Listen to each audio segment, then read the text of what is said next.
All right. Assalamu alaikum wa rahmatullahi wa barakatuhu. We are live again, and Alhamdulillah, we have our brothers Fawad and DeAndre with us today. Um, at the start, let's just start with uh, a short khutbah. أعوذ بالله من الشيطان الرجيم. بسم الله الرحمن الرحيم. الحمد لله الذي بنعمته تم الصالحات وبفضل وبفضله تتنزل الخيرات والبركات وبتوفيقه تتحقق مقاصد والغايات. بسم الله الرحمن الرحيم. رب اشرح لي صدري ويسر لي أمري واحلل عقدة من لساني يفقهوا قولي. Assalamu alaikum warahmatullahi wabarakatuh. Ahwan, how are you guys doing? Fawad. وعليكم السلام ورحمة الله وبركاته. Yeah. So Ahwan, before we continue, just want to give news to our brothers and sisters watching us that make dua for our brother Ali. He had been in a car accident just recently. He just messaged. So make dua for him. Alhamdulillah, he's okay. He's at the hospital, but still, he's not fully okay. Let's make dua for his recovery, quick recovery, and that he stays fine. All right. Akhi, do you want to add anything? No. That's it. May Allah give him shifa. Ameen. Yeah. Ameen. All right. So, Fawad, do you want to take the opportunity to just pin the link? I'll set us up and remind our audiences what today's stream is about. So, today's stream, as you can see from the title, it's on the concept of God. Yes, we will be focusing on the idea of the Trinity being polytheism, because what we've been doing in the last few streams is we've been talking about how, when you analyze the Trinity for what it is, you arrive at a few conclusions. Number one, that it's illogical, right? Number two, that whatever you're basing it on, it comes from a position of ignorance. Number three, even if we grant you the logic of the Trinity, it only results in the idea that the Trinity is the worship of a polytheistic God, because there are three gods and not one God. And I'll let DeAndre speak a bit about how we arrive at that premise, how we arrive at the conclusion using the premises. So DeAndre, Akhi, do the honors. All right. Can you guys hear me very clearly? Yes, perfect. Alhamdulillah. أعوذ بالله من الشيطان الرجيم بسم الله الرحمن الرحيم. All right, guys. So first of all, I would like to say Assalamu alaikum wa rahmatullahi wa barakatuhu to my beautiful brothers and sisters that are listening. And we hope that the non-Muslims, we can have a peaceful, respectful, civil interaction. So obviously, as the brother articulated, the topic of the stream is the concept of God. Trinity is polytheistic. Now, obviously, we're not going to beg the question. We're going to give an account for why that is the case. And the account is going to come from the CCM, or classical counting method, which is rooted in the fundamentals of classical logic. But before I do that, however, I want to make something very, very clear for our Christian friends. We are not arguing that the Trinity is unbiblical. We're going to grant you, for the sake of argument, that the Trinity is present within every single page, explicitly, clearly, no denying, in every single page of your texts. That is not what today's stream is about. So if you come on and try to assert your text to be true without proving it, and say that the Trinity is logical because your text says so, that will be begging the question, which we're going to discourage. We want to focus on classical logic and not classical exegesis. We can do that another time, and we'll be happy to get into that discussion, but this is not the title of the stream. So what is classical logic? Classical logic is the law of identity, which suggests that A is equal to A, Fawad is equal to Fawad, a car is equal to a car, a tamal is equal to a tamal, etc. I don't know why I had to put tamal in there, but I'm Latino, so guess what? Law of non-contradiction is the second law of logic, which states that a thing cannot be true or false at the same time in the same respective space. For instance, I cannot be dead and alive at the exact same time. The law of excluded middle says that I cannot be neither. Just like the law of non-contradiction says I can't be both, law of excluded middle says I can't be neither. If the three laws of logic are granted, here's how the Trinity violates it. If the Father, being God, the Son, being God, and the Spirit, being God, they are each not each other, how does that resort to three gods? Very simply, the classical counting method states that we count by identity and not division. For instance, I am identical to me. Fawad is identical to Fawad. Faisal is identical to Faisal. However, we are three humans. Why? Because we count by identity.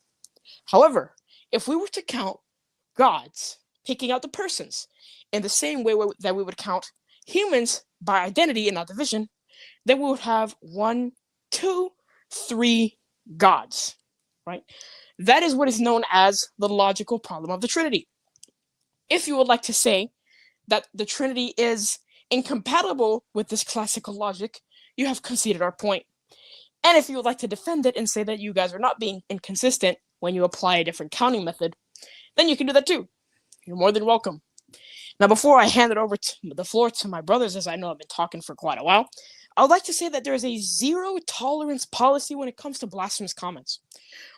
Mods, you should ban anyone who says a single blasphemous statement even once. We're not going to tolerate that. You're not going to have a very long stay, and that's connected. So with that being said, I'm going to hand it over to these brothers. They can take it away, inshallah. Assalamu alaikum wa rahmatullahi wa barakatuh. We hope you enjoy the show. Wa alaikum assalam.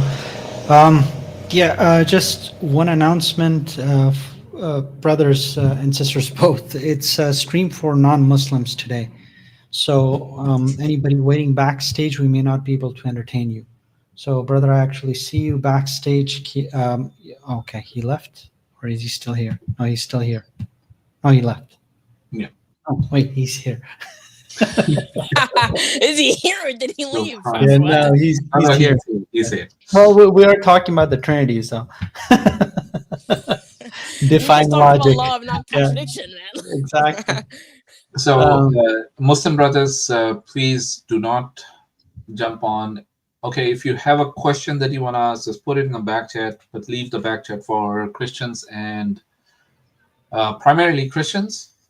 If atheists do want to come up and have a discussion about the concept of God, fine, we'll entertain you if there are no Christians around. But the stream today is primarily for Christians. And brothers and sisters, please remember to make dua for our brother Ali, right, to give him shifa and make him healthy very soon. Ameen.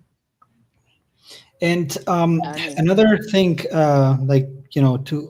adding to what DeAndre said, that if someone argues that God is outside of the bounds of logic, we can have a discussion about that as well, right? We can, if that's your starting point, then we can absolutely have a discussion regarding that as well.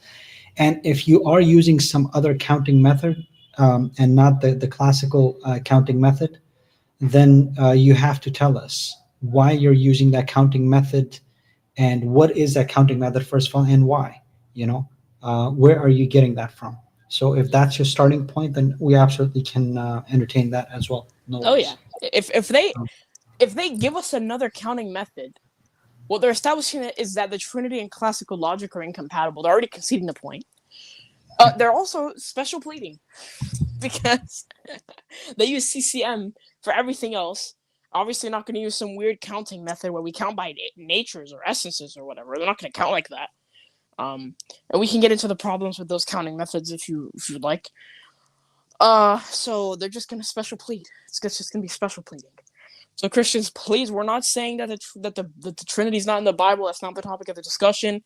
So don't come on here and beg the question and say the Bible is true and the Trinity says the Bible says Trinity, therefore Trinity is logical. That's a non sequitur and it's begging the question. Yeah, we can have separate discussions regarding whether or not the Trinity is affirmed or mentioned anywhere in the Bible. But today's stream is basically, regarding Trinity being polytheism. So from our paradigm, it's either modalism, polytheism, or tritheism, to be more exact. And the burden of proof is on you to tell us why it is monotheism.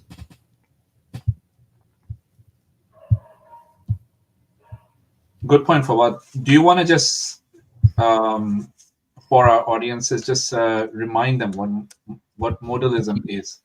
And essentially, how did, just to, on the one hand, we're saying that Trinity is polytheism, but if they agree to something different, or if they basically follow a different path of logic and arrive at a different conclusion, why are we then saying that it's modalism, and what's wrong with that?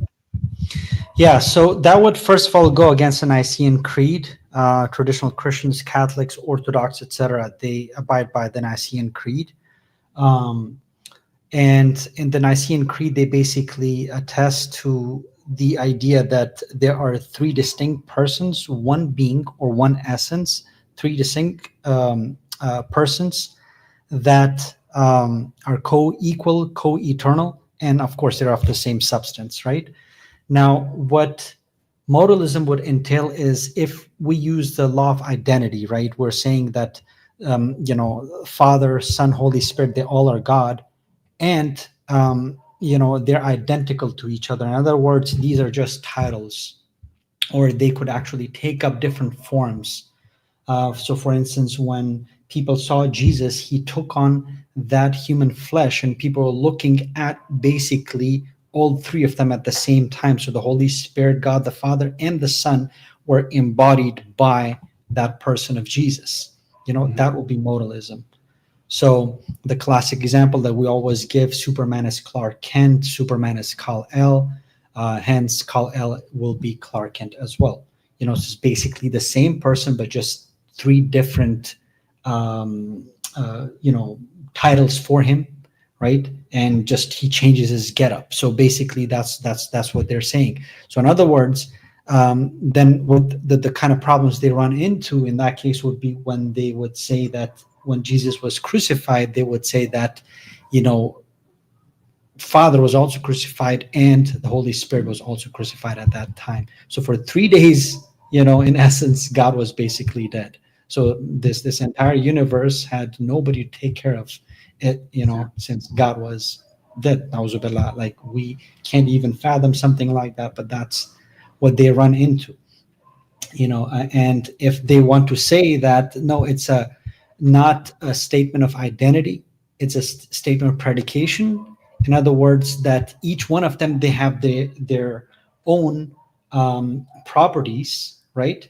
Apart from the universal properties of being a God. So, for instance, all the omni properties, they are shared by the Father, Son, and the Holy Spirit, right?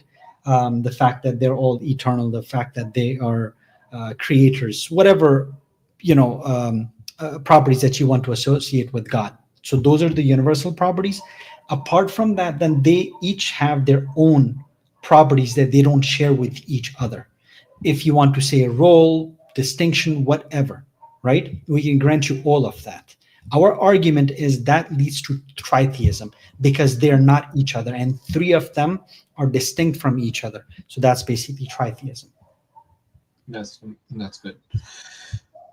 All right, so we'll wait for some Christians to come up. Let's see. Who do we have in the chat? Let's say salam to our audiences today as well. And audiences, if you have any question, please feel free to put it in the chat. I'll bring it up. Either myself, DeAndre, or Fawad will try to respond to it. Walaikum assalam. EM Larsenic. Walaikum assalam. Mr. Doctor. Walaikum assalam, akhi. Good to have you back. Sheldon, you're here. Oh, Sheldon. So, Why don't you hop on? Let's talk about quantum mechanics. We missed that. I can't believe Oh, that he bust out quantum mechanics on you guys, DeAndre and Ali. Yeah. And you guys didn't give him a nice spanking. Yeah, but Brother Islam was there to do it for us, man. Yeah. Oh, he was. Subhanallah. Yeah. They basically laid him to waste on light. He was basically trying to posit like, if light exists and it violates the laws of logic, therefore God can exist and do in like manner. But that's just false. See, the thing is, I mean, but what exactly is his contention? Yeah. Read this. Sheldon Cooper. Yeah, 3 in 1 and believe in a Trinity and is monotheism. And I'm the Queen of England. This is Brother Bob Robertson. Perfect response. Yeah. W Bob. SubhanAllah. I mean, like, it was. Let him come on stage because I don't want to give, the arguments away because I really want to hear what his argument is. Are you expecting logic from Sheldon? Have you not learned your lesson? Yeah, I mean, I want to hear exactly what his argument is, and then I will, decide if it is logical or not. Because, he thinks he's got something there. So I really want to know how much he actually knows about quantum mechanics, first of all.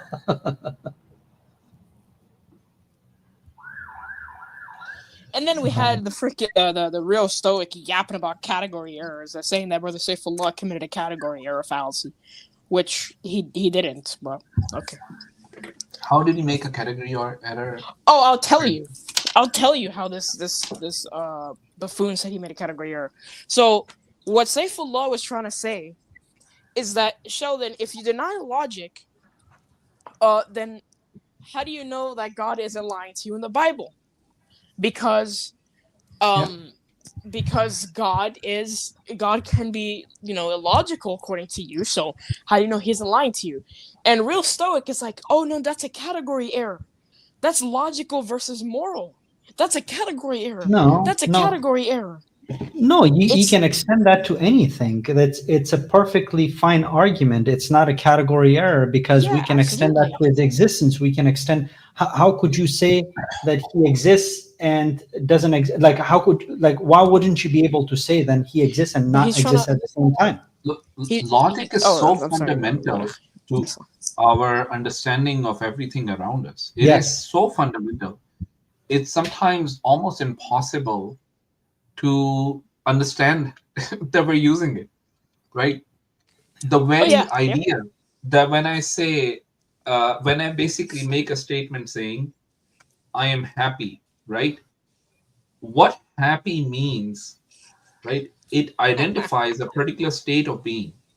Mm-hmm. And that relies on the idea that we're being logical about it, that what I understand to be happiness is what you understand to be happiness, is what it means, and it doesn't just jump, like the meaning doesn't keep jumping between different truths. So the truth bearer and the truth, how should I put it? What do you call it? The truth's bearer and the truth statement, essentially, that you make. The statement is reflecting the truth bearer itself, and there's no disconnect between that, and that it's not jumping between different truth bearers. Like sometimes there is one is sometimes 3, and sometimes one is 5, and sometimes one is 1. That's really what a logic is about. In their ignorance. Sorry, go ahead, Brother Andrew. No, I was gonna say just a couple things. So without classical logic or logic in general, nothing exists. Nothing exists. Nothing works. There's no such thing as there being it's just silly. It's just ridiculous. But about the category error, he's saying, there's a difference between a logical issue and a moral issue. The problem is that Saifullah is trying to say that what's the issue with a morally perfect being lying? And that's what the real Stoic was trying to say. He's saying logical and moral. But the thing is, that's totally fine. The problem is that that moron was not understanding what Brother Saifullah is saying. oh, I know. We're not necessarily making a moral argument over here. That's not the point of the argument. We're The trying point to of say the argument is it's a law. It violates the law of non-contradiction. Thank You you. know, That's the whole excluded point. middle, all of those. See, it's like you can extend that to anything. His existence. How do you know that I'm here and not here at the same time? That's logic. That's not created. Logic is not something that is created. I can literally prove to a Christian that they also abide by logic. Their God also abides by logic. You know, if they step on stage. As I said, I don't want to give the arguments away, but we want to hear from their side what the argument is first. You know, that's what yeah. the very idea that you read a word and take meaning out of it. Yes, it's logic. Yes, right? The very idea that you accept what someone else is saying to you, or the actions of some individual that you see, even if they're not saying it, that is logic. You're applying logic, right? If every aspect of our lives, and that would include revelation and how God interacted when God was creating, what God did before creation, everything has to do with logic. You know, that's the whole point. It is not something that is created. God did not create logic. It's not a thing. It's not like you cannot, like mathematics, it's not a thing that is created. You know, it's always been. I would just slightly change that, in that those are the rules that Allah has created for this reality that we understand, right? Not sure. I'm not saying that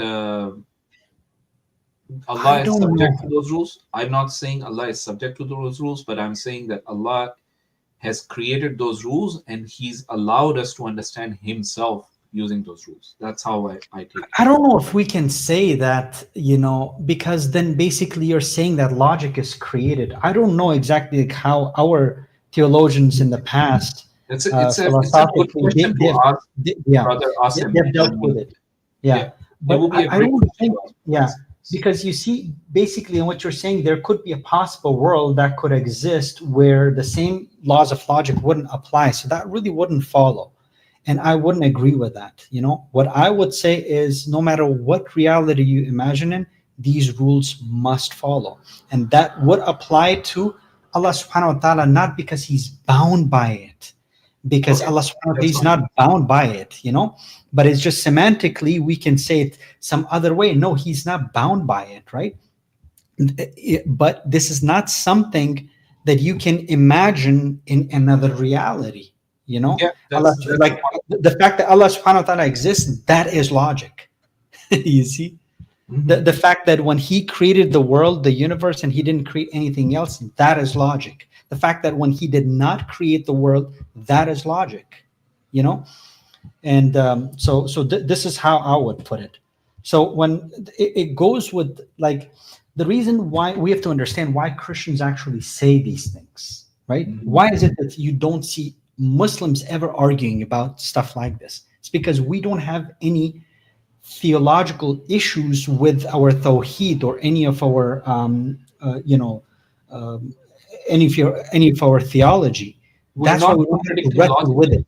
Exactly. It doesn't contradict logic, right? They have to say it because they know that the only other way out is, you know, admitting that it is polytheism, right? And so they obviously wouldn't agree with that. So then the other way out is, but He doesn't have to abide by logic. God is beyond logic. They, by necessity, they have to say that to justify their dogma, not because they don't believe in it, but they have to say that because they're cornered and they have to now justify their dogma somehow. So what is the only way out? It's a mystery, you know? So put a mystery tag on there, or say God doesn't abide by logic. Then just in that, behind that, you can justify anything ridiculous. You know, that's what we're trying to point out. That if you're saying that, why extend that only to His unity? Why not extend that same, then be consistent? If that's what you're saying, okay, let's run with that. Then why not go ahead and say He exists and doesn't exist at the same time? Like Brother Saifullah was saying, why not extend that to saying that he lies and tells me the truth at the same time? He created me and did not create me at the same time, etc., etc. Apply it to every single thing. That's the whole point. Then remain consistent. Why apply it to only one aspect of God? Apply it to God in all aspects then say, okay, there are such things as contradictions. By extension, then you're saying that God exists and also couldn't exist at the same time. Then I'm with you. Okay, then that's a different conversation. We can go with that. But when you're saying, no, I'm only going to allow logic to be defied only in this one aspect, and that is unity of God, nothing else. That's where I have a problem with. Just like how we were talking to Frank on Hamza's death. Special pleading. Exactly.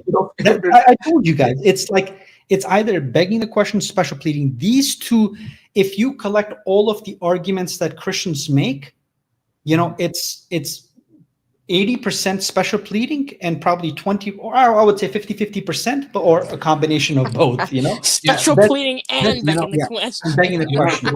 One of the other things that I've noticed is it's not just the Christians who special plead, it's also the atheists and agnostic. They're special pleading all the time, because what they do is they redefine terms, they redefine an understanding of things to wiggle out of the evidence that is being presented to them. Every time we start coming to a conclusion that there needs to be a cause for our existence, and they realize that they cannot do away with the idea that the cause needs to have a will or consciousness or sentience, right? Yes. That it needs to be able to make a decision, right? They would at that point start special pleading. Why can't it be this or that? And they don't realize that all of the solutions that they present does not provide any explanation of our existence. If I was to get a compilation of the 3 most common fallacies atheists make, obviously for Christians, it will, like when it comes to this topic, the Trinity will be special pleading and begging the question. For atheists, these are the fallacies I hear most from atheists. Number 1, special pleading. Okay. Mm-hmm. Number 2, and you'd be so surprised how much I hear this, personal incredulity fallacy. Now, if you guys don't know what personal incredulity fallacy is, it is basically saying, like, I'm not convinced, therefore your argument is false. Go watch Matt Dillahunty. Yo, he's a clown. He does that all the time. That's his favorite way of dealing with things. And then the last one is, and obviously it's in their nature to do this, appeal to ignorance fallacy, saying that we don't know about X is enough to make a conclusion about X. That's the 3 common fallacies that atheists, do. SubhanAllah. So and see, one of the reasons why we say that they special plead also is because they don't, and same thing with Christians, it's like both of them, Peas in a pod. Yeah, exactly. It's like they don't apply this to any other aspect of their lives. Mm-hmm. Nothing they can point out where they would apply these rules to. If you ask come up on the stage for some reason, yes, I came to talk to you. So you had a purpose for coming on the stage. Do you have a purpose for your life? No, we don't need a purpose for our life. Yep. Like exactly. It is that idea. Same thing with atheists. Everything else, if you put like a hamburger in front of them, they would know. Okay, yes, of course it's prepared. Oh, SubhanAllah, I think it was Brother Paul or somebody that put a very beautiful quote there. I don't know if it's a quote or basically what they were trying to point out. I think it was the Muslim cowboy. He put a picture where there was a guy walking in the rain or something. He had an umbrella, and you can see there's billboards or whatever behind him or in front of him rather. And he put there that atheist's logic, everything in the picture is created except for the guy. So subhanallah, and this is where they become hyper skeptical, right?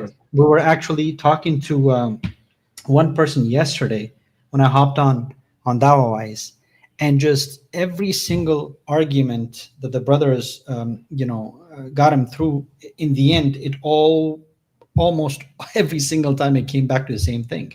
Yeah, but how do I know this? How do I know this? How do I know this? How do I know this? And it just at some point it just becomes like comical. Like, what other aspect of your life do you live that way? You're talking about the most complex things out there, the human body, the universe, the planetary system, the precision, everything around us. Just if one thing, the ecological system, if one thing is taken out of the equation, you have such mass problems. Like, I don't know if you guys actually recall, but back in the day, honestly, don't fact check me on that, but this is a story that was in circulation back in the day, that in China, in one of the states or provinces, whatever they call them, a small area, they tried doing this experiment where they tried getting rid of every single fruit fly. So there was a campaign, and they tried to get rid of fruit flies altogether. And that caused so many diseases to prop up over a course of time, that they actually realized that they actually did more damage than good, because normally we associate fruit flies with dirt. It's like them annoying and whatnot, right? Same thing with mosquitoes. Just because we don't know the wisdom behind it, or we don't know yet, we haven't discovered, that doesn't mean it doesn't exist. And for this, you actually need a transcendent being that actually knows how these laws work, what would be the repercussions of each and every little atom, to the atomic level. He knows the precision. And the more you actually study these things, the more you realize. It's like, what that common saying goes, superficial knowledge of science, it will make you an atheist. But in-depth study of science, it makes you a believer in God. And this is one of the reasons why majority of the scientists from back in the day, even from the Enlightenment period, they were not atheists. They were God-believing. They don't necessarily have to be Christians or practicing Christians, but they did believe in God. Because the more you study, the more you realize it's impossible for this all to happen on its own. As I said, like, you would never look at a piece of technology or anything in front of you and you say, oh, it just got created on its own. But why then not extend that same courtesy to the entire universe? Again, it's just special pleading. So interestingly, Fawad, here's the thing. I'm not sure if you saw it today, but Brother Sabur had Dr. James Tour on his show today. Oh yeah. I haven't checked it out. It's a gem of a interview, and I would recommend for everyone who's watching the show, go on Brother Sabur channel. Make sure you're watching this. There's like, after the stream ends, of course. Obviously, not while we're streaming. So, but subhanAllah, one of the interesting thing that he brought up, and he did this in his debate with that Coward as well, right? That Professor Coward, he was asked about how did we get polysaccharides? How did we get polypeptides? How do we get polynucleotides, right? Those basic building blocks, right? I think there's one more of it.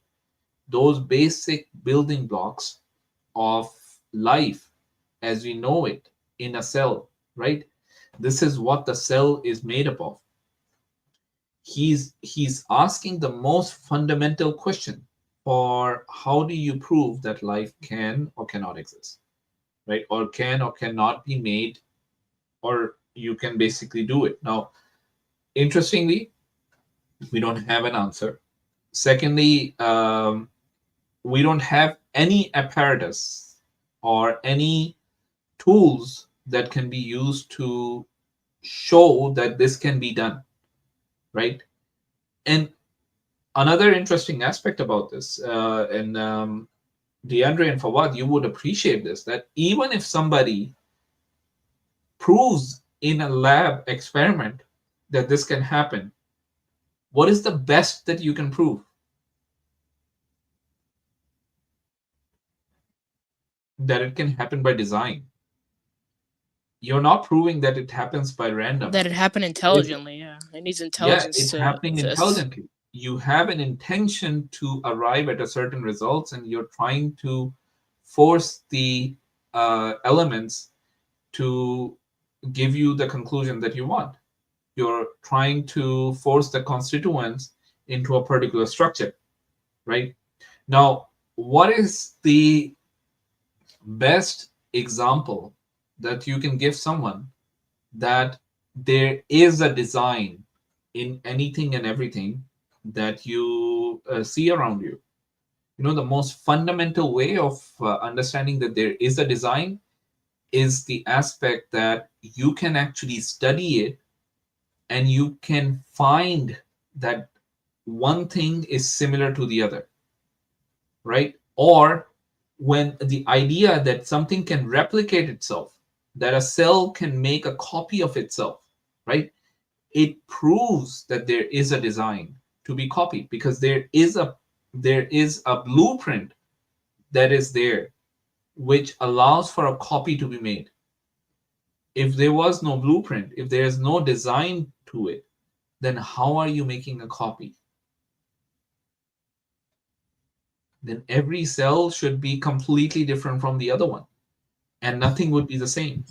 Ikhwan, inshallah, you guys continue since we don't have anybody anyway. I'll go have my dinner, inshallah. I'll Sure, be back sure.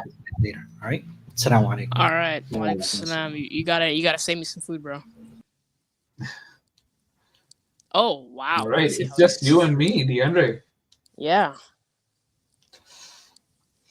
Okay. So that's so interesting. The idea that the design exists regardless of whether you want to accept it or not. It's impossible to deny the existence of design, because if there was no design, you wouldn't be doing science. Yeah, it's very true, subhanAllah. Yeah. All right. Christians, atheists. Do I have the...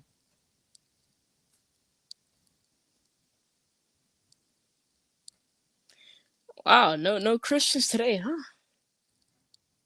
That's interesting. I know. I thought the arena had already ended, so it shouldn't. I don't know. Maybe they got badgered on Hamza's stand today. Maybe, and they've lost the will to fight, as you might expect. They've lost the will to fight. Yeah, that wouldn't be surprising, especially when it comes to this topic. Oh my gosh, they don't like this topic. It's getting them riled up in the comments. I've seen the comments. These guys are so stupid. Yeah. They're typing all types of stuff in the comments, man. Wow. We're gonna do a review. Okay, sure. Somali Emperor. Okay.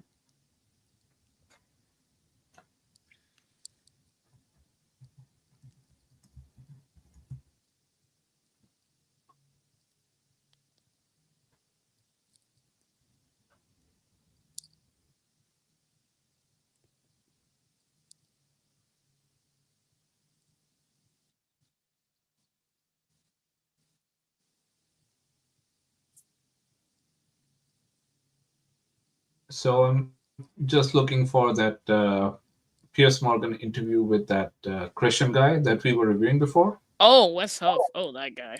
Oh yes, my gosh. That guy, man. Oh my gosh. You know, he starts. How long is the interview, by the way? It is an hour long. Oh wow. Almost. You know, an hour. he starts. I'm not gonna spoil it, but he starts going from the historicity of the resurrection, the supposed historicity of the resurrection, to like the Islamic dilemma. Yeah, exactly. And that's the reason why we want to review it. So Yeah, it's so stupid. let's go ahead.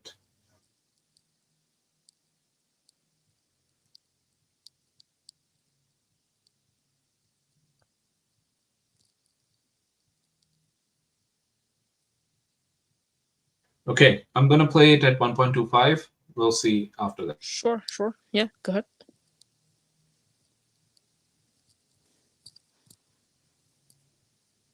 Self. How do you counter that argument that there's an inconsistency there? Yeah, so Son of God is a title that is reserved for not differentiating Jesus from God. You know, in John's gospel in particular, we have an instance where Jesus is referring to himself as the Son of God in a way that actually has the Jews picking up stones to stone him. And when he says, you know, what are these good works are you going to stone me for? They say not for your good works, but because you call Jesus your... Did you cover this one? The Son of God? Yeah, I think so. I think you did, right? So let's go to the next argument that he makes. But yeah, that's just stupid. Like, just because it has a definite article, that doesn't mean like. You could argue that Jesus Christ was the first and greatest celebrity that the world had ever seen. I know lots of really big celebrities, and I know a lot of stuff about them, and then I read stuff about them which I know to be untrue. In other words, a mythology builds up around incredibly famous people over time that often bears no relation to reality, and often they don't really care if they're still alive, because it all adds to the general mythology and celebrity status, and, you know, why kill a good story if you can possibly avoid it, and so on. When you read the New Testament with an historian's eye, do you see evidence of mythology creeping in where the basic tenets of Jesus of Nazareth and what happened to him and so on may well all be, you know, to your eyes, verifiable historically, but that actually there may be mythology built up around that kind of character, and it's almost impossible to test that? Yeah, I'm sympathetic to this argument in that I think we do see mythological drift for particular people, especially as there is a time gap between, you know, some of the instances that we have in terms of written documentation of these individuals. I think what I would look at as a historian is when we're looking at the particulars of Jesus's life, there are things that I just don't think you would make up. I mean, even the fact that Jesus comes from the city Nazareth, it's really the boonies, for lack of a better way of putting it, of Israel. People didn't expect Jesus to come from Nazareth. They didn't expect the Messiah to be a traveling itinerant rabbi. They expected in Jesus's day, with the cultural expectation of who the Messiah, the Christ, the anointed one who was predicted by particularly individuals like the prophets in the Old Testament, they expected him to be a conqueror. They expected him to come and to release the nation of Israel from under the oppression of the Romans. They did not expect the Messiah to be murdered by the Romans. And so I think... Wait. So who yeah, go ahead.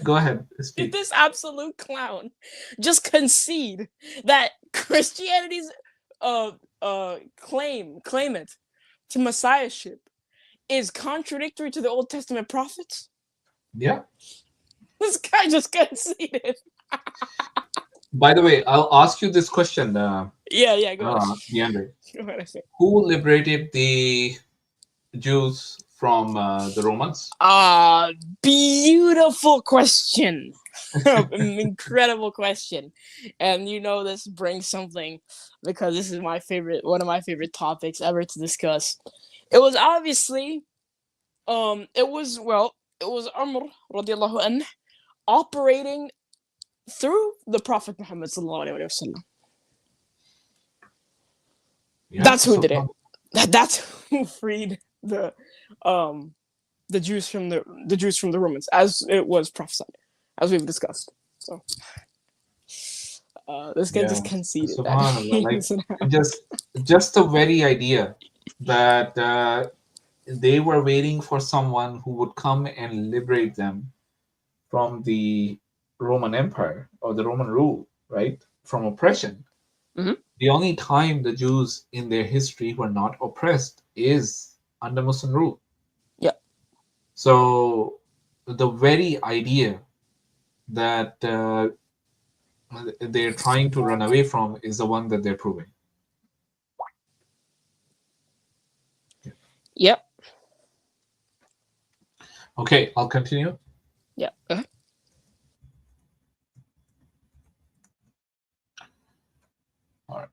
If you're making up stories about him, there are particular details that we find in the New Testament and in the biographies of Jesus's life that really the only true explanation for them, I would contend, is because they actually happened. Even if you read the accounts of the biographies, the disciples really come across as pretty dumb sometimes. In fact, Jesus is teaching them and they just continue to not get what he's talking about. Ultimately, to the point where Jesus is telling them he's going to be handed over, he's going to be crucified, he's going to rise on the third day. And even his closest disciple, Peter, is saying, that's not going to happen. And he's pushing back against Jesus. And so I think in terms of what we as historians refer to as the criteria of embarrassment, women being the first eyewitnesses to the tomb in a day when women really weren't very good eyewitnesses for particular events. They weren't considered good eyewitness testimony. And we see kind of a trying to remedy that in later apocryphal documents like the Gospel of Peter, which is written in, the sub. Yeah, can you talk a bit about this, the criteria of embarrassment? Yes, so man, subhanAllah. I don't even know this, and Allah give me that. So the criteria of embarrassment is basically just gonna posit that something is more likely to be true if what it does is it includes an embarrassing factor about oneself that that one would not, think to include if they were trying to make stuff up. Mm-hmm. The problem is that, first of all, it's really not decisive, right? That's the first thing. As we can see, he pointed to a couple of examples where he said that the criteria from embarrassment is applicable. So let's discuss them. So number one, he said that Peter saying, or the disciples not getting Jesus's teachings. Yeah, number one, the fact that you're just assuming that is simply just you're just saying that you're just assuming the gospels to be reliable. Right? You're assuming the gospels to be from the disciples. Now, why isn't it the case that some 2nd century scribe, right, in Alexandria or Caesarea wrote down the gospels, wrote down, or 2nd century scribes wrote them down, or any of those hypotheses that have been proposed by the vast majority of scholarship? Why is it that those ones are false? Well, he said that, women are the first witnesses to the tomb. That's another thing that he said. And he said Peter saying, that cannot happen. But the issue is, there's a reason that Peter said that can't happen, right? The reason Peter said that can't happen is he's going based on the Old Testament.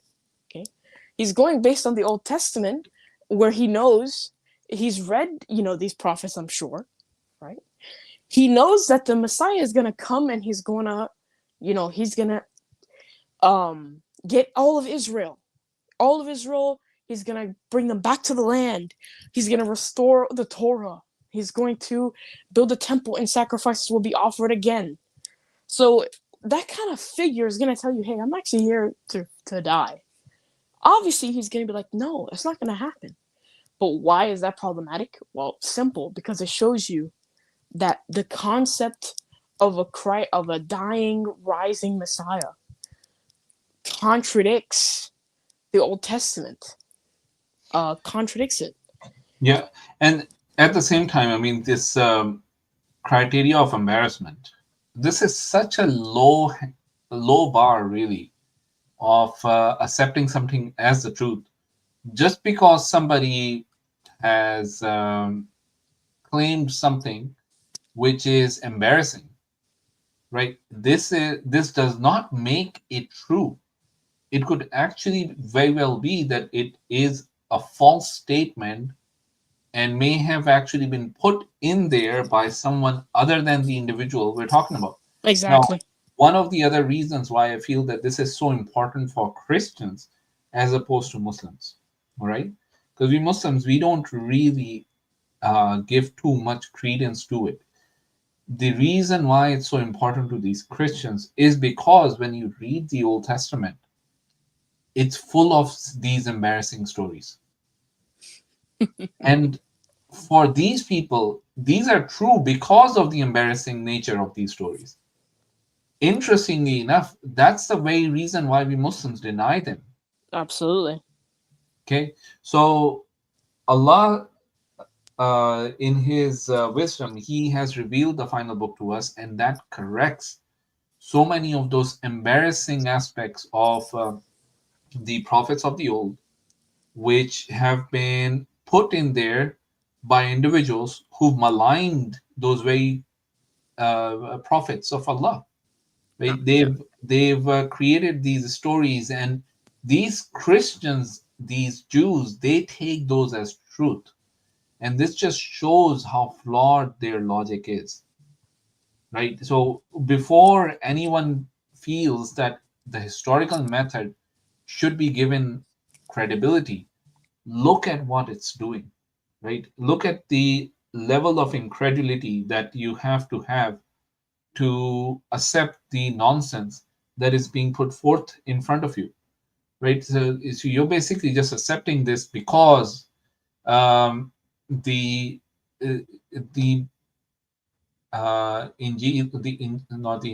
the Gospels of Matthew, Mark, Luke, and John, right? They malign the disciples of Jesus. What an absurd idea! You're saying the way people who are writing those down were too dumb to understand what they were writing down, and you're going to accept that as the word of God. Yeah, subhanAllah. Yeah. Right. Let's continue this. Yep. Subsequent centuries and has no real association with the Peter of history, tries to smooth over this by having Roman and Jewish officials being the first eyewitnesses to the tomb. Because whoever the author of that document was embarrassed by the fact that the historical Gospels, Matthew, Mark, Luke, and John, have women as the first eyewitnesses to the tomb. So I think if we're asking the questions of mythological drift, I also think we need to account for the fact that there are details within the New Testament that would be embarrassing if they were made up. Why would you make up embarrassing facts about the closest disciples of Jesus, about the first eyewitnesses, and even about the kind of circumstances surrounding Jesus' life, unless those were actually things that actually did happen and they're trying to be honest with the information? How excited do you get, Wesley, when there's a new revelation which seems to support historical evidence of stuff in the Bible? I'll give an example. There's been a new discovery at the site of Jesus' resurrection that appears to corroborate what is in the New Testament. An archaeological discovery, which is remnants of an ancient garden beneath the foundation of the Church of the Holy Sepulchre in Jerusalem. A finding that they say aligns with the Gospel of John. John 19:41 reads, "Now in the place where he was crucified, there was a garden, and in the garden a new sepulchre, wherein was never man yet laid. There laid they Jesus." I mean, when you see that as an historian, what do you think of it? Well, in one sense, Pierce, I'm unsurprised that we continue to find historical verification of the things that are written about in the New Testament, because I actually do think they took place in the way that they're described there. And I think that we can look at verifiable data historiographically. And so when we continue to stick shovels in the ground or do further investigation, or when papers are continuing to be published, I'm very excited about particular discoveries, but I'm not overly surprised, because I think as time goes on, even though the time is farther from the time of Jesus, I actually think because of things like archaeology and historical research, we actually tend to get closer to verifying the details that we find described in things like the biographies of Jesus' life, Matthew, Mark, Luke, and John. Yeah, before he continues, I'm not aware of what this particular discovery is. I am not. But regardless, I mean, if there is a garden, what does that prove? Right? There would have been a garden under some rubble at some point in time. Like, does it prove anything different? If you dig deep enough, you're going to find some bones. Somebody used to live there, no matter where you are on Earth. Yeah, subhanAllah.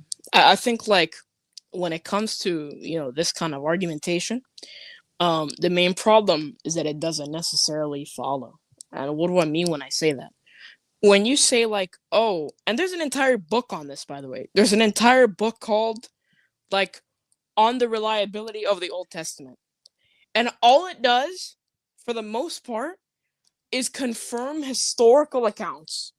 I was like, yeah, if I grant you that the New Testament or Old Testament has some history, or the New Testament has some history, that doesn't thereby mean that the New Testament is entirely true. Now, if it's a false, if there's one falsehood, then that would crumble the whole thing. Special pleading? No, because a truth claim, you would expect a truth claim from someone who maybe maybe know the history or things like that. you wouldn't expect a false claim from the divine, right? So if there's something false in the Old Testament or the New Testament, right? Historically, you want to talk about history, historically false in the Old Testament or New Testament, there's no historical evidence for that, and that would destroy this truth claims. Now, is there falsehoods in the New Testament historically? Yes. And one of the main ones that I point to is not just the zombies, although that's a good one, but Herod killing the babies.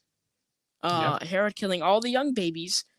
And now, why would Matthew do this? And this kind of has something to do with what Brother Faisal, you and I were talking about backstage. That why does Matthew do that? Well, very simple.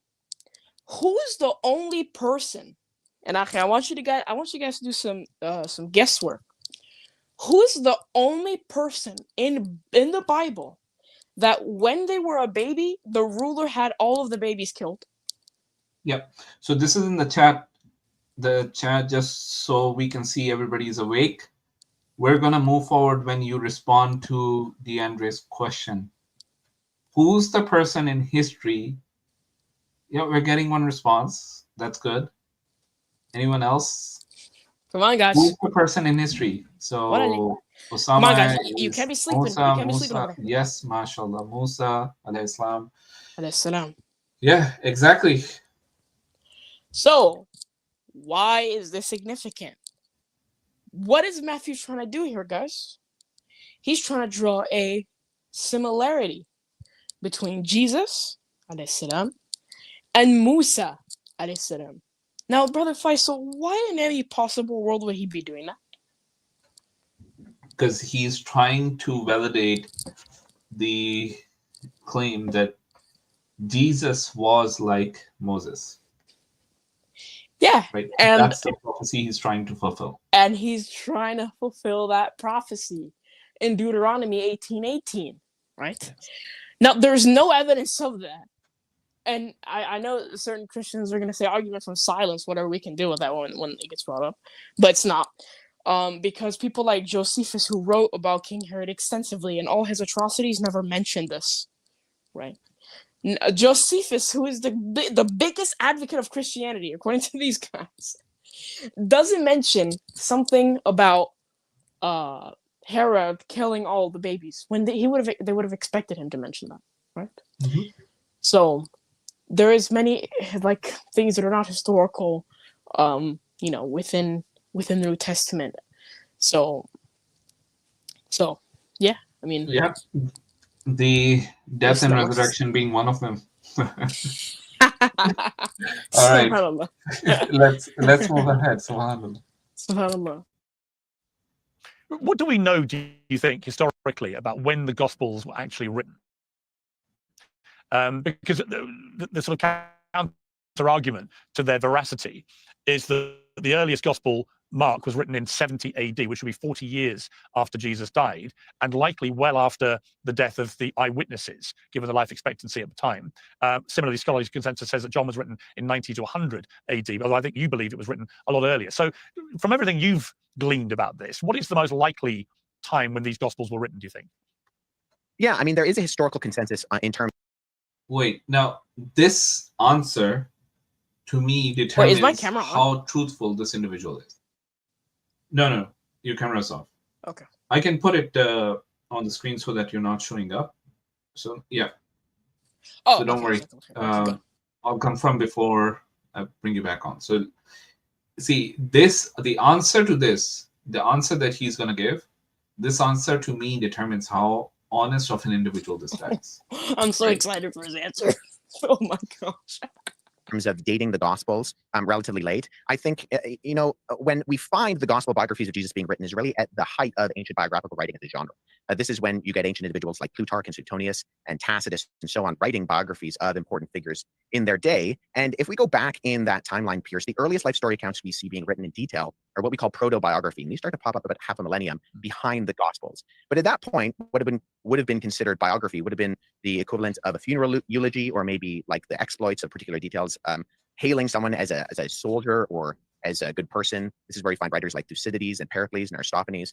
And after the time of Jesus, we get a genre of biography we call hagiography, where there's known and accepted embellishment. However, between those 2 points, between the proto-biographical material and the hagiographical material, is where we find the classical world's considered the crown of ancient biographical sources. So it's during this time that we actually get standards being laid out by individuals in the ancient world, like Lucian, who wrote a document called How to Write Good History. And in that, he stresses things like impartiality, detachment, and rigorous devotion to the truth when characterizing the writing biography. And we find something very similar to how Lucian lays out his criteria in the preface to Luke's gospel, when Luke says in the beginning, in chapter 1, verse 1, that he's undertaking a task of writing an account, and he's doing so by interviewing eyewitnesses and carefully investigating everything from the beginning. And so that's where we find the biographies of Jesus' life being written. In fact, Alexander the Great, who died in 323 BC, the earliest material we have for his life are the exploits of Arrian, which are written 450 years after Alexander the Great wrote. And so even if we're taking more of a skeptical date and putting kind of the earliest gospel as John in the 70s, maybe, that's still a lot earlier than we have for basically every other ancient biography, bar maybe a couple. What's the date for John? The most conservative date that I've heard. It's not 70, 80. No, it's not. What is the most conservative date that you've heard? 90 I've to heard 110. 90, yeah, 90 plus. 95 is sort of what I remember. And 90 by 95. the way, did you guys catch this? He didn't answer the question. I know. I was going to bring that up. He didn't. But I specifically brought it up because he said John 70 AD, right? Yeah, he probably meant Mark. And by the way, yeah. Yeah, just I'm sorry, okay, but there's like number one, he didn't answer the question of when he thinks they're dated to. Number two, I'm pretty sure you already know this, but the more conservative dating of Mark 70, Matthew 75 to 80, Luke 80 to 85, John 90 to 95, the latest I've heard extended to by evangelicals is like 110 or 100 AD. Okay? Now, that has actually been starting to face a little bit of pushback. Not a little bit, a lot of pushback by scholarship. Okay? Many, like scholarship is very, very, very open on this. Okay? Non-biased Christians are open on this. That the New Testament, that the Gospels are not in the first century. We have no evidence of this. There's no first century manuscripts. In the Apostolic Church Fathers, right, which would include Ignatius, which would include Polycarp, or in the Apostolic Works, guess how many verses of the New Testament we can reconstruct from the Apostolic Fathers in the first century? Probably 20, 25? Nope, 10. 10? 10. Okay. And they are... I thought I was low. No, 10. And they're number one, they're from Matthew. Number two, they don't agree with Matthew on how the original Greek. And number three, they're all sayings. Pray for those who persecute you, give good gifts to your children, and your Father will give good gifts to you. Treat others how you like to be treated. For certainly the Lord came the Christ came to serve. All of those things. Just sayings, and that's it. In the Apostolic Fathers, that's all you have. Subhanallah. Like, and so this is what West Huff is known to have done. Like, he did the same thing on Joe Rogan's podcast, where he spoke a lot of Ben Shapiro, and he got crucified for it, right? Because he just speaks whatever, without any filters, without any honest scrutiny for what the truth should be. The idea that John is 70 AD, that's already shaving off 20-25 years of the most, what most conservatives, or most, not a conservative estimate, but basically what the conservatives or the evangelical Christian estimate is. And they tend to use the lowest date possible, because whenever you do these analysis, you come up with this idea of a range, right? That from this time period to that time period. right? Obviously, we don't even have an extant manuscript from the 1st century for John, right? Or the 2nd century. 2nd century we have, but that's debatable if it really is from the 2nd century. And this is where things get really problematic, when people like him are sitting there unchallenged by anybody. And this is really where truth gets shifted. And someone like Piers Morgan, who we know is a biased bigot, right? Bigoted individual. He's just giving free rein to a Christian to say whatever they want. Let's see. And to add to that, what we've seen so far, right? That he did not respond to Piers Morgan directly. He went ahead and threw a lot of word salad, or basically gish galloped around, right? This idea is to mask something that you are not aware of, or you feel that the truth will be too embarrassing to reveal. So you're basically trying to cushion this truth with some sort of fluffiness, so that people, when they're hit by something which they don't want to be hit by, right? Like the hardball, when they're getting hit by the hardball, but you've put enough fluff around it that it feels like a softball, so to speaking. All right, let's move ahead. For people in the ancient world. Now, Yeah. I would, and I can, explain my reasoning for that, date the Gospels really far much earlier, within closer to the time frame of Jesus. But even if we're going by the skeptical dates, we're still getting these biographies of Jesus being written much more early than some of the most important figures in the ancient world, like Alexander the Great, where we're waiting hundreds of years. Where with Jesus, we're really only waiting a couple of decades. Okay, how many people rely on the account of Alexander the Great for their afterlife, for Yeah, determining what truth is, what falsehood is? How theologically driven is the account of Alexander the Great? How important it is to understand the concept of God? How important is it for your salvation?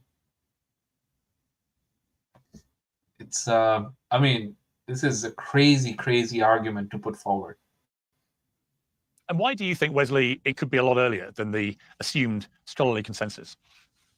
Yeah, well, I think if we go by the assumption that Mark is written first, which I think is approximately reasonable to assume based on a number of different factors, and then then Matthew and Luke come afterwards. Well, Luke's prologue certainly indicates that he's, as I said before, he's writing up an orderly account on the basis that previous accounts are either not as well researched or simply floppy in their writing. And I think if you look at Mark's syntax and grammar and the flow, certainly qualifies a bit of an unorderly account. So I think that Luke probably has Mark in mind when he makes that comment.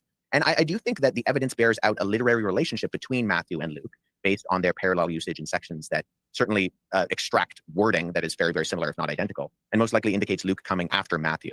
However, Luke was a traveling companion of Paul, and Luke writes the Gospel of Luke and then Acts. They're kind of a part one, part two. What we know based on external biblical evidence, so sources outside of the Bible itself, that Paul dies in 64 AD, and then Peter between 64 and 68 AD. And I think actually that that Luke's book of Acts is making an argument with a relationship between the connection of the apostolic brothers of Peter and Paul. According to Richard Balcom, who's a historian in the UK, he actually ascribes that Acts is written at least before 64 AD. And Acts follows Luke's gospel, and Matthew predates Luke, and Luke precedes Mark. And so therefore, it isn't ridiculous to put Matthew, I think, because Luke doesn't include Peter and Paul's death. And we know that both Peter and Paul die somewhere between 64 and 68 in the same city in Rome and are martyred. And yet the book of Luke, or the book of Acts doesn't include their death, even though the argument kind of flow throughout it is to connect these individuals. So I think we can say at minimum, Acts is written before the death of Peter and Paul. So therefore, I think at the very least, given the lack of Peter and Paul's death, it's a good marker to put the synoptics pre-70. That's Matthew, Mark, and Luke. And I'm certainly not alone in on that early dating either. Richard Balcom, who I mentioned, Dan Wallace, Peter J. Williams, John Dixon, F.F. Bruce, Jonathan Bernier, Michael Kruger. There are lots of scholars who do that. But I would put Mark anywhere within the realm of 40 or 50, and then the other Gospels not coming long after that, but certainly all of Matthew, Mark, and Luke before 70 AD, and getting right into kind of the first couple of decades within the early eyewitness testimony of Jesus' life. As we approach Easter, Do you want to add something about this? What happened? So he's basically claiming that the accounts of Luke and Mark, right? Primarily these two, and Matthew as well. When you think about it, they happened before the death of Peter and who was the other one that he was saying? So it happened before the death of those two disciples. Now, based on that, he's claiming that it's before 70 AD. So even if it is, let's say, even if we grant them that it's 70 AD, before 70 AD, there is still the onus on these individuals to prove that, number one, they met the disciples, right? Number two, that the individual in question is a reliable person that can be accepted. And number three, that the accounts have been confirmed by the disciples, at the very least, if not by Jesus himself. So none of that is being established. There's a very low bar here on accepting what the truth should be. Yeah. We'll continue. I'm actually going to skip the... he's going to talk about the rise of Islam, right? Oh. I'm going to skip the question about the MAGA movement, because really I'm not too concerned about that. But then the Quran versus the Bible, the historical inaccuracies in the Quran, apparently. We'll talk about those. All right, let's go. This is the big question here. Why do you think Christianity is getting less popular as Islam is now the fastest growing religion in the world? Yeah, I think there are a few kind of sociological factors that we can look at with that. I don't necessarily think that Islam is growing because of conversions. I think that Islam is outpacing us in terms of birth rate and immigration. So if we look at traditionally Christianized countries, isn't that good for us? Whether it's birth rate or it's immigration, right, or it's conversion, and without question, the religion with the most conversion, at least in the West, right? I don't have statistics for all the other places in the world, but at least in the West, it is Islam. We don't have any other religion with the level of penetration that we see with Islam. All right. So let's see.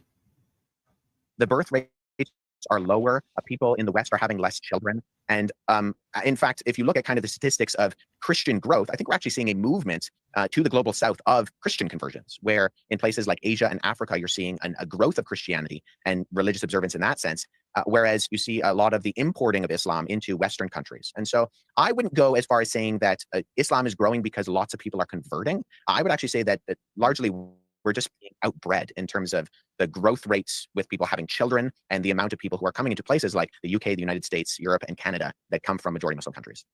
In something like the UK, for example, I mean, church going has been, pretty rapidly reducing, I'd say, in terms of the general population now for several decades. People just don't go to church like they used to. What do you feel about that? Yeah, I think that we saw a shift when it was much more culturally acceptable, whether you truly believe in, say, a convictional Christianity or not. In decades past, you would just go to church. That was definitely true here in Canada. We even had laws like the Lord's Day Act, which made it illegal to open a business on a Sunday. And so there was just more of a cultural zeitgeist for Christianity. And as that waned, I think the cultural zeitgeist, it became much more comfortable for people to then not go to church and attend. So I don't think we actually saw a great kind of influx of people leaving the church as much as the people who were convictional Christians continued to go to church, and people who were more cultural Christians or Christians out of convenience, because that was just what you did within the overall day-to-day of society, those people left. And so statistically, it looked like there were a lot of people leaving the church, but I don't necessarily think that was the case. I think the culture moved and everyone else just kind of moved with the culture, and where once it was acceptable and just kind of more of the norm to go to and attend a church on a Sunday, when it was no longer the norm, those people just followed the norm of the society. I actually think we're seeing somewhat of a resurgence in that Bible sales have skyrocketed in the last couple of years. I think we're seeing individuals kind of come into the limelight and are bringing a Christian message in a much more overt way where we didn't see before. People who are... Okay, man of the myth. The man, the myth, the legend. Wow. What a name. You do have to turn on your camera. you do have to turn on your camera if you want to come up. And I believe you're a Christian. You can type in the back chat, the man, the myth, and the legend. Can you confirm if you're a Christian, atheist, and okay? And can you turn on your camera, just verify yourself, and then that should be fine.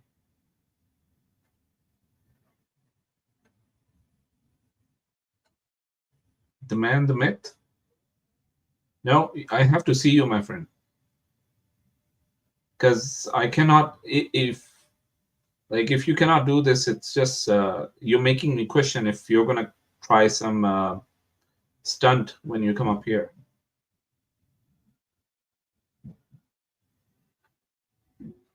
Look, you're showing me your cap alone. I need to see your face, my friend.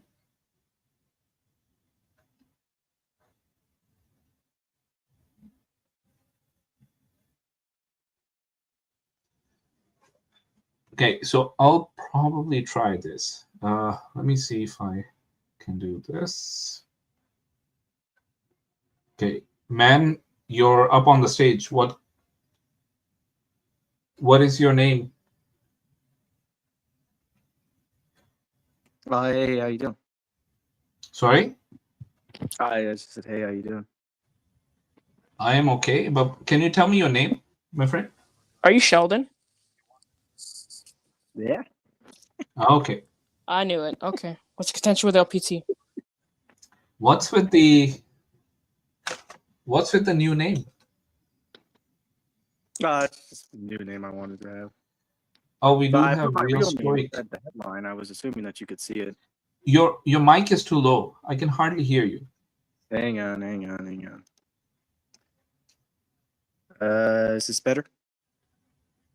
Speak. Is this better? Yeah, better. Go ahead. Yeah, so I put my name in the headline. I was assuming that you would be able to see it. No, I didn't see the headline. Okay. All right. So when it's in the backstage, right, you cannot see the headline in the backstage. By the way, the Real Stoic will carry on this conversation for about 15 minutes to half an hour, and then we'll bring you up, right? Okay. So Sheldon, you heard what we brought up at the start of the stream, right? The discussion today is about the concept of God. As usual, the question is that from us, the assertion really is that the Trinity is polytheism. And when we look at the concept of the Trinity logically, we come to the conclusion that it can either result in Jesus being the Father and the Holy Spirit, or you come to the conclusion that the Trinity is tritheism, right? So can you explain where you stand with that? Yeah, so I do think that if you look at it from purely the classical logical way, it can raise some issues. I do believe that because the way I look at it is from a different branch of logic called paraconsistent logic, which Okay. essentially what this branch does is it allows a contradiction to exist without having an entire system collapse. Okay. It's not the most authentic form of logic, but it is the form that I use to best understand. Yeah. So where do you use this? What do you call? What did you call it? It's known as paraconsistent logic. Paraconsistent logic. Yes. Okay. So can you explain to me what paraconsistent logic is? Yeah. So it's the idea that a contradiction can exist in a system without allowing every illogical statement to then become true without destroying the system entirely. Unlike How does it classical allow logic for that? Well, it's not that anything allows for it. It's just a way of thinking. Yeah, but how does it allow for it? Like you said, paraconsistent logic is a logical framework that allows for a contradiction to exist. How Oh, does it allow a contradiction to exist? actually, we do have an interesting guest today. Brother Islam joined us. Assalamu alaikum, akhi. وعليكم So, السلام ورحمة الله وبركاته. just to let you know, this stream normally we don't allow for the other Muslim brothers on this particular Friday stream, but alhamdulillah, like for today, we're missing a couple of brothers today for a particular reason. You're free, feel free to join in. So paraconsistent logic, contradiction can exist in a system without breaking the rules of the systems, or what? Right. So the actual reason I clicked on the link to join in, I had you guys playing in the background while I'm working on my website, because I'm specifically dealing in these issues of higher logic. In fact, I'm right now currently going through Hausdorff's book on set theory to check, in fact, the very issue he's talking about regarding where a contradiction can give rise to anything, or falsehood, anything follows. Now, the principle of from falsehood, anything follows, is much deeper than this sort of set theoretic notion that things were later built on. Now, paraconsistent logic, just to make sure it's properly understood, allows for inconsistent propositions to exist, but doesn't allow for them to be valid. And that's a critical point, because all it deals with is, in classical logic, as soon as you come up with a contradiction, it's equivalent to having a falsehood and equivalent to be able to derive everything you want. So paraconsistent logic just allows you to trap that little nuance and differentiate between it. It doesn't allow you to then proceed and logically say, okay, well, never mind, I've got a contradiction, I'm going to carry on deriving things from it. Do you get that, Sheldon? Sheldon, you're on mute. Yes, sorry, I heard him. Do you get that? So, were you aware of this? Sort of, yeah. Well, most examples, when you look at most examples of paraconsistent logic, they'll fall within the framework of a simple statement, not necessarily like the proposition of something actually existing in a sense, how it would contradict with classical logic. And I do understand that it doesn't entirely support what I'm trying to say, but it's just a better way of trying to understand it. So can I just understand, when you say you use paraconsistent logic, what exactly does that mean? Because normally it means that you have disjunction introduction or disjunctive syllogism, and you've decided that you need to abandon at least one of those. I mean, because it's different. There's one thing saying there exists a often used logical framework or an interesting framework in analytical symbolic logic, analytic philosophy or symbolic logic, that permits me to hold to have a space in my mind where an inconsistency exists. That's quite different from actually using it or adopting it as a logical framework and operationalizing it. So I just want to understand how you're using it, or have you gone that far? Not entirely. I kind of just I go with actually have a different question for you. Yeah. Can I just give him one quick caution before you do the question, Basil? Yeah, go ahead. So the very quick caution I'd give you is things like paraconsistent logic are really tricky devils. And I use that pun intentionally, because normally when people are using the logic in their heads, they're following this classical logical thing. That's why classical logic works so well and where it's really derived from, because there's brain circuits that have a mapping to it, essentially. So if you're going to explore other logics, you have to really, really dig into them and really be very careful what you're doing, because if the trap from Shaitan, from the devil, or his minions, would be to get you to think you're using something that permits wider, for example, permits a contradiction to hold, and then use that to actually trap you in ex falso quodlibet sequitur, the principle of explosion, so that you don't realize you've been tricked and you don't realize you're in this trap. So be very, very careful. If you're going to step outside of the normal classical logic, you have to be really careful what you're doing. That would be my best piece of advice. Yeah, and the question I would ask you, Sheldon, is how do you apply this paraconsistent logic to your real life?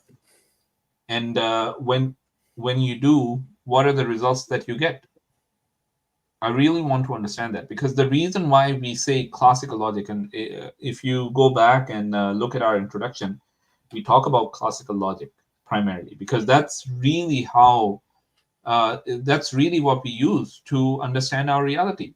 When you and I are talking to each other, right, we have this underlying assumption that everything that we're doing is rational. I mean the words that I say, and you understand the words in the way that I mean them, right? Because without that, there's no consistency in communication. I have this underlying assumption that if I see a wall in front of me, or if I see a computer in front of me, it is the computer, it is the wall. This is what classical logic is about, right? I'm not seeing the ocean, and it's not really the ocean when I see a wall. You understand what I'm saying? So this is really how fundamental the classical logic is, right? And to deny that is to deny your reality. That was kind of where I was going to take it to. Like, if you're going to apply paraconsistent logic, then, well, actually, basically, you're just reducing everything to nonsense. Because I can't even expect you to apply paraconsistent logic consistency, because consistencies don't exist. No, that's not quite the case. Paraconsistent logic is a serious thing. It's a real thing, and it has a real domain. I bet you, I don't think Sheldon understands what paraconsistent. Right, but this is where I was getting to with the trap, right? Because it's paraconsistent logic allows you to examine these certain propositions and so on, because you have to be able to permit more than is true in order to isolate what is true from what's not true, right? And that's kind of where they were going with it. And that's why it exists. But it's very dangerous, because often people don't really, like I said, when people think if this, then that, and they think that this or that, they're thinking, in fact, that even the logical conjunctive can confuse people sometimes. Because if someone says to their child, would you like this or that? And a child says, yes, both please. The parent will be like, what, are you being cheeky? But in classical logic, even both satisfies the or condition, right? So even then you have to be careful, but it gets even worse when you go to these exotic logics, and furthermore you have to actually then be able to model it, so you need to have some relational model, and so it's not that everything collapses into contradiction, it's just that contradiction can be expressed and isolated without leading to immediately directly leading to absurdities. They can be in some way managed and contained and looked at. It's not the same thing as saying I can now use it as if it were a valid proposition, in the sense where valid, I'm using that word specifically in the logical sense. Yeah. So Sheldon, are you aware of what paraconsistent logic is? And if you want it, can you sit here today and basically teach that particular the rules of paraconsistent logic to me, DeAndre, Brother Islam, so that we can see and we can test the reasons why you can apply that and come to the results that you're claiming you're coming to?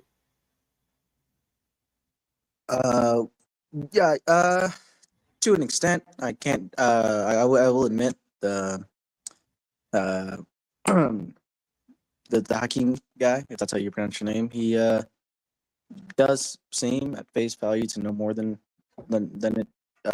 I do. I haven't put too much study into it, so I could explain it to an extent, but Yeah, but then how did you come to the conclusion that when you apply paraconsistent logic, that the Trinity all of a sudden starts making sense to you? I don't get your question. I think to be fair to him,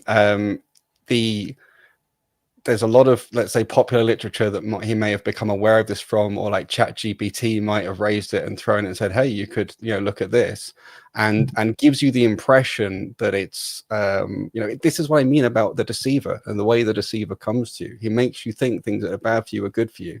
He makes you think things that mislead you are helpful to you. So, we can go through it to a degree if you like, but I'm not sure it's going to be particularly helpful.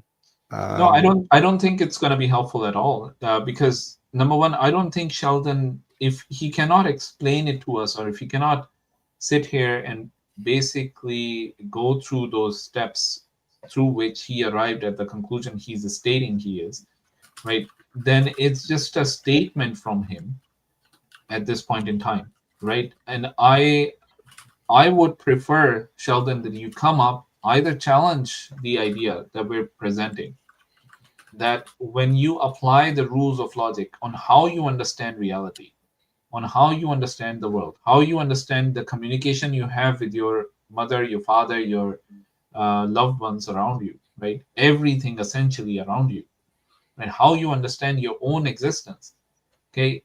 It is through logic, and when you apply those rules of logic, right, you come to the conclusion that the Trinity is tritheism, okay? And if not that, then you come to the absurd conclusion that Jesus is the Father, and the Father is the Holy Spirit, and all three of them are essentially one. But then the idea that Jesus died on the cross and he was a man disproves the concept that any one of them can claim to be God, because they were all men, right? So really, it's the onus is on you on bringing something reasonable that we can have a conversation on. Yeah, so the reason why I would say that you're not because from my point of view, there are like a couple of flaws in like the necessity of logic and how it works. Like when you say logic helps us. Can you state your flaws, and basically we can go into them if you want to? Yeah, I'll give an example. So when you say logic allows us to understand reality, well, what exactly is reality? Is reality only limited to things that exist, or is it any conceivable thing, even like a thought? A thought is part of your reality. Yeah, so then that's the thing. So I would ask you, can you attribute an illogical thing to God if it doesn't pertain to his existence? Like, if you were to use an illogical claim, like God is, God is like a shore and a stirring sea, but so let me clarify this. Right, the fact that you have a thought is part of your reality. However, what that thought can include can be illogical, right? You can have a thought that is basically saying an immortal mortal or a god man, right? This is a contradictory statement, right? That idea that you have a square circle. You can say the concept that it's a square circle. You can speak it, you can think it, and that could be an illogical thought per se. But the idea that you have a thought, it is still part of your reality. Does that help you? Yes, dude. Yes, but okay. Then could the statement in any way be true, depending on the context of what it's attributed to? What Say again? So if you make an illogical statement or have an illogical thought, can that thought or statement in any way be true, depending on the context of what it's referring to? I think it's probably worth being really clear about the difference between epistemology and ontology. Yeah. You familiar with these terms? Yeah. Okay, cool. Let me just clarify that. It's really useful to sort of think. Epistemology basically talks about our knowledge of things. And you can think of it, my favorite terminology is as an atlas or a system of maps and charts. Okay. So you can think of the world of things we might know and all the different sort of places, all the different things and how they're related and connected to each other. And it's all abstract. It's all a mental model. And this is about, you know, what we know or think we know and how they're connected to one another. And then you can kind of, that's the map. And then there's the territory, which is the ontological reality. And so you must have heard the phrase, or maybe you've heard the phrase, don't confuse the map with the territory, you know, which is, you know, commonly spoken about in military campaigns or whatever, you know. And it's obviously sort of, at least that brings it down to earth a bit. But the point is not to confuse or conflate your mental model with actual reality as it exists. And a good example of this is, for me, since we're on Islam channel, is the names and attributes of Allah subhanahu wa ta'ala.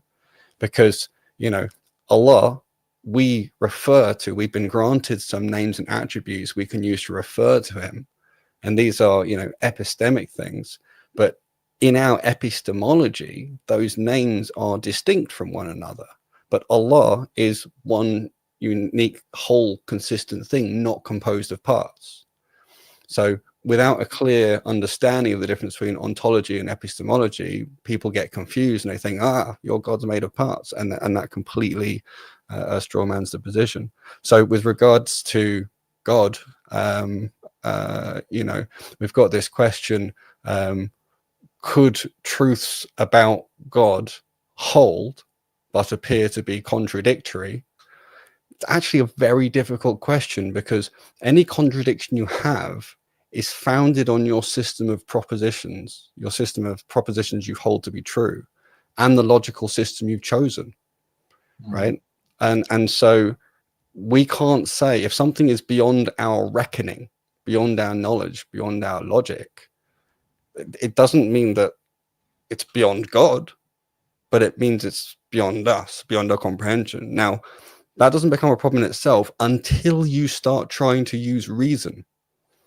If you assert something that is true about God, but is contradictory, and then you try and apply any other reasoning whatever to it, then you are necessarily in the principle of explosion trap, expulso quod libet sequitur, the devil's favorite toy. Yeah. So anyway, Sheldon, do you want to respond? Do you understand the contention that the brother and myself have brought up? Yes, I kind of understood what he was saying. I guess, like, well, what I'm trying to say in a sense is, like, can a metaphor that's contradictory exist? Can a metaphor that is contradictory exist? Can a metaphor that's contradictory exist? Can it be used? Can it be like should we break that into two parts? So can a metaphor exist? Well, it's a metaphor. So by very definition, you're not claiming that the actual metaphor exists. You're claiming the metaphor points to something that exists. So that's one thing. And the other thing is then, can it be contradictory? Well, if your metaphor is contradictory, that's kind of stuff actually does pop up. But the crucial thing is to not try and use it for further reasoning. Yeah, but here's the thing. You can use something as a metaphor that is a contradictory statement. But can that contradictory metaphor sort of exist? Can you basically say something metaphorically about something else, which is true, but it is contradictory? That, yeah. So a mystic often uses metaphors like, be like the blind man that can see, right? And you can take him as a you know, wise person and try and see the deep wisdom behind it, or they can just use that to take your money. Depends on the kind of person they are, right? There's a lot of things that does not mean that a blind man can see. Right. And this is where I'm going. But there's also, you know, if you look at you know, I used to do a lot of martial arts, and there was a lot of sort of the underlying theory, if you like, or philosophy to do with chi and things like that. where there's a lot of paradoxes, and thinking about those paradoxes sort of can lead you to deeper understandings of various kind of things and so on. So there can be a role for paradoxes, but not in connection to reason. The point of them is you need to expand your mind and all that sort of stuff. But you have to be really, really careful with these things, because if you ever fall into the trap of connecting it with logical reasons, or thinking that you've rationalized or have reason, that's when you're in the devil's favorite trap. Yeah, and here's the thing: it comes down to this question. Just the fact that we can say something that this is how it is, right, and call it a contradictory. Like we say a square circle, right? The idea somebody can say or make the statement or the assertion that a square circle exists. Does that make it true that a square circle actually exists in reality? Does that make it real? No. That's the point we're trying to point out to you, right? That's exactly what we're trying to say. Just because you claim that 1 can be 3 and 3 can be 1, that doesn't make it true, right? And this is where we're coming to you with the argument that we're presenting, that you can claim whatever you want, you can believe that that might be true, but that does not make it true.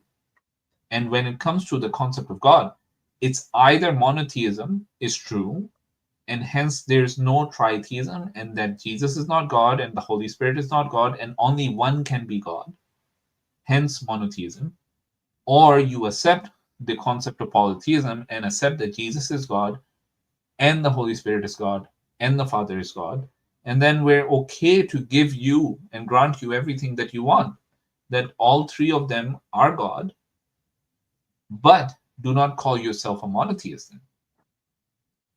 Do you understand? Because this is what we're telling you Christians, that you cannot claim to be a monotheist and then claim that 3 persons are God.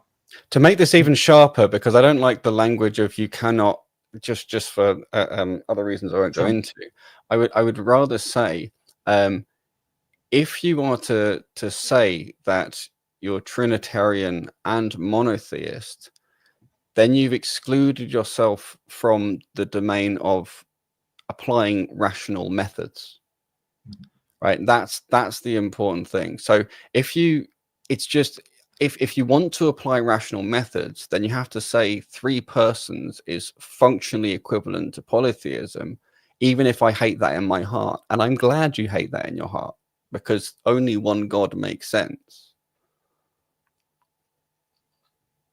And that's why I think it's very important to Christians to insist there's one God, right? But then this idea, so for me, the trick, if you like, is if you are willing to accept the 3 as 1 and 1 as 3 in some sense, that is the hub, the nexus from which anything follows, from which people can shove what they want into your brains. That's where the vulnerability gets injected. You know, Sheldon, let's leave everything aside. I just want to know, you've been around these channels long enough to know what the Islamic position is. You understand that this is really what you want to be. You want to be called a monotheist, right? The only true way of becoming a monotheist in this day and age is by becoming a Muslim. That's the only way that you'll ever be a monotheist. And look, Sheldon, no matter what you do, right, at the end of the day, you need to start with what your heart is telling you. You want this monotheism to be your identity. Okay? That's why you keep coming and challenging. You want us to tell you, no, you guys are also monotheists. We're not going to say that, because that's not true. Right? We're not just going to lie for the sake of convenience, that you basically have this feel-good factor that, oh, yes, Christianity is also monotheism. Because that's all you want to do. And face it, that your link with Christianity, there's something more fundamental there that you need to address. What is it? Is it your parents? Is it your family? Is it the people around you? Is it the fact that you feel alienation from those people? Is it because this is all you knew throughout your life, and you're really finding it very difficult to let go of it? Because even though I don't think you're still a Christian because you think it's true. I don't think that's the case, because it's been debunked so many times to you, and you've left here with no answer in so many different situations that it must have put a question in your head. Is this really what I feel the truth can look like? Just be honest with us, Sheldon. Well, yes, you are right that, you know, my goal here is that, you know, Christians are monotheistic. And And look, how many times have you come up here, Sheldon? Have you? I've lost count, honestly. I've lost count. 2 years, 3 years, probably 3 years, I think, right? We've been having these discussions on different channels. Here's so what I struggle to get my head around, and maybe you can make this clearer for me, is, for me, in terms of belief about Jesus, there's actually very few propositions that separate you and I, right? And I think we went through this when we had our one-to-one before. You know, believe that the soul that was blown into him is of divine origin, believe that he was a virgin birth, believe he's going to come again, you know, in the second coming, or just all of these things, you know, and that he brought beautiful words from God and all this kind of stuff, that he performed miracles by the permission of God. And so really there are very few propositions that separate our beliefs about this wonderful man.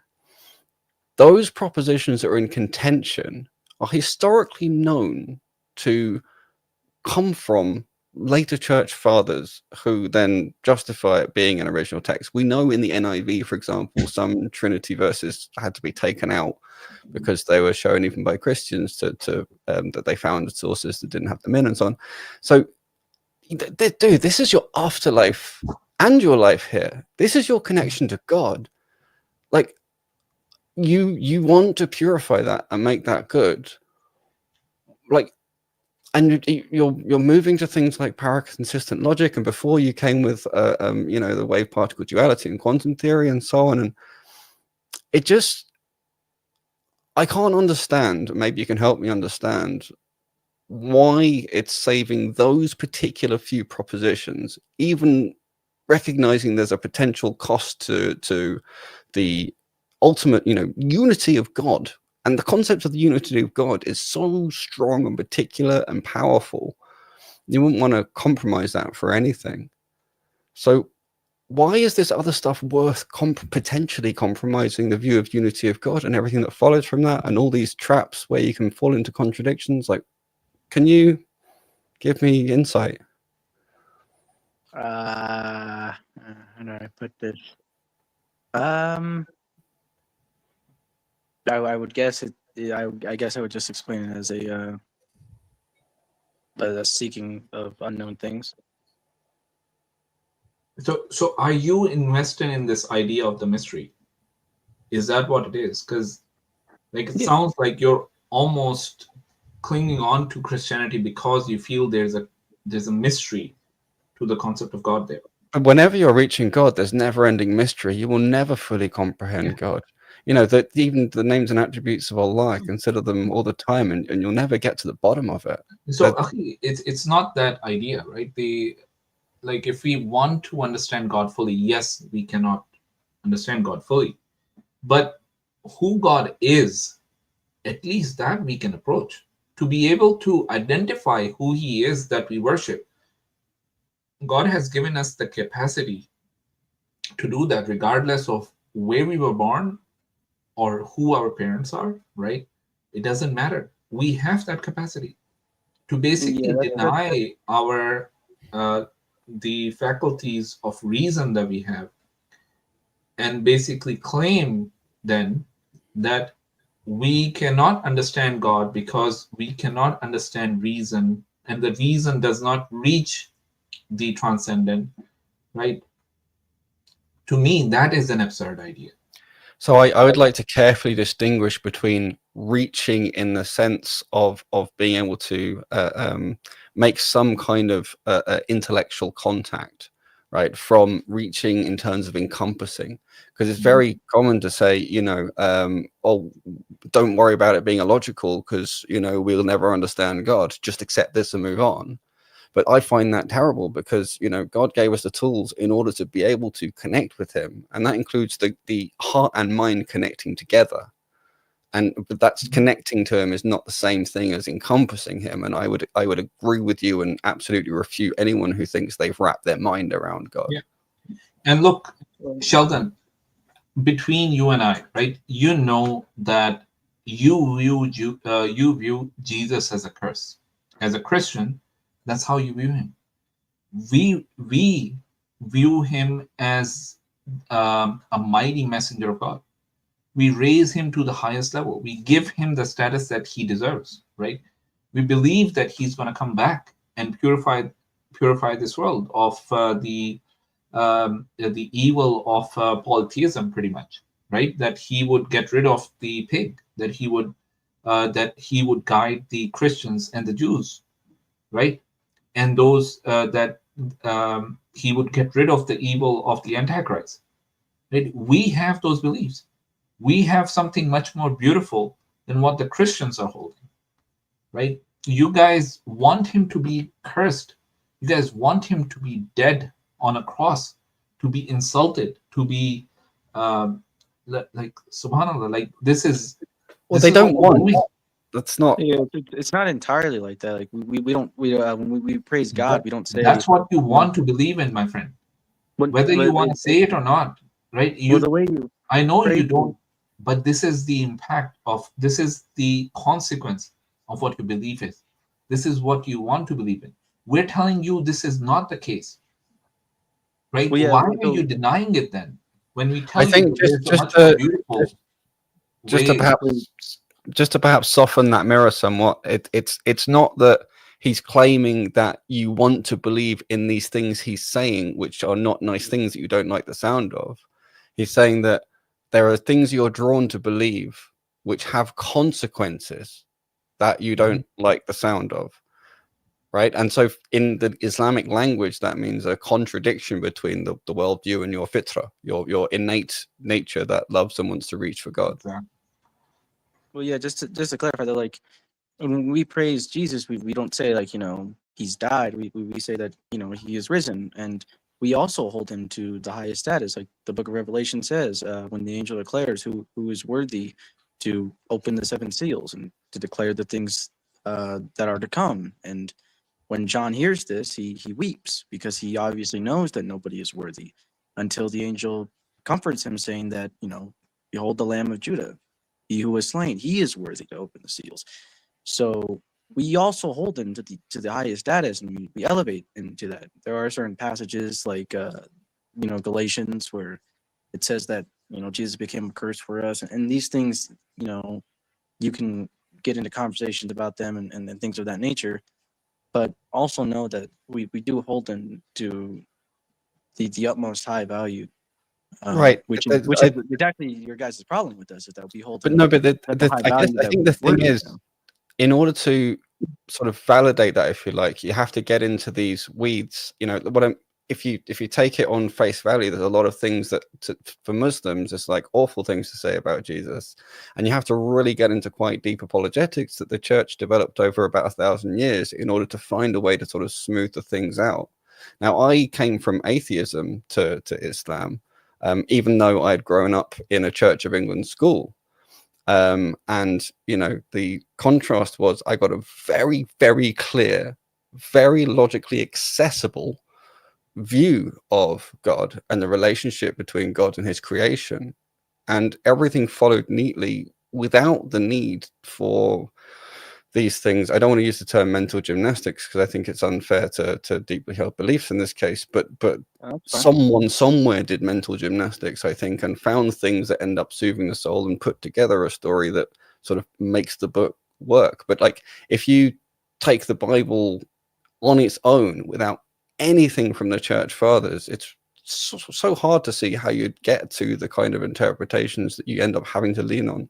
And it just, again, I'm not even saying, you know, this is strong proof. I'm just saying, like, if you're not just your life, but much more than your life, is absolutely in the balance, right? Then for me, something that is clear means that I can stand in front of God. Let's say I've got these two options, right? With Islam, I can stand in front of God on Judgment Day and say, you know that this was clear to me and I followed this. But standing in Judgment Day in front of God and saying, well, you know what, it seemed convincing because if I read the Bible this way and that way and things, then it came together. And imagine he then says, why didn't you just believe in one God? Like, Jesus was praying with his head to the ground in the Garden of Gethsemane. Like, Jesus called out to God. He prayed to God, how many more signs do I need to give you? Like, you know, what are you going to do? You see what I mean? Yeah, I would agree. You know, I would say that, you know, a lot of the things that the early church like tries to the very, very small things that it tries to you know, having to believe that Jesus is, you know, eternally begotten and that he's of utmost equality with the Father. These things are things that can to some extent be taken from the Bible, but I do agree that it's something that did take years of interpretation to come up with. I wouldn't look, Sheldon. say that. Sheldon, I'm going to go back to the original question I asked you, right? That what is it that is making it so difficult for you to let go of Christianity at this time? Because it's not about Islam. I don't think you question the truth of Islam. The idea that monotheism is true, I think you ascribe to that, right? And that's the core aspect. And the idea that the Prophet, peace be upon him, was a messenger, I don't think you can deny that. And we've probably had enough conversations about it that you've come up with enough arguments which have been pretty much you've seen the responses for, right? My question to you really is, what is it that makes you cling to Christianity? Well, like I said earlier, it's you know, the mystery. The reason why I believe that there's a lot of mystery in trying to understand even the simplest things about God is you guys say that, you know, God has given us our reasoning and our minds to some extent understand him in the way that he reveals us, and I agree with that to some extent. But when I look at the world around me, when I look at how much I don't understand, it's hard to believe that God would give us minds and reasoning to understand even the simplest things of him when we can't even begin to understand even the deepest things of what we're in. So can I take an example there? I just want to. Can Oh yeah, go ahead. So let's take the example of a blade of grass, right? Just a blade of grass. Like, you can understand what a blade of grass is at a certain level of abstraction, right? But I don't understand everything about any blade of grass. If you know, look under a microscope and you dissect them, and then you look at the cells they're made of, you look at the things that are inside those cells, you're like, at some point, pretty much everyone is going to tap out. You know, if you get down to the molecular biological level and so on, like, you have to be a specialist in even particular grasses to really, you know, you get to the Higgs boson. Right. And let's not even go there. Even if we're just going down to chemistry, I just want to make this point. Like, and so for me, the analogy would be, you know, things like the names and attributes of Allah and things like that is like seeing a blade of grass and saying, I can get that at a certain abstraction level. And so we're not professing, and in fact, we profess the opposite. We say you'll never be able to fully understand God, and that makes sense. But it also makes sense that he created vicegerents on earth who are able to understand him at some level of abstraction. This is my problem with the Trinity, is at the most fundamental, basic, first contact level of abstraction, you're not allowed to use rationality. And if you do, you're in the devil's favorite trap where anything follows from falsehood. Well, yeah, because what I'm trying to say is not that you can, it's not about fully understanding God. It's about the fact that you can't fully understand what he created. How can he give you a mind to understand even the simplest things about himself, which expands all of creation, when our minds that he has given us can't even understand the fullness of the creation we're in.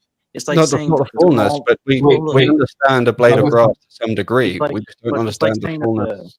it's like Yeah, saying that the Brother blade Sam, of just- grass it's like saying that the blade of grass is the world, and all of creation, and a field of grass is God. If you can't understand everything about the blade of grass, how are you going to understand even the smallest things of a field of grass? Because farmers have been farming for thousands of years before we knew so many things about the details of how nutrients work and exchange and all that sort of stuff, because there's certain workable abstraction levels.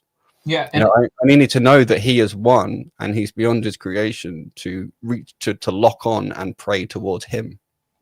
So the blade of grass is not the farmer, in one manner of speaking, right? But isn't fully analogous to the situation, but at the same time, here's the thing, Sheldon, what you're trying to do is you're trying to say that unless and until you understand the blade of grass and all the elements that it's being made up of and all the elements that it takes in and moves out and understand its full existence, that you wouldn't really understand it. Now, that's not even a point. You can identify a blade of grass just by looking at it as you see it, you or I see it, and saying that that is a blade of grass, right? We can identify that God is the one who created us by looking at the existence around us and realizing that there is an intelligent creator for it, right? And basically coming to a conclusion that there must be a God. And the question that we're asking you is, how are you arriving at a concept of the Trinity? Because it is illogical. You can never arrive at that conclusion unless you've been brainwashed into believing that. Okay, because the only logical conclusion that you can arrive at is the concept of one necessary existence, which we consider as God.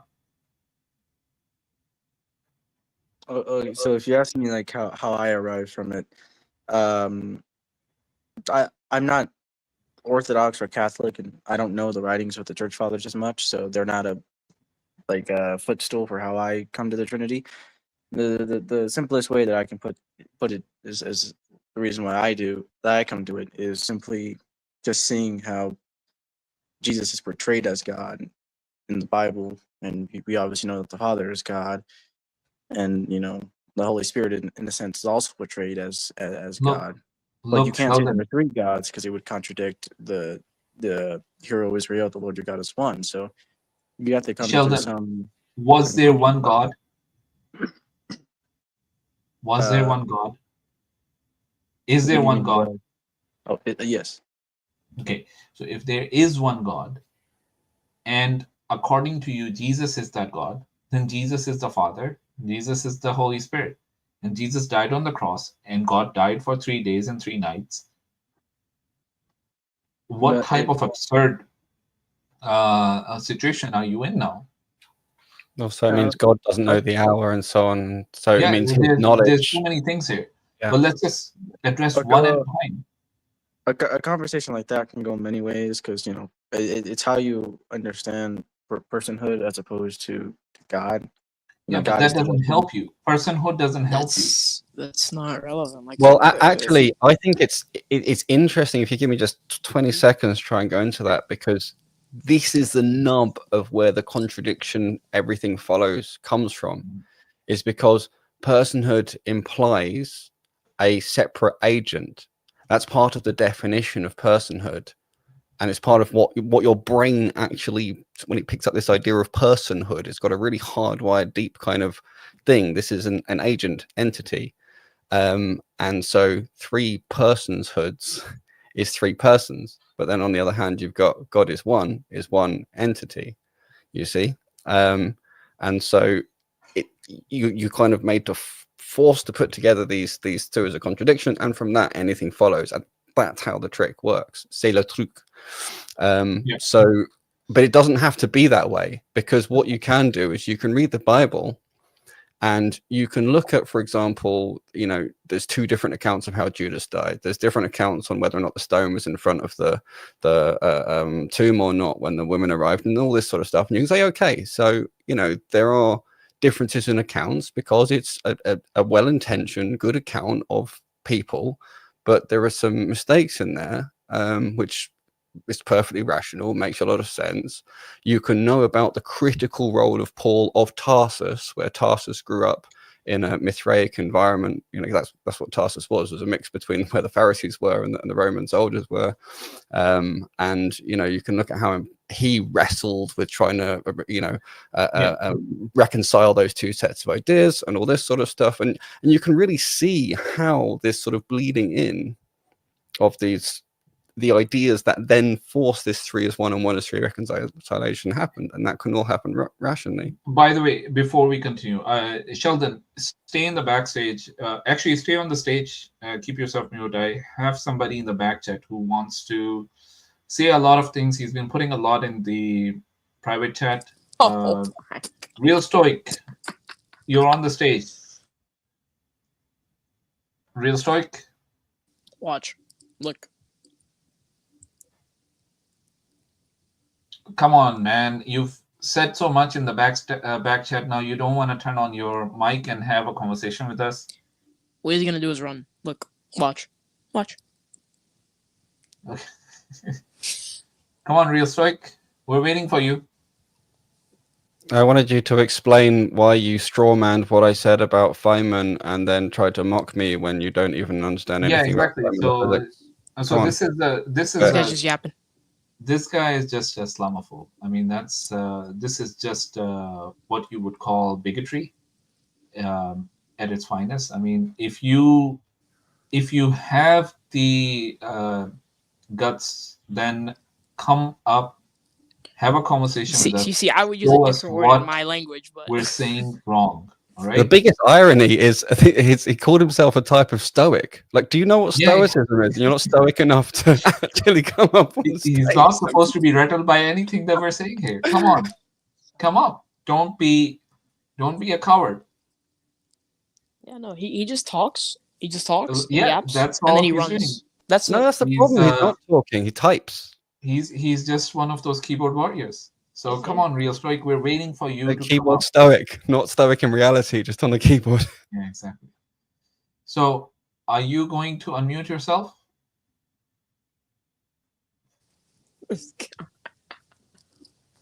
All right. Maybe he is too cowardly to have a conversation. I'm just going to put you back in the back chat. Watch him type away, being like, "These guys, they didn't want to let up." For people who can't see, there is message after message every 3 seconds. He's completely filled private chat with messages. It's absolutely spamming it. Yeah, he is. That's why we're doing this. We're not just picking on him. Like, he's literally spamming the chat and then won't come up. Yeah, exactly. Anyway, so let's continue our discussion. So, Sheldon,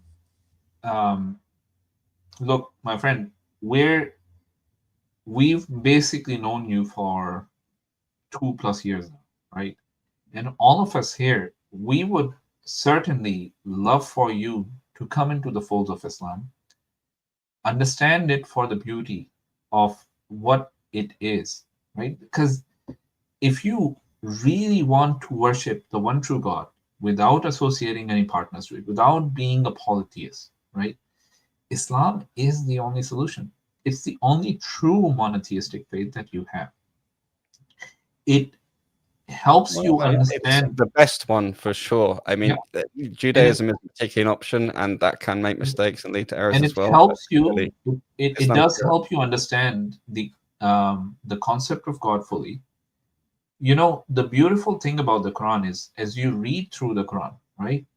Every time God talks about something, right, he introduces himself on how he interacts with his creation, that he is the Ar-Rahman, he's the forgiving, he's the all-knowing, the all-powerful. He talks about himself in those terms to explain to you that certain things that he explains. For example, if he talks about the creation of the universe, he would call himself the one with the power, with all the power, the one who's in control of everything, the one who has knowledge of everything, right? So there's no comparison when you start understanding how the Quran is written, and when you start understanding what it's giving you, there is no comparison with the Bible. And for me, the names and the attributes of Allah is really one of the most amazing things, is because these are real actionable names. Like just having in your mind that God has these qualities and attributes already functionally helps you in your life. It helps you to resolve various issues, you know, and various apparent paradoxes and stuff. And there are still lots of interesting logical, you know, apparent paradoxes that get resolved and get to deeper meaning. For example, you can look at his name, you say, you know, huwa awalu wal akhiru, right? So he's the first and the last. Surface level, is that an apparent contradiction? Well, no, obviously it's telling you something deeper, and it's very, very easy to resolve that. You see, it's not like a mystery that has to stay unresolved. Every apparent contradiction gets easily resolved, and you get wisdom from it, and depth, and healing in your heart, and all sorts of stuff. But the names and attributes of Allah alone is just, you know, even if it wasn't true, functionally they're amazingly helpful. And Brother Islam, what is amazing to me is the context in which those names and attributes are used, right? So when Allah talks about the creation of the universe, he calls himself the all-powerful. He called himself the Al-Qadir. He would call himself the all-knowing. He would use those attributes that help you understand how that is happening, right? So it's there's no other book whatsoever that can claim to do what the Quran is doing. It's for example, in my website, one of the things I'm working on is a short article on how with just 4 names of Allah you can very quickly arrive in a syllogistic sense at the least action principle, and you know, the most fundamental principles on how the world works, because of he makes optimum creations and he has knowledge of all the options and all that sort of stuff. You know, so it's a really much more efficient way of thinking. Now, when I first came to Islam, I came to attack it. I was raised, you know, although I went to the Church of England school, I very quickly became atheist, and the father who raised me was vehemently anti-religious, and you know, really had me convinced that, you know, people who believed in religion were the problem, the source of the problems in the world, and I felt like I had to save people from their delusions, and I was, you know, really attacking this stuff. So I didn't in any way, you know, go in the sense of seeking and wanting to validate something or wanting to find something to fill a hole or anything like that. You know, I really just went with everything I'd learned, and I was just, I had a pretty good grasp I'd only done my first year and going into my second year, some of my second year, and studying physics. But even then, you know, everything I'd learned, everything I'd pulled together up until then was just utterly flawed the moment the actual concept of Tawheed and his names and how it connects to the Quran came in. Because the thing is, before then, I had been putting every one of those concepts through a kind of mangler of my existing beliefs. And that's what made them seem, you know, unacceptable. But as soon as they were actually clear, it's just such a more powerful belief system. It was truly miraculous. Yeah.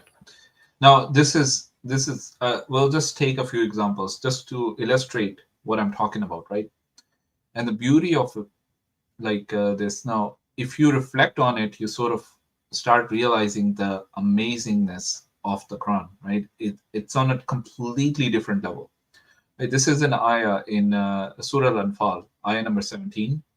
Okay, this is talking about an incident that happened in the first battle of the Battle of Badr, right, between the polytheists and the Muslims, right?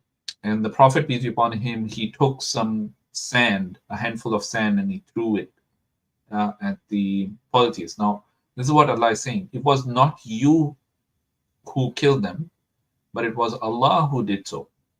Nor was it you who threw, but it was Allah who did so, rendering the believers a great favor. Surely Allah is all-hearing, all-knowing, as-Sami'ul Alim. Right? You know, the amazing thing about this, Brother Islam, right? What does as-Sami signify? What would he have heard? Hearing everything. Yeah, what would he have heard specifically in this particular situation? Oh, even the heart. Sorry? Even the heart. the du'as that Otherwise, Muslims were making, whether right? they come from the heart or they're Yeah. verbalized, he would hear them. Yeah. So the hearing part is what they would be speaking. Okay. So he heard what they said, what the du'as that they made. The Prophet was, it's basically, if you read the seerah, you would basically read that the Prophet, peace be upon him, before the battle, he was praying to Allah, right? And he was in constant prayer to Allah, right? And then, and the Muslims, they were afraid. They were making dua as well, right? Because the polytheists outnumbered them significantly. Now, that is the first part. What is the second part? All knowing. What is this signifying? That even that which you've not verbalized, Allah is aware of that. And He is giving you what you need more than what you asked for. Right? SubhanAllah, like when you start going into the understanding, and like our scholars and our the ones that the tafasir and all the other, when you start doing this, right, there's so much more wisdom that you can learn from these. This is such a great point, and this is actually another one of those things that really floored me. Is before I had free will and determinism. Well, the universe isn't fully determined, quantum theory, randomness, blah. But actually, even randomness would still not help you in terms of having free will. And so this whole concept of free will is incredibly difficult to try and pull anything together, and just basically doesn't make sense. You have to try and force it, but you feel like you have free will. Yet in Islam, it's absolutely clear. You have freedom of intentions, and you're judged on that freedom which you're given. But it's by permission of Allah, or by the will of Allah, that anything actually happens. My hand, if I want to move it from here to here, is by qadr of Allah. And so with that, so this thing that in Western philosophy that I was sort of brought up on is such a complex mind muck, shall we say, actually just becomes beautifully simple. And then I can then integrate concepts of free will and determinism and stuff like that in wider, deeper thought systems. I just don't get up anything else. And that's the thing, right? That if you don't have the concept of God that is explained in the Quran, right, you cannot actually come to a proper understanding of free will. Because in an atheistic paradigm, you're actually forced into this idea of determinism, even though you can subjectively confirm that you are the one making the choices. But the only logical conclusion that you can draw, given that everything follows from a cause and effect, an infinite series of cause and effect, you don't have any control over anything. But right? subhanAllah, you know what's beautiful about this is Islam agrees. If you try and be atheist, you will end up a slave regardless. You try and not be a slave. You try and avoid being a slave of God. You are made to worship. You are made to submit yourself. You can't avoid doing that. Every living thing, you've got the point of birth, the point of death, a continuously connected path in between. You're always making choices, sacrifices of portions of your life for this or that. It's not if you worship, it's what you worship.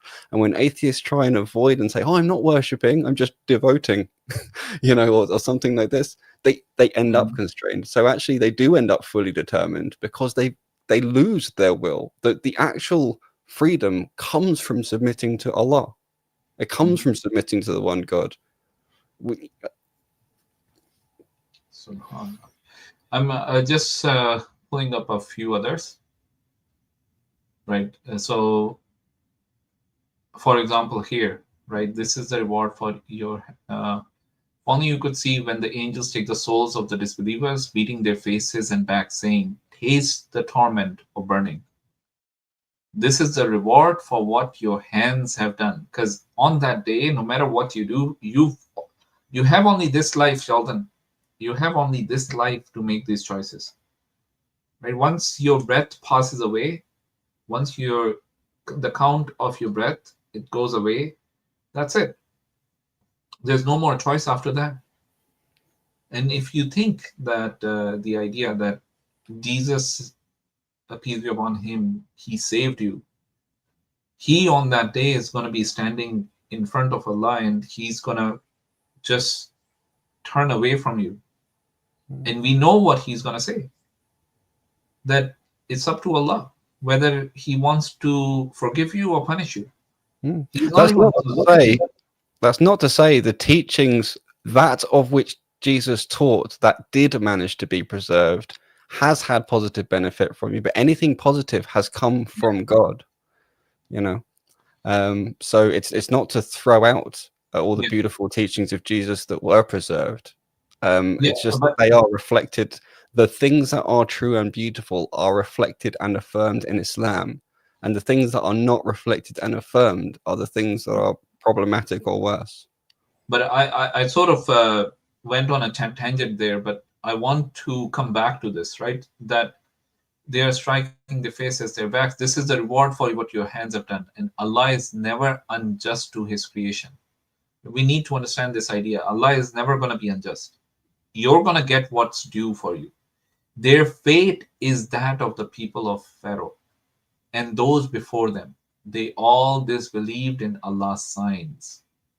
So Allah seized them for their sin.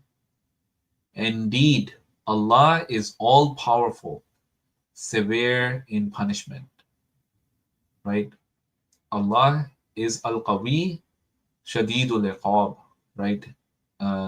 Severe in punishing, right? But Al-Qawi, he's telling you that you cannot run from Allah. He is the one who is all-powerful. You cannot run from him. You think that you can get away with something? You think you can just continue disbelieving in him? Right?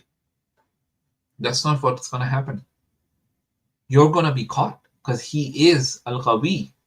Right? See, this is what we're trying to talk about, that Allah talks about his attributes, and he sometimes is using them directly as the attribute, or he's explaining them. In this particular case, it's like Al-Qawiyun Shadidul Iqab, right? So this is the beauty of the Quran. It's making you understand who your creator is, right? The next one is, this is because Allah would never discontinue his favor to a people until they discontinue their faith. Surely Allah is all hearing, all knowing, right? He hears you. If you continue having faith, if you continue proclaiming Allah as your creator, right? And if you have faith in your heart, Allah is all knowing. If you continue saying that you worship Allah, right? The creator of the universe, you're not ascribing partners, right?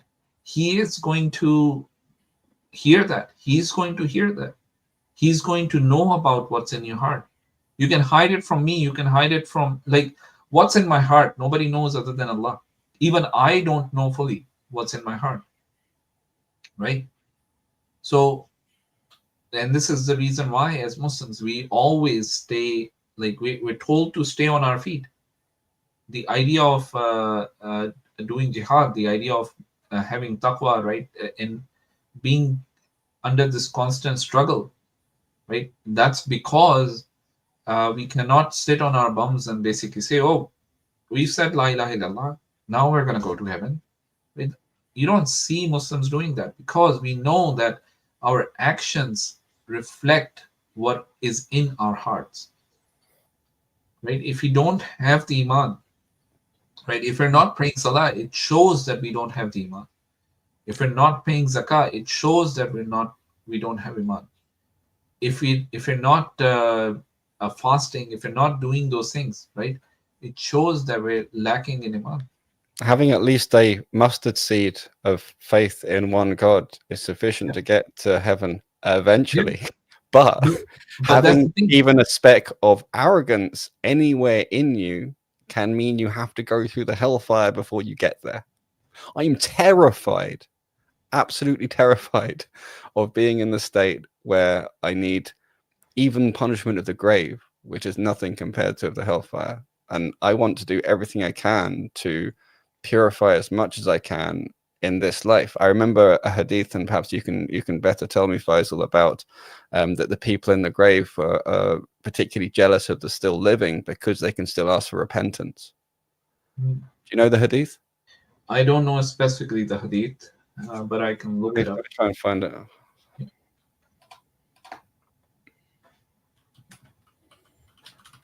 Like, look, does the Bible talk to you like this, Sheldon? Does the Bible actually teach you these things in the same way? Like, let me just take a small surah, a relatively small surah. I love Surah Al-Mulk. While you're looking, so the hadith is under the title of funerals, and it's in Sahih Bukhari 1378. Do you have the link if you want to put it? If you want to put it in the back, Bukhari 1378. Let me just chuck it across to you. I'll put it in the chat if you can see it before it gets spammed out by Rational.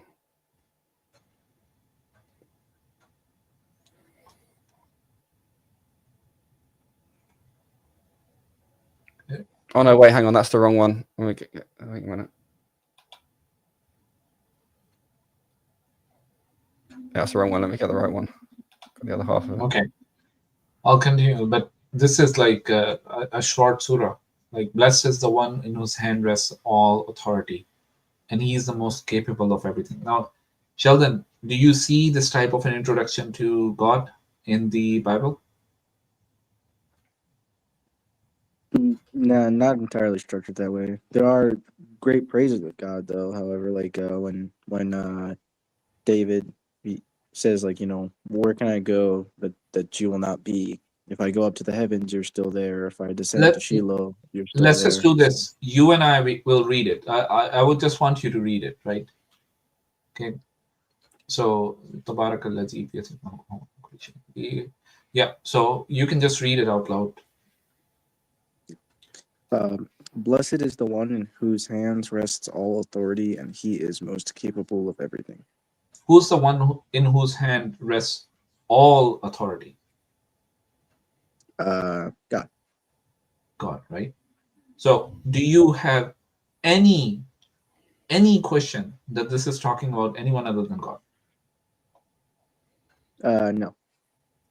The next part, and he is most capable of everything.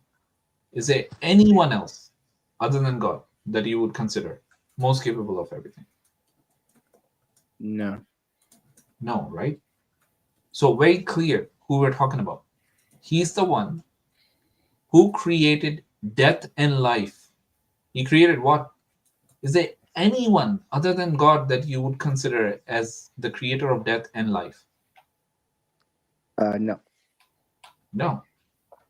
In order to test which of you is best in deeds, the whole purpose he created death and life is for what? I'm sorry? What is, according to this verse, what is the purpose for which death and life is created? You broke out. Can you say that again? What is the purpose for which death and life is created according to this verse? Oh, to test which of you is best in deeds, and he is the Almighty, all-forgiving. Almighty, all-forgiving, right? Do you actually realize why Almighty is used and all-forgiving is used here? Al-Aziz al-Ghafur. I mean, this is what I'm telling you, Sheldon. When you just when thinking you about that, I just pondering caught over that. these- I just caught that. SubhanAllah. Yeah, subhanallah. This is like so amazing, and I'll ask all the brothers here. We'll just do this, and Sheldon, we'll just give you this opportunity to sort of understand how we Muslims read the Quran, right? One of my favorites is just look at the 4 lines in Surah Al-Ikhlas, right? Because it's for me, it's stunning because of all of the debates that happened over all of the rationalist periods, the Enlightenment period, and everything else like that, right? And we ended up at things like the contingency argument and so on. Who are Allahu it says قل هو الله أحد. Allahu as-samad, lam yalid wa lam yulad wa lam yakun lahu kufuwan ahad.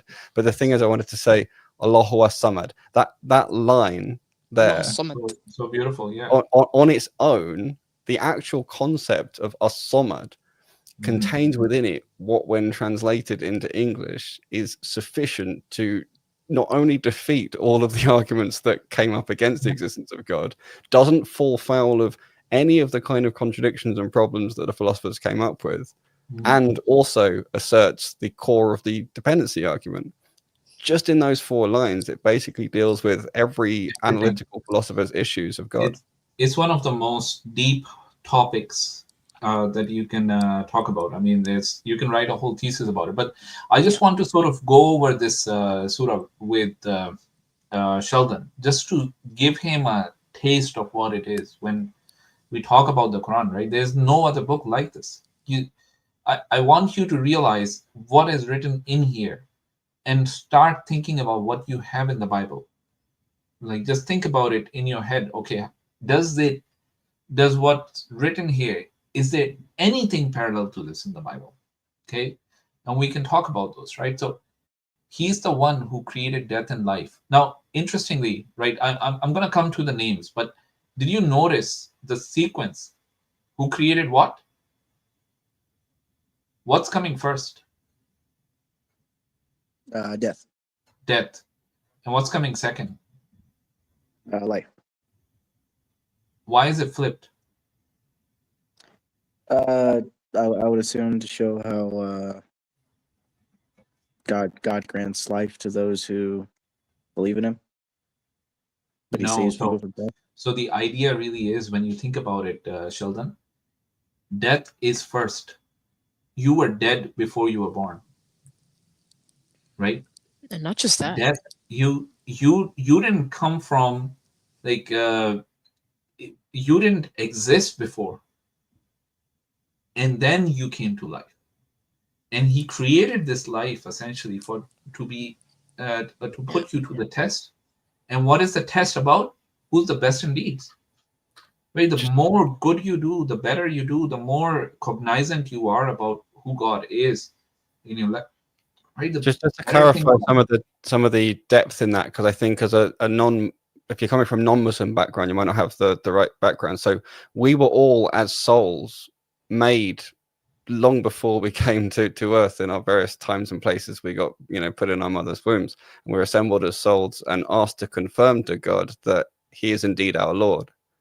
So this state of death, as in not being alive in this dunya, it's literally that came first. Yeah. And then we because had this for us, brother Islam, death is literally the separation of the body and the soul, right? So, that's how we see it. So our souls were separated from our bodies.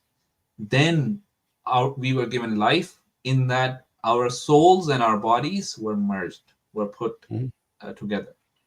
Okay, so the purpose of taking us from death to life, what is that purpose?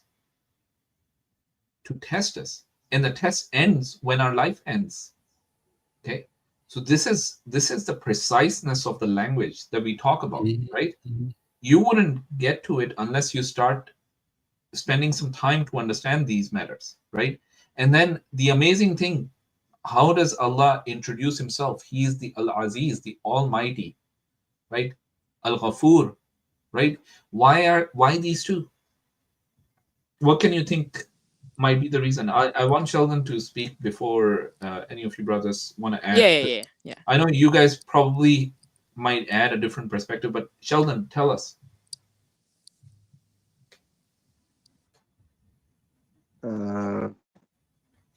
Not exactly sure.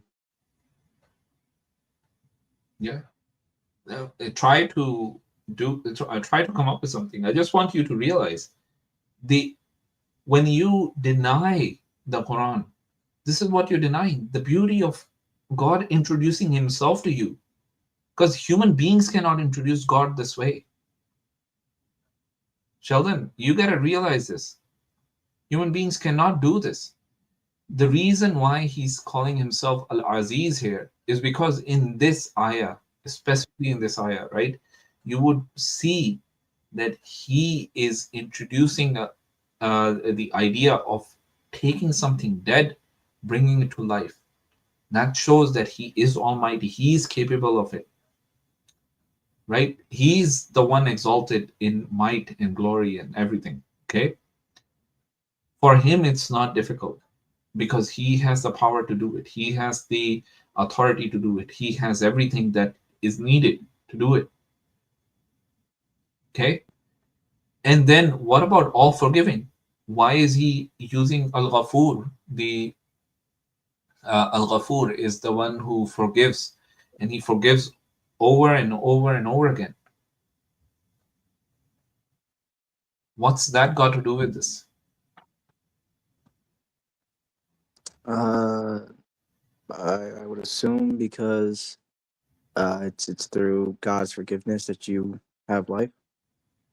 No, that's not what it is. It's because the test, you're going to keep failing in the test over and over again. You're going to keep, like Allah is telling you that I will forgive you if you are short. It's like a teacher telling them that, I'm just going to pass anyone who's very close to the passing percentage. Right? Allah is like that. He's the one who keeps forgiving. He's the one who keeps giving you chance after chance after chance after chance after chance. And in Christian language, it's we're all sinners, and Islam very explicitly states, give me the ayah if you have it, that had we not sinned, he would have wiped us out and placed in a new creation.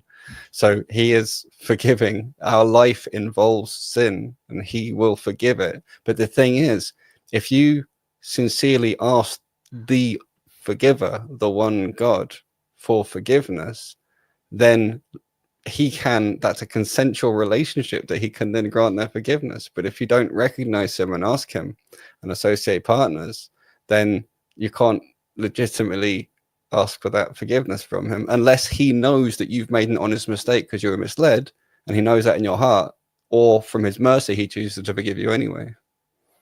Yeah, that seems kind of weird because, like, from my faith, sin is the exact reason why God would want to destroy humanity. It's the reason why he wanted to cause the flood. So that's why we're telling you, you've been deceived, right? This is what we're telling you. You've been deceived. But you agree we're all sinners, right? Surely. So God didn't make a mistake. If we're all sinners and God doesn't make mistakes, surely this makes more sense. Obviously, he created us with the capacity to sin and with the capacity to seek forgiveness, to see how many of us would actually turn away. So think about it. What is that parable of the what's that son, the prodigal son, right? What's the whole story about? Why did he get forgiven? You have these type of things in your scripture as well. The idea that he kept disobeying his father over and over again, and Jesus talks about that parable of the prodigal son, right? That he returns and he gets forgiven.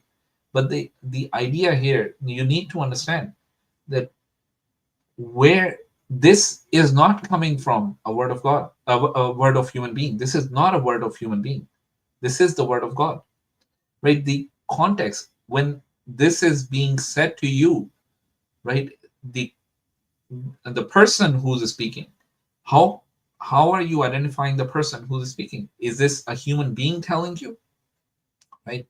He's the one who created 7 heavens, one above the other. You will never see any imperfection in the creation of the most compassionate, right? So look again, do you see any flaws, right? So Ar-Rahman is one of the names of Allah as well. So you would never see any imperfection in the creation of the most compassionate. So I may point to the birth defect, genetic, but in Islam, the idea is that even someone who's born with any form of deficiency, that is part of the test from Allah. If somebody is born and that blind, can be a good thing. Yeah. And subhanAllah, look at my brother here. You know that brother DeAndre, you were born blind, right, my brother? Yeah. Yes. Yeah. But subhanAllah, Allah has blessed him in so many other ways, right? So it did not stop him from seeing the truth of Islam. He's not blind like some of the other people are. He's seeing the truth for what it is. Okay. And then look again and again, your sight will return frustrated and weary. Do you know what this is talking about? The idea that you look at this heaven, okay, you look at the heavens, right, above you. You cannot encompass the idea of the heavens fully. Your sight is gonna be frustrated and weary. Like you're going to get frustrated by how vast it is. And he's the creator of all of that. He has the knowledge of all of that exists in there.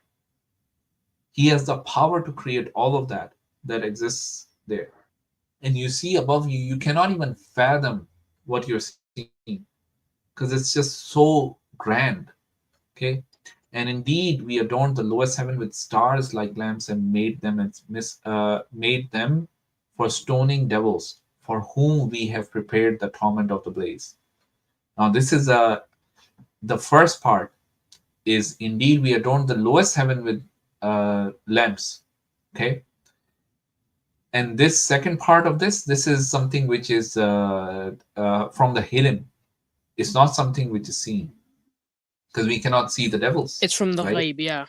The ghaib, right? Those who disbelieve in their Lord will suffer the punishment of hell. What an evil destination. When they are tossed into it, they will hear its roaring as it boils over. Right? This hell, it's going to be calling out for you that throw this person in. Throw this person in. Do you want to end up in hell? Right? You don't want to be one of those. Almost bursting in fury. Like it's living. Every time a group is cast into it, its keeper will ask them, did a warner not come to you? Did we not come and warn you, Sheldon? Have we not warned you that the failure to believe in the one true God, the failure to be falling in the faith that is the final faith, do you not see the consequences of that? It's not a simple thing. You know, the consequences of not following atheism is what? It says nothing. Why should I even bother having a conversation with an atheist now? Because what are they offering me? Nothing. Right? So this is really where it comes down to. But the consequences of not following Islam, that's a severe consequence. We're telling you this is not don't take this light. Don't just reject it because your mom is saying so or your dad is saying so. You should, because of your mom and dad, you should be the one who comes to Islam and then teach them the truth.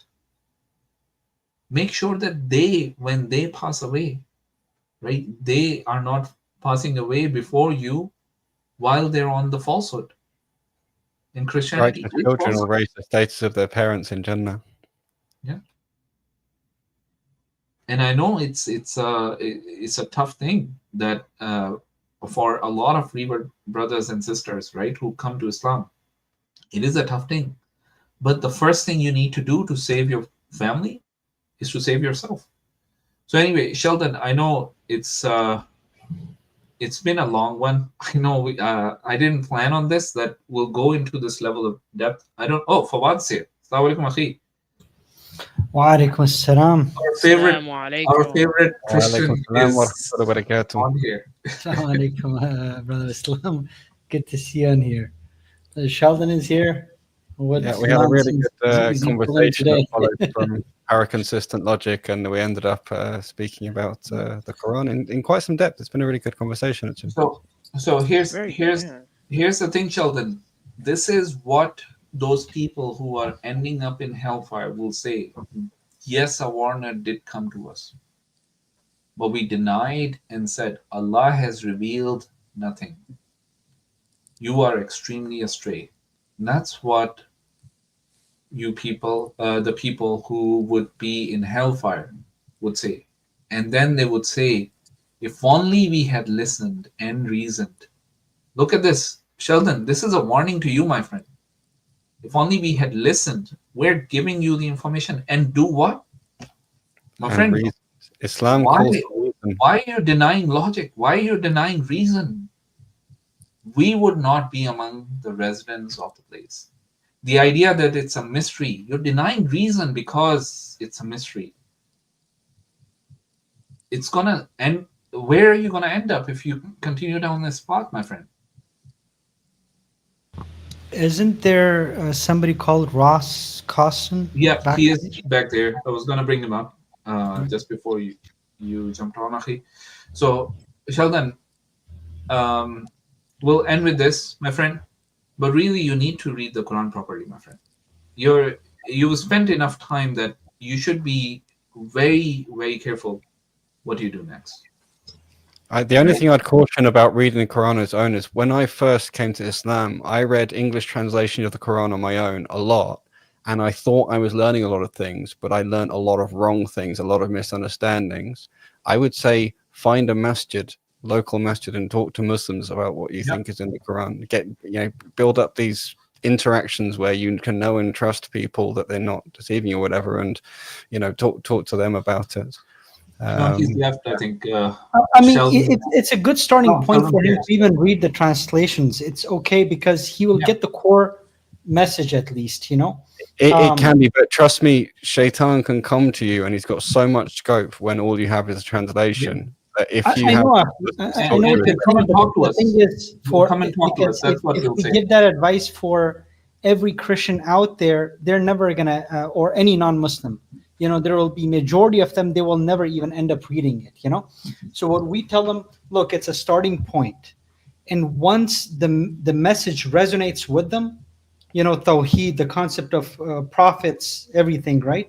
Then they can go a little bit deeper into it. They can start studying the Arabic. They can walk up to a masjid, because I honestly don't think that a person like Sheldon, as much as we have known him for the past couple of years with our interactions, I don't even think he has even bothered looking into Quran, so I don't think he's I wouldn't call him insincere at this point. I do think the fact that he keeps coming back to these streams again and again, seems like he hangs out over here more than a very sincere and rational conversation this time, very reasonable, and he came talking about. So, Fawad, I don't know if you heard the whole thing, but I didn't. Sheldon with this, we're just going to leave Sheldon with this because he's heard us out. We've had a good conversation today, and I hope, Sheldon, you can take this, right? I just wanted to go over this with you just to sort of make you realize that even with the translation, you'll get the message, right? You'll get the message, and focus on how beautiful it is. It's introducing you to this idea of salvation. It's introducing you to the idea of the power of God, the authority of God, the might of God, right? All of these things are being explained to you, right? And you understand God better. That He's the one who forgives, He's the one who hears, He's the one who communicates, He's the one who's all-knowing, all of these things, right? The Quran is introducing you to God, right? So go through it, my friend, just because, before you even, just don't deny Islam because you feel that your identity is Christendom, okay? Because you might very well be on the wrong side of the fence when it really matters, okay? So Sheldon, we're going to call it a day. So anything you want to say at the end? No. Thank you for the conversation. It was pretty good. Are you going to take the advice, my friend? Yes, to the best of my ability. I will add you to my prayers. All right, take care, my friend. Bye. You guys as well. Have a good night. Peace be with you.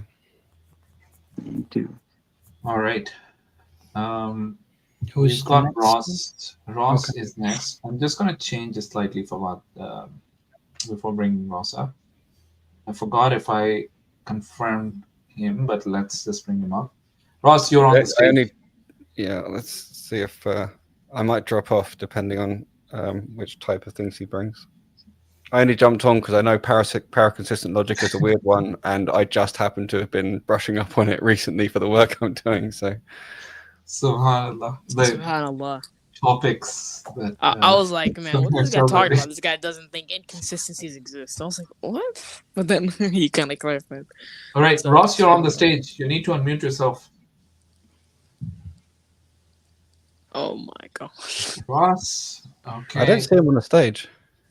We changed the because he didn't turn on his camera, so just so there's no funny business, we changed the layout. Because we've had people do some really weird stuff when they come on Dawah channels. All right, fever is the heat. I brought you up. Oh my god. This guy's seriously, Ross, are you just gonna go on in the back check? Ross, dude, engage. Just unmute, bro. What's wrong with you? Fever is the heat of hell. He ran away. Okay. Ross, you're back up. Oh, that's real stoic. That's yapping real stoic. Oh, okay. So, anyway. Ross, how are you doing? Yep. I'm good. So how are you? You're a Christian, right, Ross? Correct. Okay. So the topic today is that the Trinity is polytheism. And if you look at the very beginning of our stream, we basically go Trinity through is polytheism. Yes. So do you agree with that? Okay.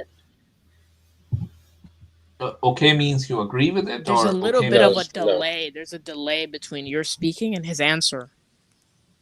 All right. So I'm sorry. I'll be patient. No worries. Yeah, what the hell? Right. So no worries. I'm getting a...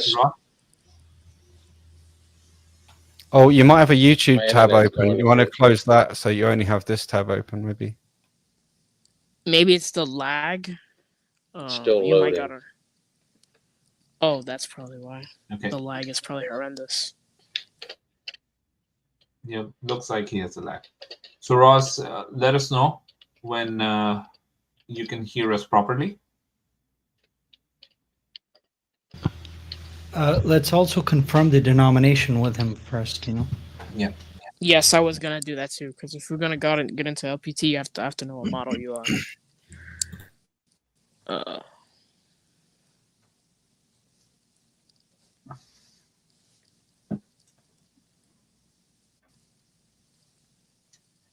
All right, Ross, can you hear us now? At the moment, for right now. Okay. I'm having a storm pass through, and my internet is acting crazy. Okay, do you want to just reconnect?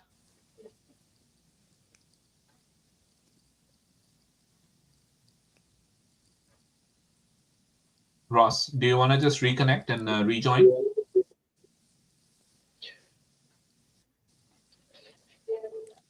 Y'all probably done. Yeah, the delay is really bad. It's almost like that is horrendous. 5 to 10 seconds. So why don't you reconnect? Well, maybe later. All right.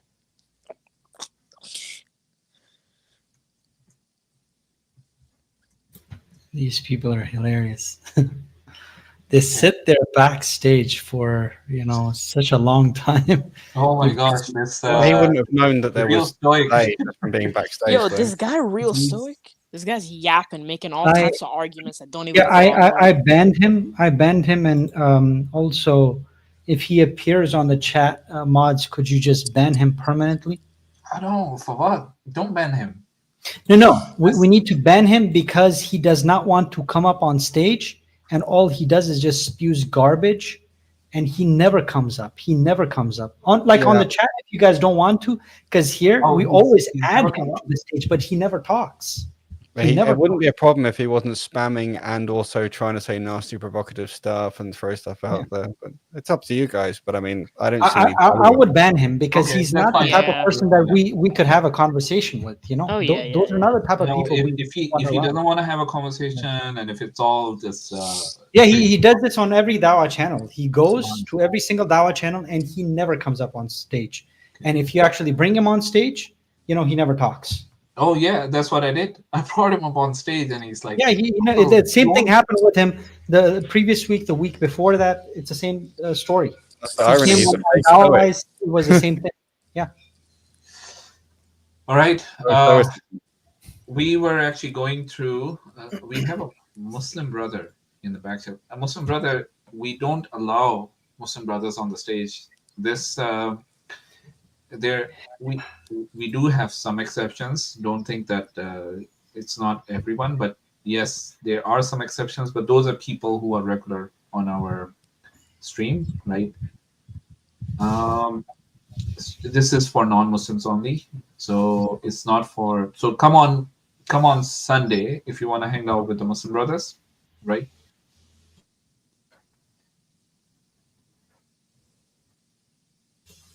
Okay. All right. Okay. So, Fawad, we were actually going through a very interesting part of the Wesley.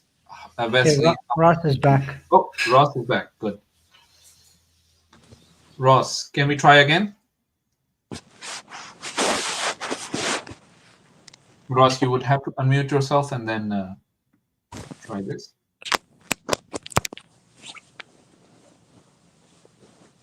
DeAndre, that's you, okay? Sorry. I think you just mute yourself, okay? Oh, just 1 second. Yeah.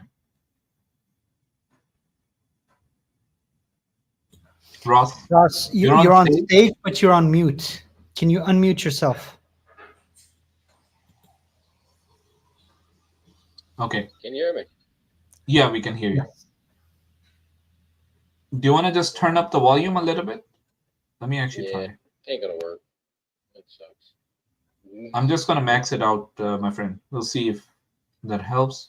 Try speaking. No, I don't think he could hear us. Let's. Yeah, I don't think he can hear us. Yeah. He's gone. Just anyway. So yeah, continue, inshallah, what you guys were doing. Yeah, it's coming to the fun part for what. All right. So the fun part for me was when he started talking about the Gospels. So let's continue on.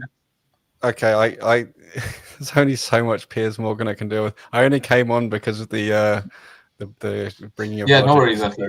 I will take my leave, Akhi. Assalamu alaikum wa rahmatullahi wa barakatuh. Wa alaikum assalam. By the way, Brother Islam, I'm actually. I did mean that. I only came on for logic, so I don't expect to see any logic in the Piers Morgan video. So therefore, I have no role here. Yeah. Brother Islam, can you just? I left my email address. I got the brother's contact information. I'll give it to you. Okay, perfect. Then just share it with me. Okay. Yeah. Feel free to share all my information. Yeah, absolutely. I love it. All right. Assalamu alaikum. Wa alaikum salam. Okay, so let's go ahead. As we approach Easter, why do you think Christianity is getting less popular as Islam is now the fastest growing religion in the world? Yeah, I think there are a few kind of sociological factors that we can look at with that. I don't necessarily think that Islam is growing because of conversions. I think that Islam is outpacing us in terms of birth rate and immigration. So if we look at traditionally Christianized countries, the birth rates are lower. People in the West are having less children. And in fact, if you look at kind of the statistics of Christian growth, I think we're actually seeing a movement to the global South of Christian conversions, where in places like Asia and Africa, you're seeing a growth of Christianity and religious observance in that sense, whereas you see a lot of the importing of Islam into Western countries. And so I wouldn't go as far as saying that Islam is growing because lots of people are converting. I would actually say that largely we're just being outbred in terms of the growth rates with people having children and the amount of people who are coming into places like the UK, the United States, Europe, and Canada that come from majority Muslim countries. Yeah, but something like the UK, for example, I mean, church going has been, pretty rapidly. Yeah. Do you want to add something? Okay. Yeah, that's just going to be false because number one, not only is that like an absolutely absurd claim to say that Islam isn't on top as far as religious switching. It is with regards to religious switching, but the thing is, Christianity, and Akhi Faisal, you know, because you shared the study that I looked at like last month, that Christianity is suffering like the biggest net loss, and a lot of the Christians are more moving to religious affiliation. So either they move to religious affiliation because they don't find, you know, some alternative, or they become Muslims. And like the main catalyst of people moving away from Christianity is their own doctrines, like ADS and Trinity, and like what's that? Like all these kind of doctrines are just confusing for people, and that's why people are leaving the church and people are starting to, you know, find other alternatives. Unfortunately, some people are moving towards religious unaffiliation. Others are moving towards being Muslims, like myself. Alhamdulillah. So that's just not going to be true. Yeah, subhanAllah. So one of the interesting things that you need to understand, for example, Canada right now, especially this GTA region, right, it's become so predominantly Muslim that it's now like almost 15 to 20% in different, depending on which locality you are in, but 15 to 20% of the population is Muslim. And this is the highest concentration of Muslims as a percentage of population in anywhere in the West, right? Maybe it's there in some smaller cities or towns. You can say that it might be higher, but when you talk about a significant minority, right? Muslims are now a significant minority in when it comes to the GTA. And this was so critical politically for the Canadian elections that it caused a huge swing in what had been happening, right? So it's what needs to be understood is that these people are literally afraid that Islam is going to dominate them without even lifting a finger. Yep. Just like how Muslims took over the Mongols in history, right? We didn't conquer the Mongols in history. The Mongols were conquered by Islam. So here's the religious switching rate. Okay, so as usual, they have are lies, and see, this is the part that really irks us about journalists and like Piers Morgan. He's supposed to be a journalist that is running a YouTube channel. He's been part of so many news agencies. Like, you expect better of him, right? But as usual, when it comes to Islam, all the stats, they go out the window. Because if he were an honest journalist, he would have actually pointed out that, wait. Yeah, let me fact check you on this. And let's look at what the research is saying. The stats are saying the complete opposite of what you're claiming. Yes, population is one of the things. That's their fault. Why are they not having more babies? That's one of the conundrums that the West has at the moment. Because look at the biggest countries in terms of economy. India and China. It's because of their population, because of manpower.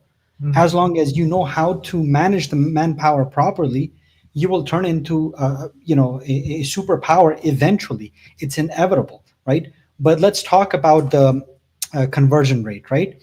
So we actually see Muslims, it says switching in. So what is that? Is that million? 1.3 million. Yes, 1.3 million, right? Switching in and switching out is it's less than a million, right? So you have a net growth of, net change. This is only between 2015 and 2020. So that's, almost 500,000, right? Now look at Christianity on the other hand. It's like a big red. It's like, in terms of negative religious switch, it is the biggest one on the planet at the moment. Yep. It's behind Buddhism, Judaism, Hinduism, every single religion out there, including the unaffiliated, right? It's horrible. And, and that has to do not with population. It has to do with religious switching. So again, he's just flying through his teeth and nobody's correcting him on there. And Fawad, is this study backed by some Muslims, basically? No, it's pure research. It's pure research. Yeah. Bro, Yeah, I wouldn't be yeah. surprised if someone was like, oh, I wouldn't expect them to quote from a study that wasn't paid for by the Saudi government or some nonsense like that. Yeah. I mean, they like to bring up these type of matters, right? Oh, this study is done by them, right? But let's see. Okay, let's continue with this. So Wes has come here and spewed lies after lies. He's not been fact-checked. He's not been challenged at all. And we will continue to see this. Reducing, I'd say, in terms of the general population now for several decades. People just don't go to church like they used to. What do you feel about that?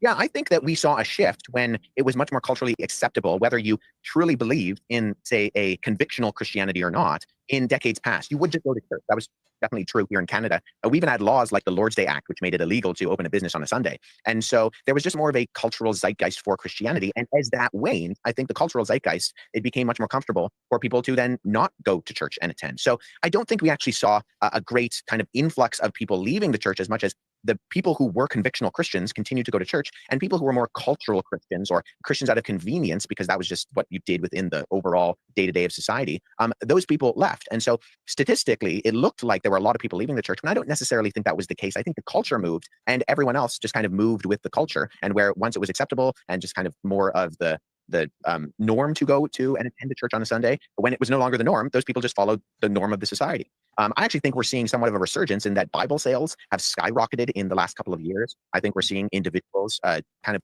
come into the limelight and are bringing a Christian message in a much more overt way where we didn't see before. People who are popular, if they're not Christian, are bringing kind of a spotlight on Christianity. People like Jordan Peterson or Joe Rogan, who I think are much more sympathetic to Christianity. And so although I do think we've seen that cultural shift where it's just become less culturally acceptable to go to church, and so those people are no longer attending church, I actually think we are seeing, Pierce, kind of a grassroots movement that's very interesting in terms of people who might have been more interested in the new atheism 10 years ago, actually saying, I think there's something about this Christianity thing, and they're doing things like reading the Bible or attending a church on Sunday when they otherwise wouldn't have. I mean, there's no doubt, for example. So, oh my gosh, I'm not sure where he's seeing these people going to the church. Yeah, because I don't know any churches around where I live where people actually go there, unless it's a Coptic Christian church. Yeah, people go there. Oh my God. Or it's East Asian church, then people are still going there. But outside of that, I haven't seen any churches where people are flocking there for the mass, right? Yeah. Is there any statistics that you've seen, Fawad, to back this type of claim? No, I haven't. Yeah. I'm pretty sure if we look up, it will show a whole bunch of churches shutting down, converting to mosques. Yeah. But so let me tell you this. If you, I'm not sure, so a lot of people are probably not aware of the locality, but in Toronto, there's a very famous park. What's it called? Seriously, it's just shuts. So there's a church near that park, right? It used to be a very famous church. They had to sell that church. They basically sold it for peanuts to the Muslims because the Muslims need a place to pray, right? And the easiest place to convert into a masjid is a church in the West, right? And the reason why is because it's already been designated as a religious place of worship, and it's easy to get the local governments to confirm those needs, right? The same is happening throughout. I've seen one in the city of Gulf. If you keep going around, and all of Toronto slowly is changing. The churches are changing into massages, mashallah. Mashallah. I mean, it's just a blatant truth. Like, to say people are leaving the church, like, that's just true. It's not like, oh, the culture has swayed against Christianity. And by the way, why is that? Why do you think the culture swayed against Christianity, right? So obviously, like, he's just saying, oh. Yeah. By the way, sorry, DeAndre. By the way, the park that I was talking about, the park near which the church is, it's called High Park. It's in Toronto, right? And the church right across from High Park, right? That's the one that has now become a masjid, mashallah. Mashallah, alhamdulillah. So, like, just saying, oh, well, most, the convicted Christians still go to church. It's just trying to, like, hide the fact that there were convicted Christians like myself who used to go to mass, who used to partake in the Eucharist, who used to, pray the rosary, study the scriptures, have actually found a more logical, in my case, and more rational approach to believe in something which I believe to be rational, which is the existence of God. And it's just ignoring that. Now, obviously, my experience isn't sent for everyone, but just to say that, oh, Christians aren't leaving the church, that's just not true. Yeah. Anyway, let's continue. I'm going to skip this part about the MAGA, right? And we're just going to jump into the historical inaccuracy. Outlandish and a little bit more boisterous in the things. The text of the Quran, like all religious texts, including the Bible, has been misused, misinterpreted, or accurately interpreted, depending on who you talk to. From a historian perspective, how accurate do you think the Quran is, for example? Well, I think the Quran has a number of problematic historical issues, the chief of which is that Surah 4:157 denies the historical crucifixion of Jesus. And so there's ambiguity as to what's going on in that text when it says that Jesus was neither killed nor was he crucified. And I think that really paints the historical reliability of the Quran into a corner, in that, like I said before, Pierce, if there's one thing that even the most skeptical scholars historically will say, if they say we really can know not that much about Jesus of Nazareth, they will admit and say what we can know is that he did die under the reign of Pontius Pilate, the governor of Judea at that time, that he was indeed crucified. And so I find that the Quran has a number of very problematic historical issues. And then ultimately, as a Christian, the Quran seems to talk about what I believe, talks about the Torah and the gospel multiple times. And now, before he gets to that, let's address this historical piece. Fawad, do you want to talk about this? I'm actually going to search up the or something on YouTube. I hope I find it. Okay. But yeah, it's quite simple. It's just, again, the Quranic narrative, even if you look at it from a secular historical point of view, it's not going against history at all. It is telling you that they did believe, that there were people that actually believed in it, right? But then they only focus on the last part, that he was not crucified, neither was he killed, right? But they completely ignore the first part. So the Quran is actually not going against history. If the Quran had not mentioned the first part, then they had a case to make still, right? But again, it's like, just like, Frank from Hamza's Den, right? All of a sudden they turn into atheists, the only, because they like to make it sound that it's just a historical aspect that they have an issue with. That's like, they're just lying to us. They're just dogmatic Christians that believe in the Bible, that have their entire theology based on a God or a man God dying for their sins. That's the only reason that they have an issue with. But they make it sound on media and social media everywhere that, the Quran is ahistorical because it claims that Jesus was not crucified. But they always misrepresent the Quranic narrative. On top of that, they actually don't mention that none of the historians actually say definitively that he was crucified.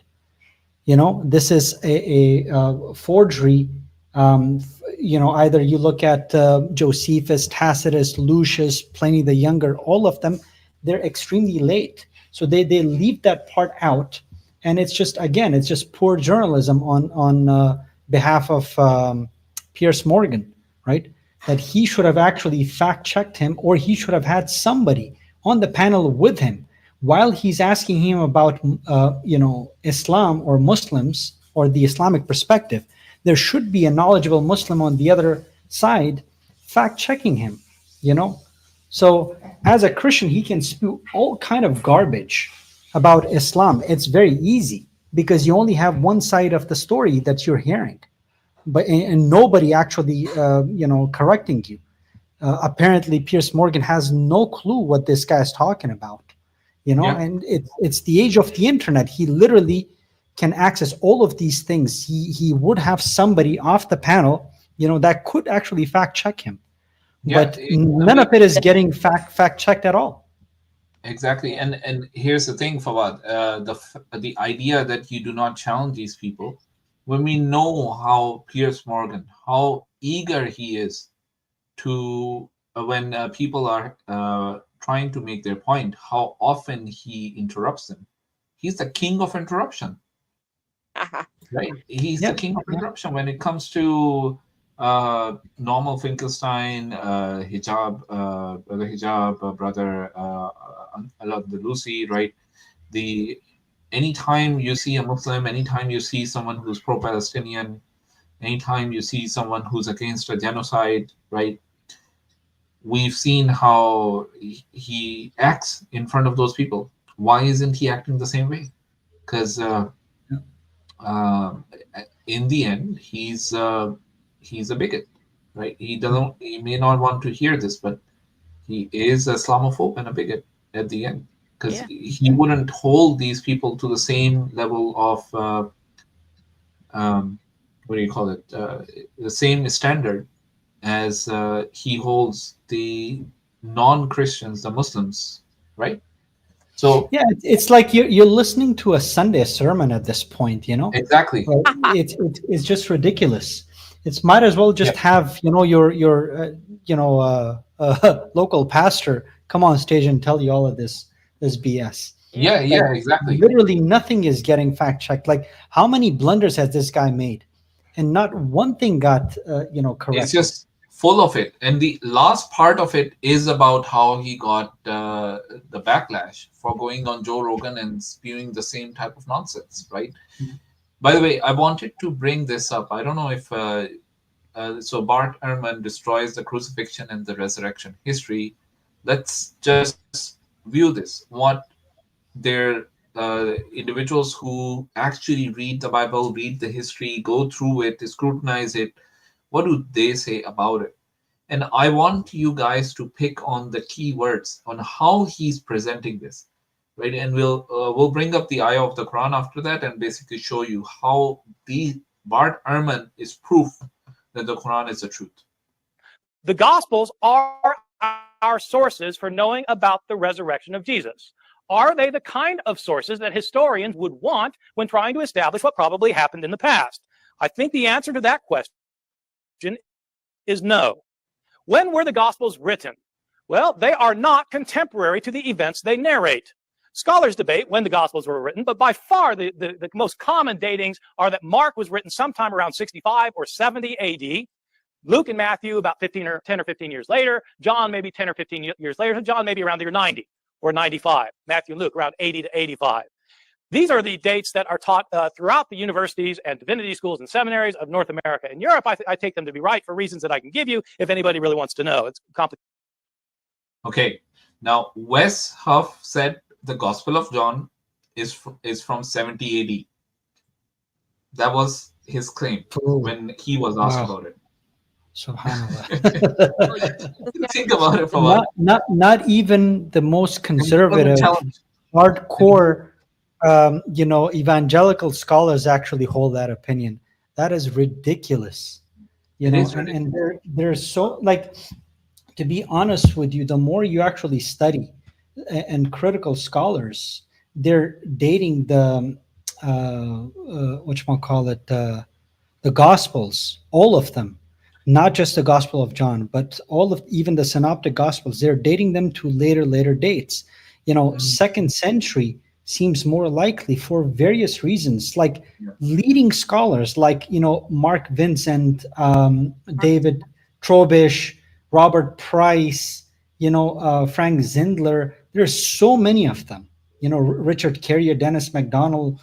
So many of them, they're all dating them to second century and later, and there are strong reasons they're giving behind them. It's not just ad hoc.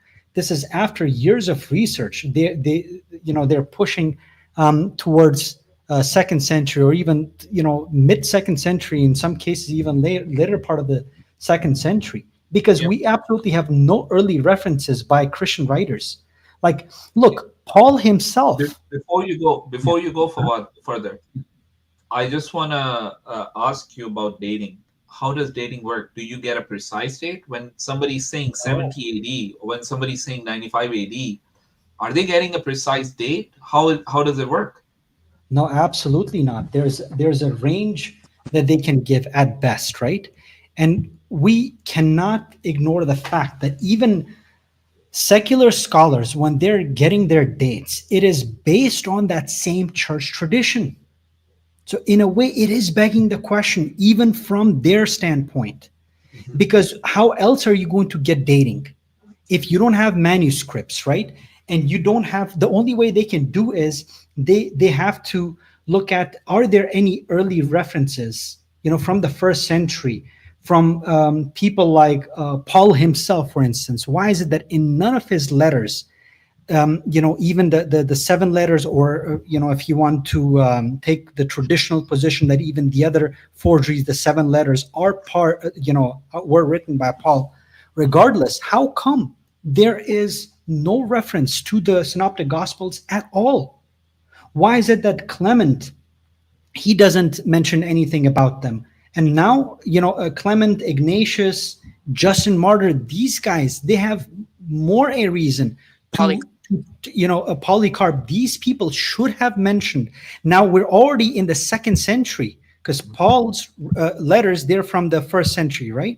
So you're already in the second century. How come nobody references them? And the only person, the very first person that references them is towards the end of the second century. Why is that? How come there's no mention of the resurrection at all? Even by the likes of Justin Martyr, Clement, none of them. How come there's no mention? Before you go on, right, just so our audiences can understand how this dating is working. Now, you're saying that the extant manuscripts are not there.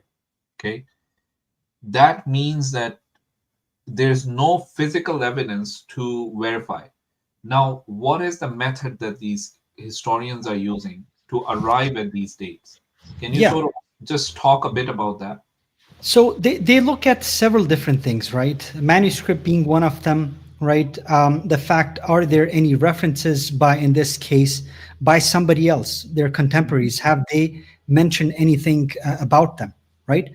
And how does that work? What does it mean when somebody's mentioning that? I just want to sort of help people get to it.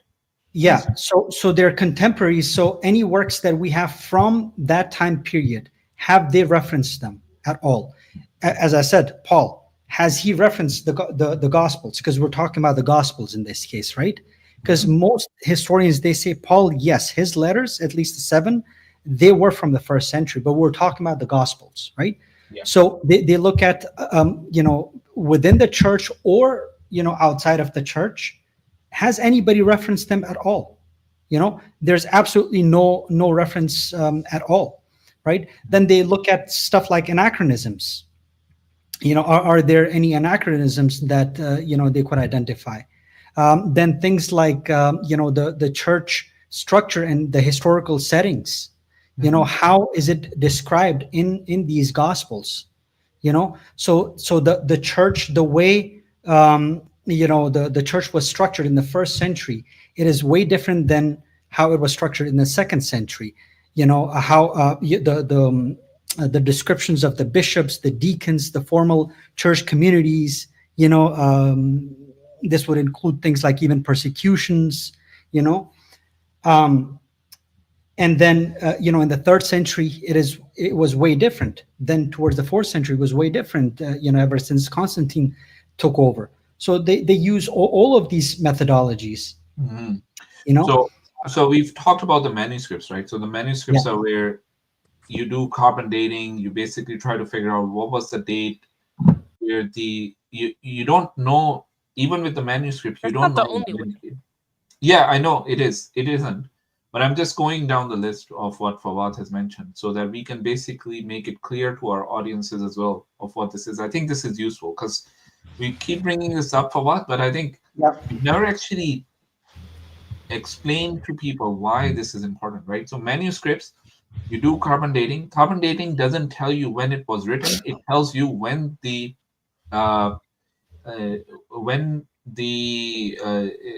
what you're using to write on. Right, the scroll, the leather, papyrus, whatever it might be, when that was, what period that is from, okay? And it gives you a range. And is that range like 10 years, 20 years? Is that how it is? Or is it like 50 years, or it could be 100 years, 200 years? So when as far as I remember, I think papyri, the dating, it is much better as compared to parchments, because parchments, when they do the carbon dating on them, the radiocarbon dating, they look at the skin of the animal, like the aging of the animal itself. So they can give you the range. The range could vary. If I'm not mistaken, it is up to like 50 years, in some cases even more. Papyri, I think it's a little bit more accurate, but as compared to the parchments, as far as I can recall. And other things, by the way, I totally forgot, is the style of writing, the paleography, because that changes in almost every few decades. In some cases it changes, right? But especially every 50 years to a century, you have different style of writing, the type of vocabulary being used and everything. Every generation is different. Gen Z speaks a completely different language than us millennials. We know there are new words that have come into the English language which we would never understand, right? And if you take those words and expect a boomer to be using that back in the 60s, that would be an anachronism, essentially. That's really what Fawad was talking about. But and from the internal evidence, I forgot one other thing that they always look at as well. This is a very important thing that they consider, right? And that is, like, imagine this, okay? If the Gospels were written, let's say around, I'm not talking about the manuscript, I'm talking about them being written, right? Around the 4th century compared to the 1st century. Would there be any theological change? Yeah, definitely. Of course, right? Because if they were written around the 4th century after the Nicene Creed, then we would definitely see a big theological shift. Trinity would be much clearer, the divinity of Jesus would be very high Christology, right? Now, this is one of the reasons why they also date some of these Gospels, especially Gospel of John. If you really think about it, why is it that even though the earliest manuscript that we have is from the 2nd century, and that is Gospel of John, and ironically, that is the last Gospel being dated. Why? One of the reasons, among many, is because of the advanced theological, the theology that it reflects.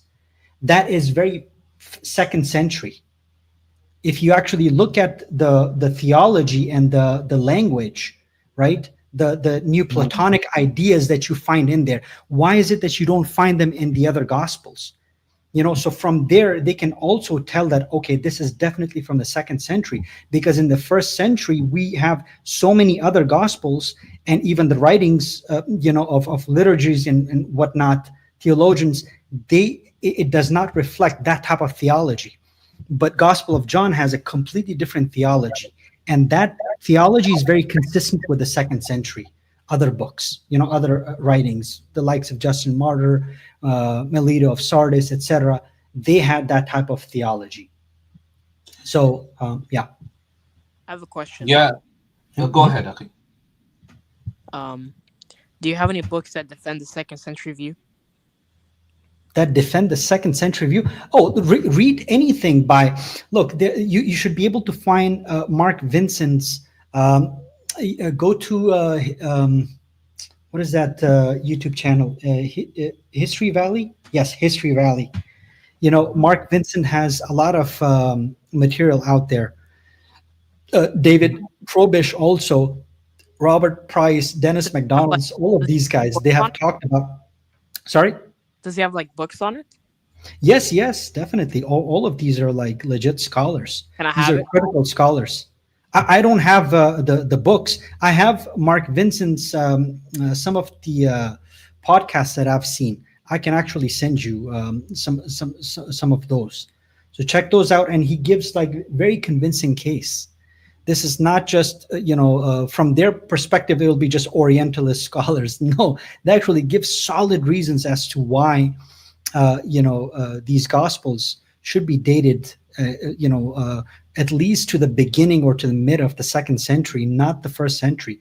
That is like old scholarship, till this day. Like Bart Ehrman, he holds the view that at least the synoptic gospels, they're from the first century, and only Gospel of John is possibly towards the end of the first century or the beginning of the first century.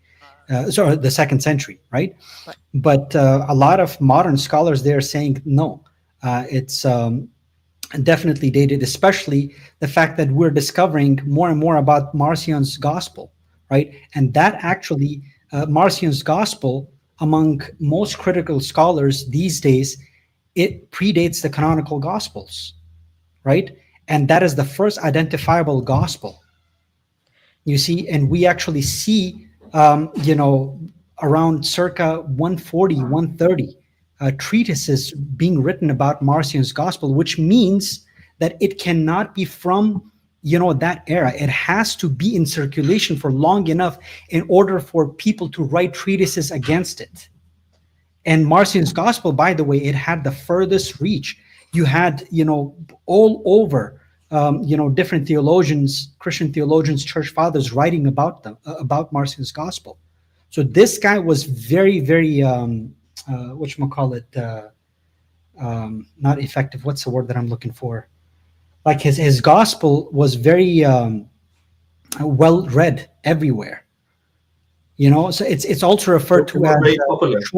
Sorry? It was a very popular version. Yes, it was super popular because most church fathers write about Marcion. They do, yeah. So and if it predates, by the way, it is referred to as the shorter Gospel of Luke. So pretty much everything that you actually see from Luke, according to many scholars, has been actually taken from Marcion's gospel. And remember, Marcion was a big proponent of Pauline theology. Yeah. Okay. By the way, Fawad, I don't know if you were listening, but we talked about, Brother Faisal and I, we talked about the Gospels, because he was asked outright that, where do you think the Gospels date to? And he didn't answer the question. He just said, "Oh, well, they're more reliable than other texts," and he didn't give an answer. Now, I pointed out that in the Apostolic Fathers, right, and I'm sure you know actually what the Apostolic Fathers are, like Polycarp, Clement, Ignatius. Although there's debate about Ignatius, but that's fine. We'll just grant it. Ignatius, these apostolic works. Guess how many verses? I don't know if you're listening, actually, Fuad, but if you weren't, then no, I wasn't listening. Sorry. I got you. Guess how many verses can be reconstructed from the New Testament and the Apostolic Fathers? Yeah, I mean, this is okay. That's another tricky question, right? Because what do you mean by citation? If you mean by citation where they actually literally, because citation has to be, you cannot say, oh, it has some sort of similarity to Gospel of John with this verse, because that could be just an oral tradition, that could be just circulating, It could be basically, could be referring to a common. That's what I mean. That's what I mean. origin, Yeah. essentially. That could Right. also be. Because when you actually say citation, that technically for some people that would mean, especially for these church fathers that are citing books, and they actually reference those books.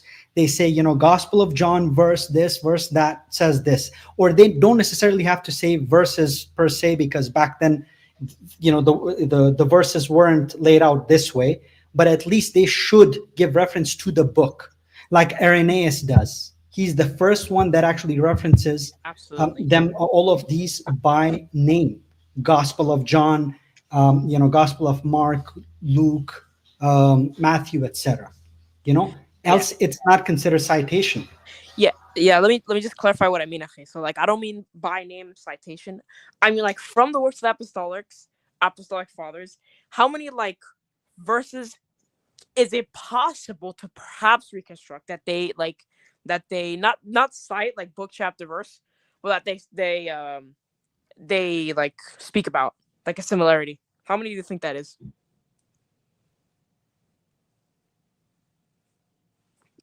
All right. I'll bring Ross up for what I know you need. Yeah, you guys go ahead. I'll be right back, inshallah.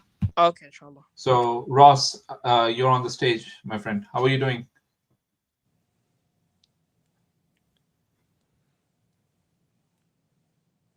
Ross, you're on the stage. You can unmute yourself.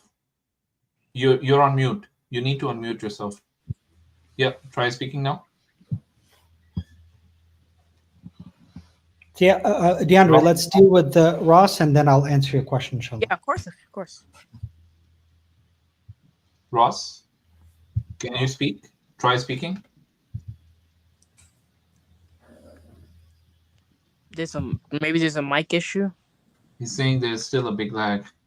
Maybe Ross, just try and join us another day. It's probably not possible today. You mentioned that there is a storm in your area, so best of luck. I hope you stay safe. Okay. So this is something that we hear a lot. You guys must have heard this. Back in the day, they used to bring up this all the time, right? Mm-hmm. That we can reconstruct the entire New Testament from the church fathers' writings. You guys have heard this, right? Yeah. This ridiculous argument. So the biggest study on this subject was done first, if I'm not mistaken, around like 1905 or 1915 or something, right? Mm-hmm. And then it was redone in the mid-2000s by Michael Holmes. Bart Ehrman actually was part of that committee as well, right? There was J.K. Elliott was in there, William Peterson was in there, Christopher Tuckett, and I think Andrew Gregory, so all of these prolific scholars, they were part of this committee, right? And their conclusion was that in the first 2 centuries, so they took all the apostolic references, or the so-called apostolic references, everything from Ignatius of Antioch to Shepherd of Hermes, right? And Epistle of Barnabas, the Didache, the Papias fragments, everything that is pre-Justin Martyr, right? What they found was, and this is without controversy, right, that there's a total of either up to max 12 verses from the New Testament, if I can read them correctly. 10. Right? 10. In the entirety of the literature, versus thousands of verses that are found in the New Testament, right? So this makes it like a super insignificant part of the New Testament. 10 verses. Right? So yeah, even if you grant them 12, even if it's 20, it's such a significant. How many total verses do we have in the entire New Testament? Can somebody look that up? I'm not that much of an encyclopedia. No, it's like, wait, how many total? But yeah, you're gonna get a kick out of this one New too. Testament. Wait, because it's around like 8,000 verses, right? So out of 8,000 verses, you're only able to, and by the way, this is also not direct citation, right? It is, we're just being super generous with them, because none of them actually say, oh, this is cited from Gospel of Mark, Luke, John, etc. Right? This is just, this could be borrowed from, you know, any other gospel. It could be from Q, who knows, right? But we're granting them, we're being super generous with it.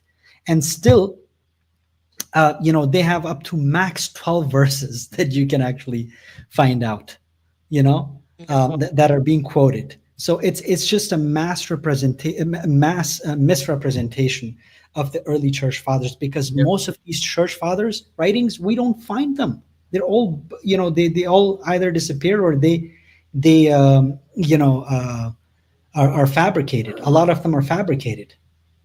And guess what, Fuad? All those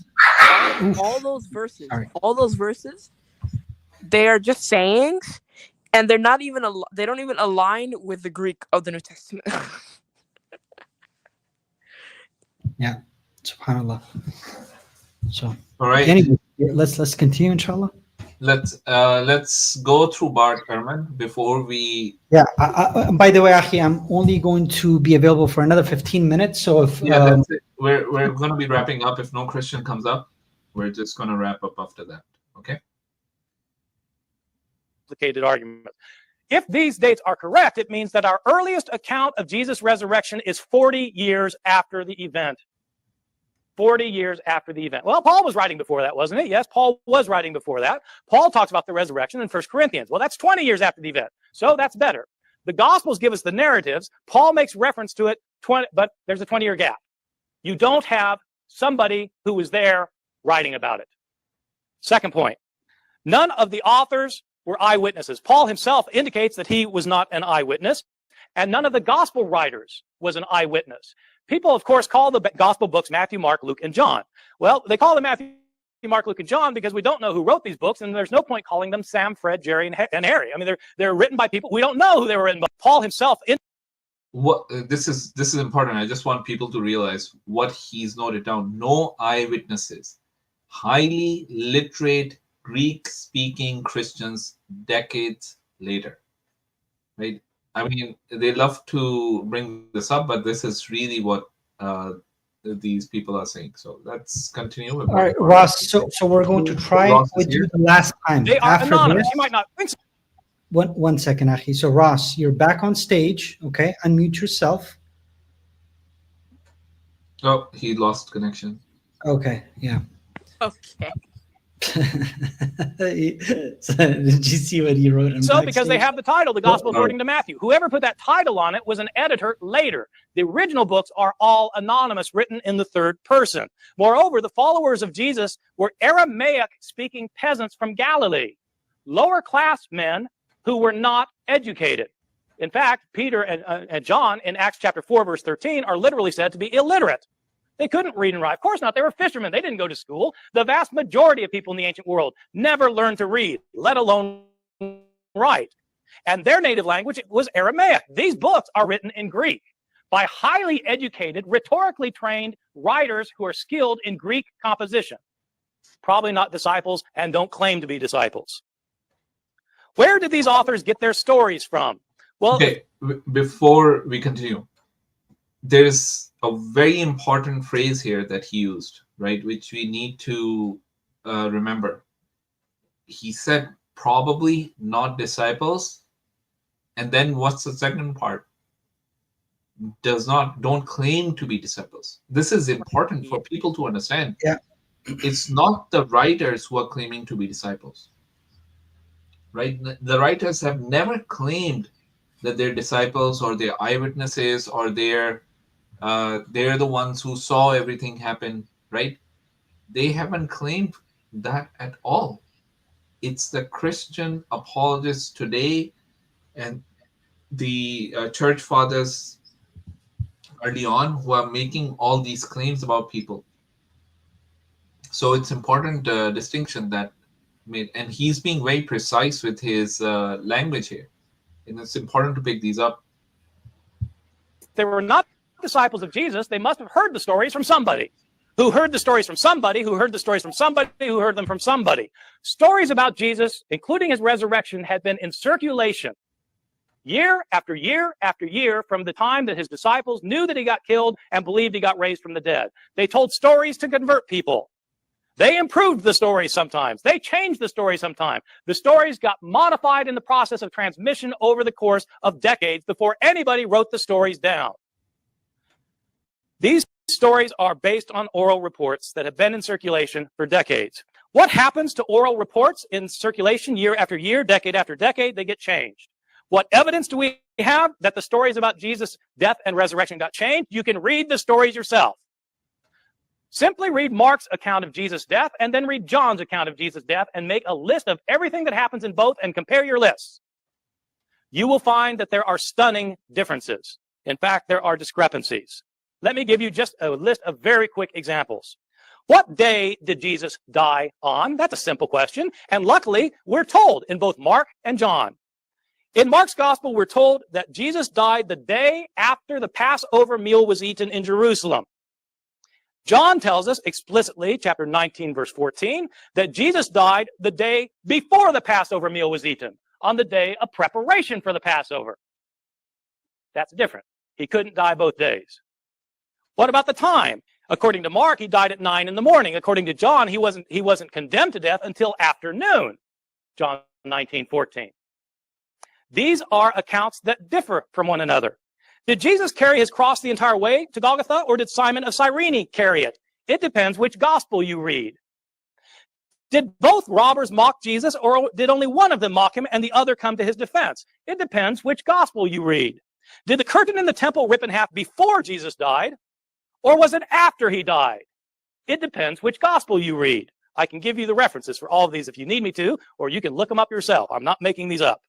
Those are just differences about Jesus' death. What about differences in the account of his resurrection? Well, who went to the tomb on the third day? Did Mary Magdalene go alone, or did Mary go with other women? Depends which gospel you read. If with other women, how many of them were there? What were their names? And which ones were they? It depends which gospels you read. Was the stone rolled away before the women got to the tomb or not?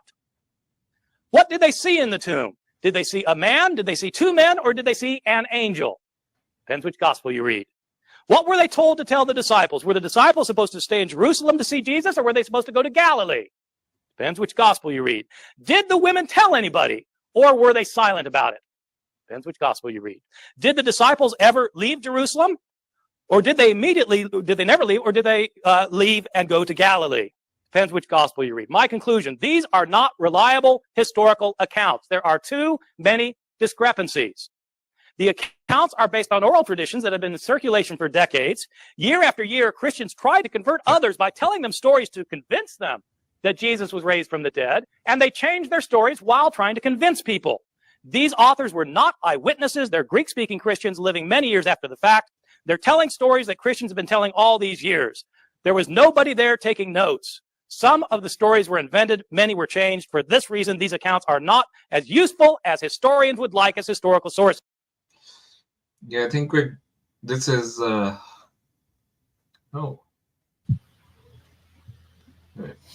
Let's continue. All right. I think it's so far is really just 1 second, Ashi. So John 13:31. Can you turn on your camera? Just look at the name back there.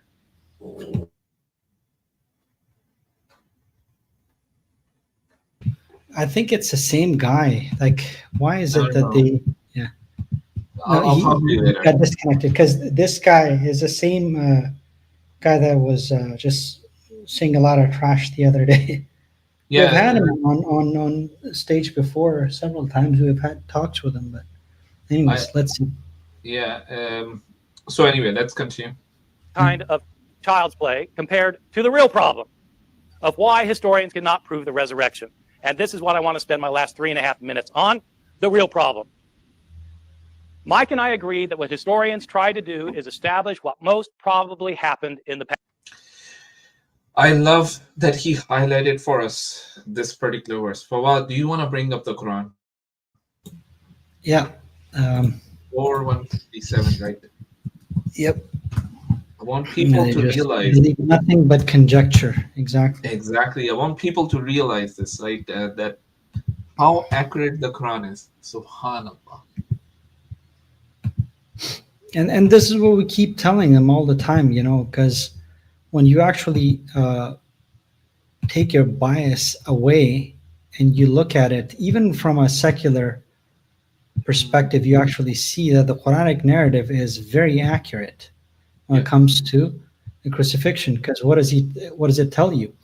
That they say and boast, we killed Christ Jesus, son of Mary, the messenger of Allah, but they killed him not, nor crucified him. And why? Like, a lot of people, they don't pay attention to this. We have pointed this out, you know, but this is just for Christians, right? That because a lot of Christians, they even allude to the Talmud, that, oh, it actually says in the Talmud that he was. So it's not just in the Bible, and it's a Talmud as well. The secular sources, of course, as we have talked about several times, the sources are much later, forgeries, etc. Right? But why is it saying? Because crucifixion is already a method of killing somebody, right? So why is it saying over here, وَمَا قَتَلُوهُ وَمَا سَلَبُوهُ, right?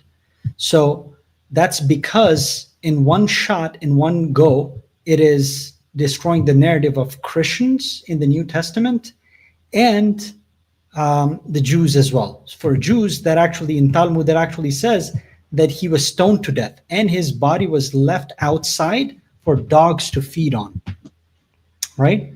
So they killed him not, nor crucified him, but it was made to appear so to them, right? And those who differ therein are full of doubts. And that's exactly what I think you're referring to, right? Yeah, and it continues with no certain knowledge, but only conjecture to follow. Right? This whole piece, no, not that part, but up to this point. And those from there, and those who differ to this follow. Right? So this is the part that almost all of the Christians or these like insincere apologists, they always leave this out. Yeah. You know, they only like to quote this part and the last part. They love to leave out this middle part. Yeah. And this is the historical claim in the Quran. Yeah. Yeah. So if we want to talk about what the historical claim of the Quran is, point this out. As Muslims, we need to point this out. This is what the Quran is claiming is the historical claim of what happened to Jesus. Yeah. Sam, we see you backstage. Can you turn on your camera for real, for a quick second, so we can verify you, and then we'll bring you on. We can't see you. Now, Fawad, let's leave this. I'll have a conversation with you later. Oh, okay. Oh, okay. So yeah, it's probably. Do you see? Oh, okay. Okay. Go ahead, Charla. All right, let's continue with this. So, for you, where did it go? Okay, there it is. So, what do historians say? What is most probable? Now, he's going to explain exactly what the Quran has said 1400 years ago. Let's see. We're going to listen to Bart Ehrman explain to us what the Quran is saying. Past. That is the task of history. You can't prove the past. You can only give evidence for the past. And some evidence is more certain than other evidence. What did he say? You cannot prove the past. You have no certainty. You have no certainty. You can only give evidence for the past, and some evidence is more certain than the other. That is what conjecture is about. That you think that one thing is more probable than the other. Subhanallah, like this is, for me, right? For me, Fawad, this is a miracle. This is a prophecy within the Quran itself. Yeah. Right? It is one of those prophecies that doesn't get talked about because we never looked at it as a prophecy. What are we supposed to find? The Quran is telling us what we're supposed to find. And the Quran is telling us what people who find it, what they would actually do. That they argue with each other about this matter. And subhanAllah, this is so amazing. All the historian can do is show most probably what happened. What are miracles? Miracles, by definition, are the least probable occurrence of an event.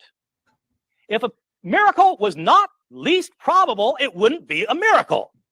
If somebody could walk across the lukewarm water in your swimming pool, that would be a miracle. If the water was frozen, it would not be a miracle. But if it's lukewarm, I can tell you, none of you here could do it, and nobody in this world could do it. That's 6 billion people. So what are the chances of one person being able to do it? It would defy the way nature naturally works. I'm not saying that there are natural laws that are written down someplace that you can't break or you get in big trouble. Scientists today don't talk about natural laws, but scientists do talk about highly predictable ways that this world works. And one of the way it works is that if you are a sentient human being trying to walk across the lukewarm water in your swimming pool, you won't be able to do it. What if somebody could do it? What would be the chances? The chances would be infinitesimally remote that anybody could do it. Well, what if somebody could? Okay, let's say somebody could. The chances of them being able to do it are infinitesimally remote. Can you prove that this person probably did it? No, you can't prove it because you can't repeat the experiment of the past to show he did it. That's the problem with history. It's not like the natural sciences. The natural sciences work by repeated demonstration. And so, for example, if I wanted to show you that bars of iron will sink in that swimming pool and bars of ivory soap will float, all I need to do is to get 100 bars of both and start chucking them in. I'll chuck in 100 bars of iron, they'll sink every time. I'll chuck in the soap, they'll float every time. That gives us a predictive probability of what will happen the 101st time. That's how sciences work, by repeated experimentation. Historians don't have that luxury. Historians can only establish on the basis of surviving evidence what probably happened in the past, and by definition, miracles are the least probable occurrence, or else they're not a miracle. This creates the dilemma for the historian and is the reason why historians cannot prove Jesus was raised from the dead. Historians, by their very nature, establish what most probably happened in the past, but a miracle, by its definition, is the least probable occurrence in the past. The least probable occurrence cannot be most probable. This is the problem with the resurrection. Even if it happened, it defies imagination and cannot be accepted as a historically proven event. Belief in the resurrection. If you believe in the resurrection, it is for theological reasons. The resurrection is a theological assertion about what God did to Jesus. It is not, and it cannot be, based on historical proof. Yes. All right. As much that was amazing. Oh, yeah, you want to say something, Faisal? Good. No. Go ahead. Say what you want to say, and then I would add something interesting about this. No, of course. Yeah, of course. As much as we would obviously say that as Muslims, we don't hold to this view that miracles are impossible, we would actually agree with him. We would actually say that these Christians don't believe in the resurrection because there's historical evidence for it. Because as he just explained, there can't be historical evidence for something that is by nature inherently the least probable thing. Now, obviously, do we believe miracles exist? Absolutely, right? Do we believe miracles have existed in the past, like given to the prophets of old? Absolutely, right? But are we claiming like, hey, we have his like for these Christians? The thing with these Christians is that they switch up so quickly. They become supernaturalists, right? When it comes to, the resurrection and stuff. But when it comes to critiquing the Quran, they become naturalists. They become naturalists in that they don't accept any theological assertions. If they're doing an internal critique or they're doing an external critique, that's fine. But if you're going to say like, oh, it's not historical because the Quran makes an assertion that's less probable, that would rule out your religion too. Yeah. And now, for what? Less probable. Sorry, Andrew, are you done, Akhi? Yeah, go ahead. Yeah, of course, Akhi. Okay. So, for what? The question that was asked to you in the arena today by Frank, our very favorite miracle denier, right? This is exactly what Frank was trying to do. He wanted us to prove a miracle historically. And we're saying miracles cannot be proven historically. Historically, miracles, I mean, if you're supposed to accept what Bart Ehrman is saying, right? that you can go ahead and believe in the resurrection, but it's unprovable historically, then this is really the question that we should be asking Frank, right? Absolutely. And see, this is the part that they always leave out. I mean, fine, even if we were to grant you, right, that he died, I mean, like, what's the big deal about a Jew dying? In the first century, there were thousands and millions of Jews dying left and right. Read Josephus, look at how many people he records Jews dying left and right. That's not the miraculous part. Their theological, their entire theology is based on not crucifixion. Because look, what does Paul actually say? Let's look at the 1 Corinthians. I think it's chapter. Can you guys see the screen? Verse 14. No, you're not sharing yours. Mine is on there. Oh yeah. So if you can share my screen just real quick, I want to show people. This is not just for Muslims, by the way. If we go to 1 Corinthians 1, right, the first chapter of 1 Corinthians, what does Paul say over here? He says that even for Jews. Can you make it a bit bigger, because this is there. Okay, this is not just for us Muslims, even for the Jews at that time that were aware of their Torah, of the Mosaic law. Even for them, he says that this is a stumbling block for the Jews, right, and foolishness to Gentiles.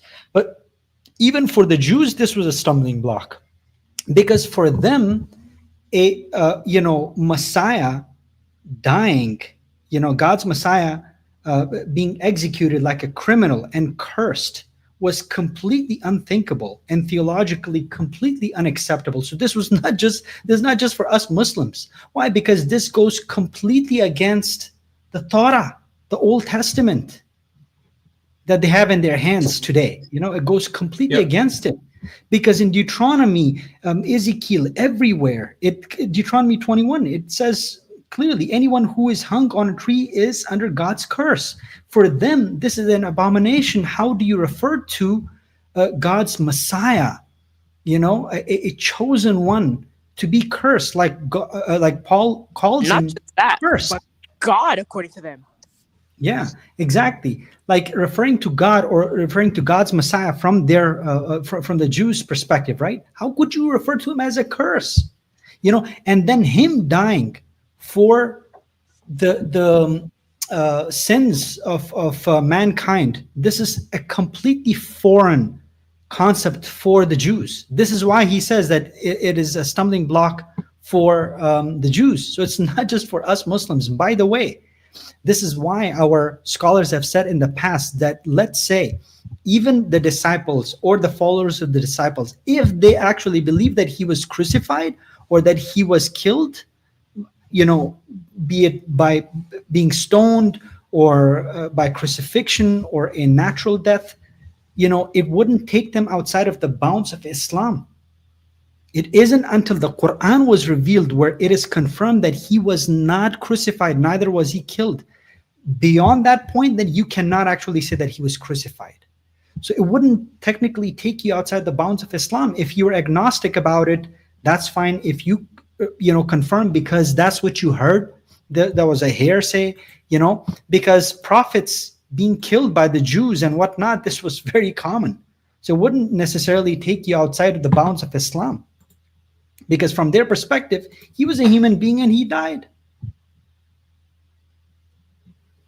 But this idea, this is completely foreign to Jews, and it's completely irreconcilable for Muslims as well. That how could you have somebody innocent dying for the sins of another?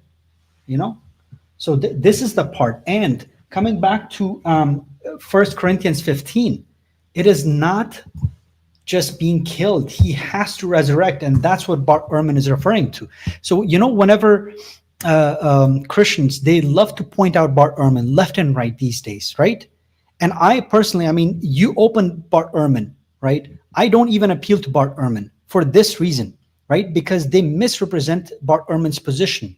because Bart Ehrman never actually verified, he never confirmed that resurrection happened. He says again and again, all of his podcasts, all of his interviews, that he believes that resurrection happened because that's a naturalistic explanation he's going with. He obviously will not go with the Islamic position, right? That he was saved, miraculously. Like, how would you? He's an atheist, so obviously he doesn't believe in miracles, and that's exactly what he's pointing out, right?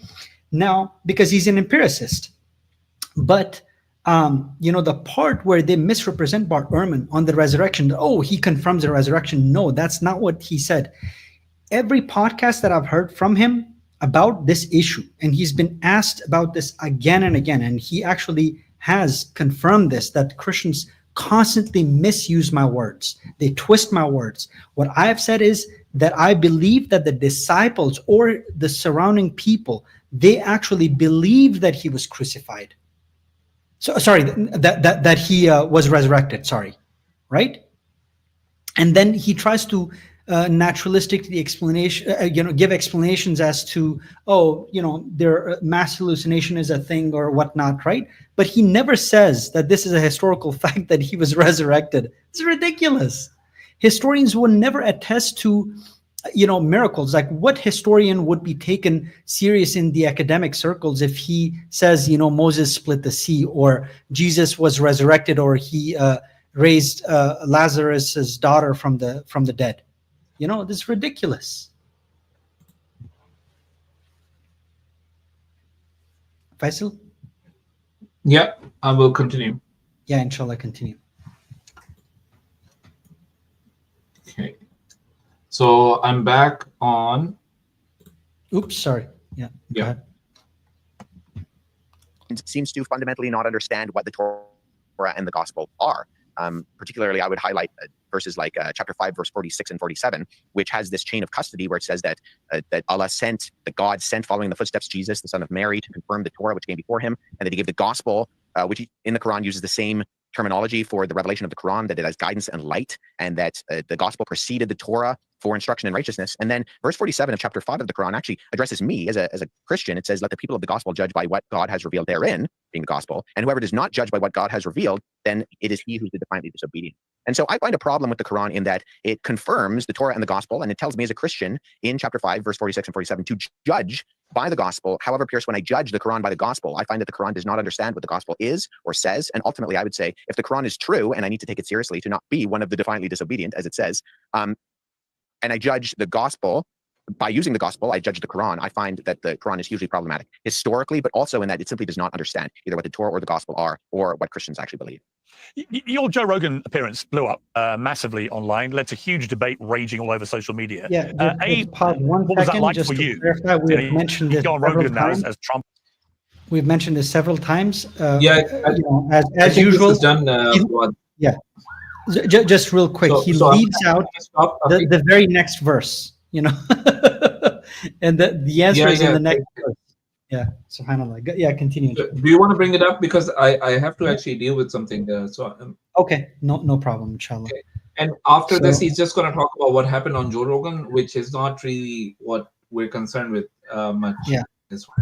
But so he pointed out 547, and conveniently enough, he leaves out the very next verse, which actually would debunk his entire point. But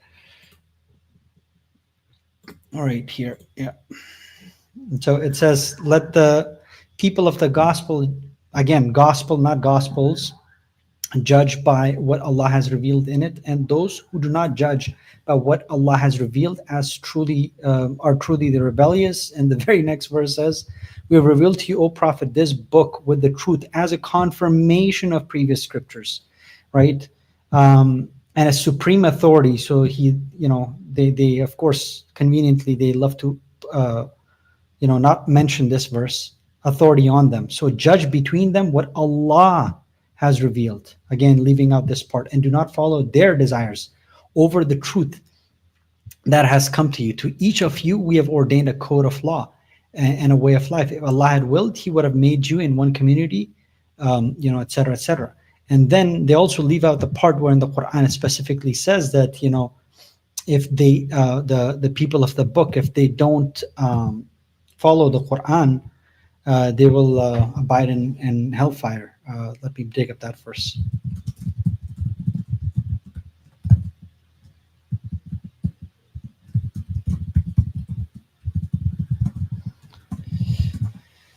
So this is mentioned in the same chapter. There are several verses, but one of the ones that we can just real quick pull out is in the same chapter, verses 15 to 16. That's another interesting one. Oops, wait. That's not going to work.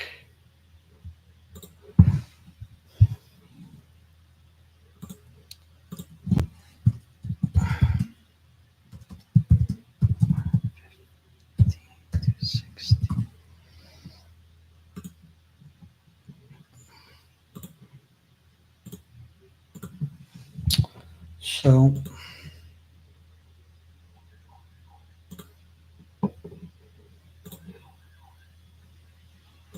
yeah, Sheldon, you have no problem with New Testament being 1,000 years after. So after the time of Moses. So keep your mouth shut about this ridiculous argument. Stop being a hypocrite. So, okay, O people of the book, now our messenger has come to you, revealing much of what you have hidden of the scriptures. Again, so it does point out that they are hiding, part of the scripture and disregarding much. There certainly has come to you from Allah a light and a clear book. Now, this is referring to the people of the book, right? Criticizing them, that you are hiding something from the previous scriptures, right? And then it is actually telling them that this Quran is actually a light coming to them from Allah. And then through which Allah guides those who seek His pleasure to the ways of peace, brings them out of darkness and into light by His will, and guides them to the straight path.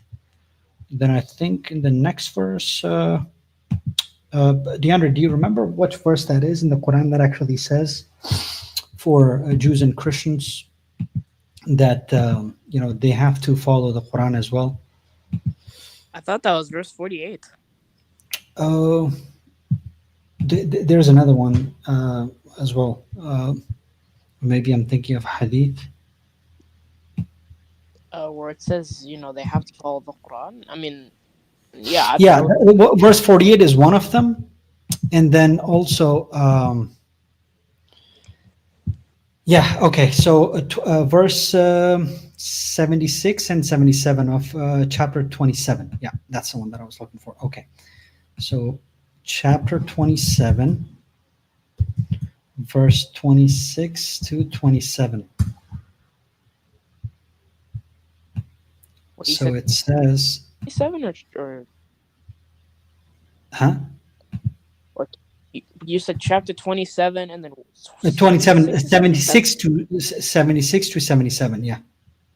Yeah. I thought you said 26. That's 27. No, sorry. 76 to 77. Yeah, that's the one. So what does this say over here? It says, indeed, this Quran clarifies for the children of Israel most of what they differ over. And it is truly a guide and mercy for the believers. So it is a guide for them as well, right? Then, chapter 21 of the Quran, it says that we have sent you, O Prophet, we have not sent you, O Prophet, except as a mercy to the worlds. That's mentioned chapter 21, verse 107. Then, verse 1 of chapter 25, it says, blessed is the one who sent down the decisive authority, again referring to the Quran, to his servant, so that he may be a warner to the whole world. Same thing is mentioned in chapter 38, verse 87. It, i.e. the Quran, is only a reminder to the whole world, right? So many other verses saying the same thing. In chapter 7, verse 158, it says, "Say, O Muhammad, O mankind, indeed I'm a messenger of Allah to you." So this would include the children of Israel as well, and the Christians as well. "To whom belongs the dominion of the heavens and the earth. There is no deity except him. He gives life and causes death. So believe in Allah and his messenger, the unlettered prophet who believes in Allah and his words, and follow him that you may be guided." Right? So yeah, just there's so many verses that we can bring up where the Quran is supposed to be for the entirety of mankind and for the children of Israel. And then we have several ahadith where it actually clearly says that if the people of the book, they don't follow the Quran, they will go to hellfire. Let me take up one of the hadith for this.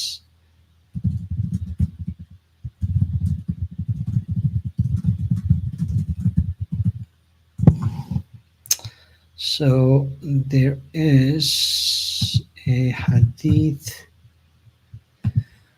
Let me see.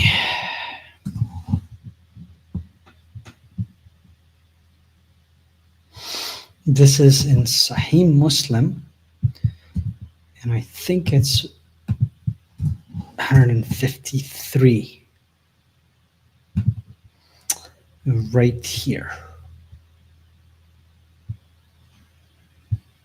And this is the hadith. So it's Sahih Muslim.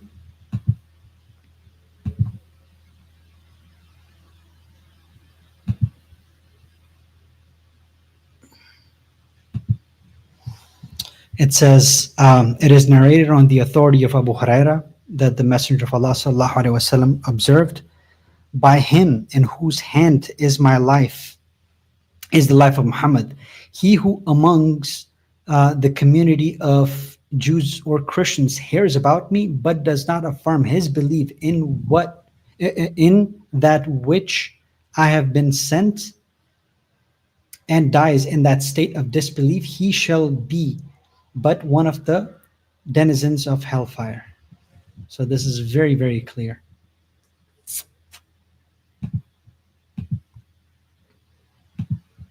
Okay. So let's continue with the rest of the... Oh, okay. Faisal, I think he is gone. So let me try to find... I think he's going to talk about the Joe Rogan thing. Okay. Wait, so...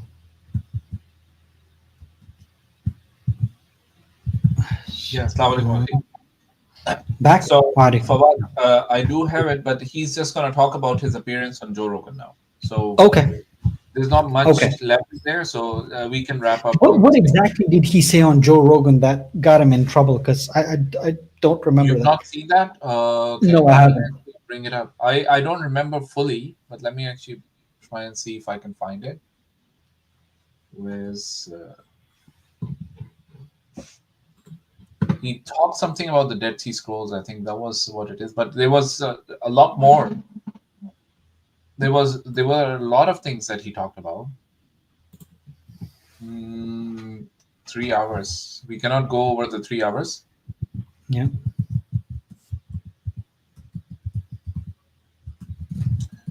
Let me try and see if I can find the right one.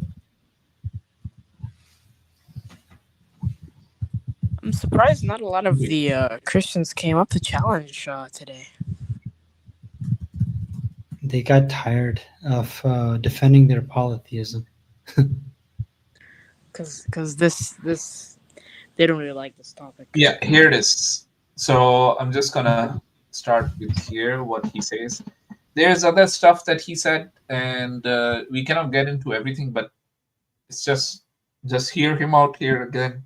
What is the oldest version of the Bible or the stories in the Bible? Is it the Dead Sea Scrolls or are there older versions? The Dead Sea Scrolls are the oldest of the Old Testament. So when they were discovered, so they were discovered in 1946 to 1957. And at that point, during their discovery, they pushed back a lot of our previous oldest manuscripts 1,000 years, which was a big deal. How old are they? They're anywhere between the 3rd century BC and the 1st century BC. So it's kind of tricky because the Dead Sea Scrolls they're like a library that we refer to. So it's approximately 970 documents, but it's distributed out between 10,000 and 11,000 fragments.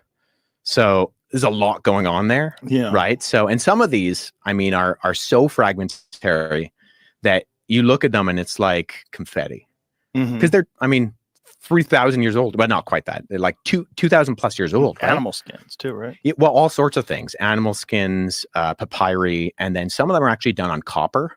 Really? They're like inscribed in copper. Oh, wow. Yeah, one of the coolest ones. Actually, this relates because I know you're a Marco Allegro guy. The first time I was introduced to Marco Allegro was not his Sacred Mushroom and the Cross stuff, but he published a book on what's called the Copper Scroll, because part of the Dead Sea Scroll fragments is this inscribed document on copper, which is an ancient treasure map. Can you see it? Is Yeah. it online? Yeah, Jamie, pull up the, hey. There it is. Wow. Yeah. So it's in Hebrew. And it is wild. So it has these sites where it says buried treasure is found. And there have been a number of guys who have tried to like look for it. And so does it say what the treasure is? You know what? Off the top of my head, I don't know. But look how crazy that language is. I know, right? And so, but the Dead Sea Scrolls, so it's like stuff like this. It's papyri, it's animal skins, and it's a number of different languages. So the vast majority of it is in Hebrew, but there's also a lot in Aramaic and then Greek and in Nabatean. So it's like an umbrella term to just describe a whole bunch of literature. So a lot of it is biblical because it was written by this group out in the desert called the Essenes who lived at Qumran. So, but then other stuff of it is just, it's just Jewish literature of various stripes that were hidden in caves all around the Dead Sea. So the scrolls, as it were, aren't all biblical. Some of them is just a accounting of the times. Yeah. Oh, Jamie, look at that. 65 tons of gold and 26 tons of silver. 65 tons. That's a lot. That's a lot. How many Cuban links can you make out of that? You can see why someone would try to track that down. Boy. Yeah.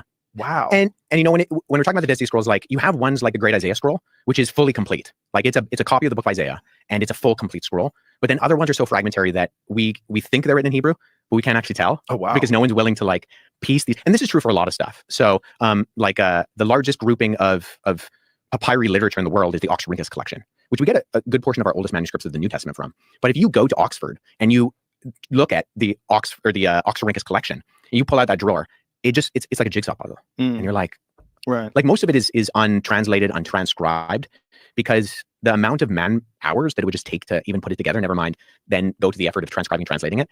And most people are not willing to do that. And if you're missing chunks, how do you even make that puzzle connect?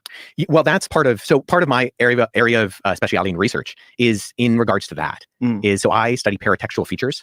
We're really going to get nerdy today. Let's get nerdy. So you look at the features of the manuscripts, not necessarily the words, but things like the spaces between the words, the development of punctuation, indentation or outdentation. And I look at the margins, and I try to, based on the average size of manuscripts in and around that time, and also the average spacing of words and the margins on top, bottom, and the side, recreate what the manuscript could have possibly looked like. Whoa. Yeah. So when you say the book of Isaiah is intact, how similar is it to the book of Isaiah that's in the Bible? So that one is fascinating. So this isn't true for all of the Dead Sea Scrolls, but when we discovered the Great Isaiah Scroll, previous to that, the earliest copy of Isaiah that we had was in the Masoretic text, which is in the Middle Ages. Whoa. Yeah, so it was literally 1,000 years. We literally pushed back our understanding of Isaiah 1,000 years. And the thing that really shocked scholars, like I said, this isn't true for all the Dead Sea Scrolls, but one of the things that shocked them about Isaiah was that it was word for word identical to the Masoretic text. Word for word? Word for word. Wow. Yeah. So this is the Great Isaiah Scroll. So if you go to Israel and Wait, you go... is that papyrus? Yes. No, I think that one is vellum. That's literally false. I should be more specific. So parchment is animal skin. Vellum. You were saying something, okay? Yeah, that's literally not even true.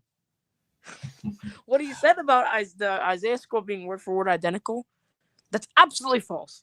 I don't know where he's getting that from, but that's just not true. Yeah. I'm just going to continue, but I'll pull something up in the meantime. Vellum can be used synonymously with the term parchment. Technically, parchment is like baby animal skin, like calves or lambs.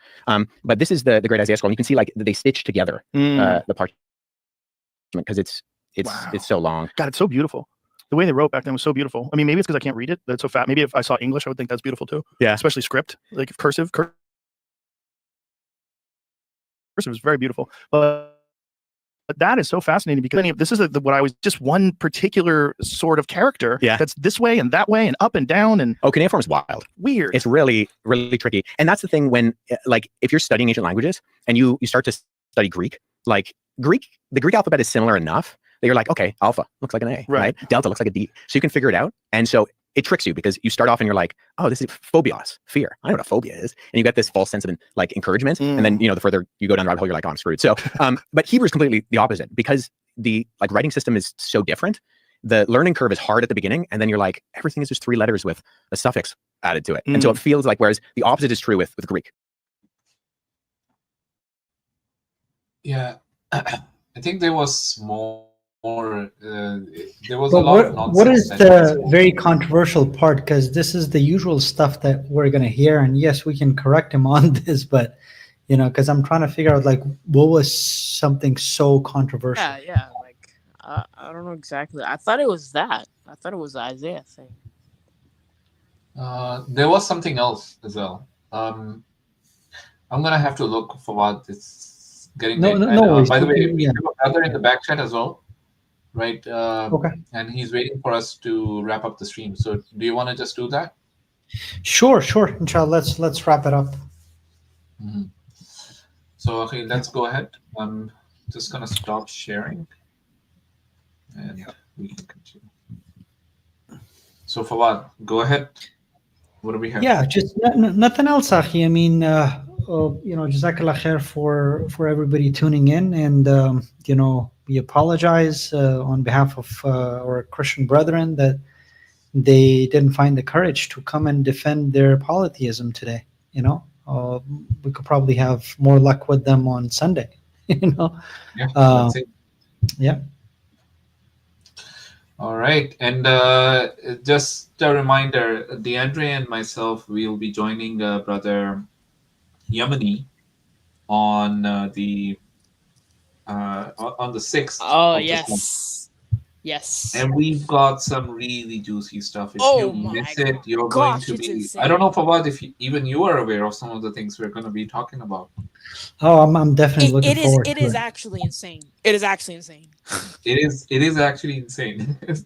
I thought last week when we were discussed, I thought that it couldn't get any more insane. I've uncovered more.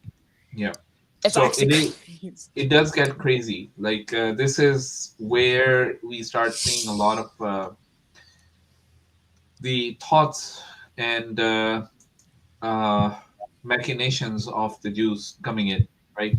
Oh, where did the brother go?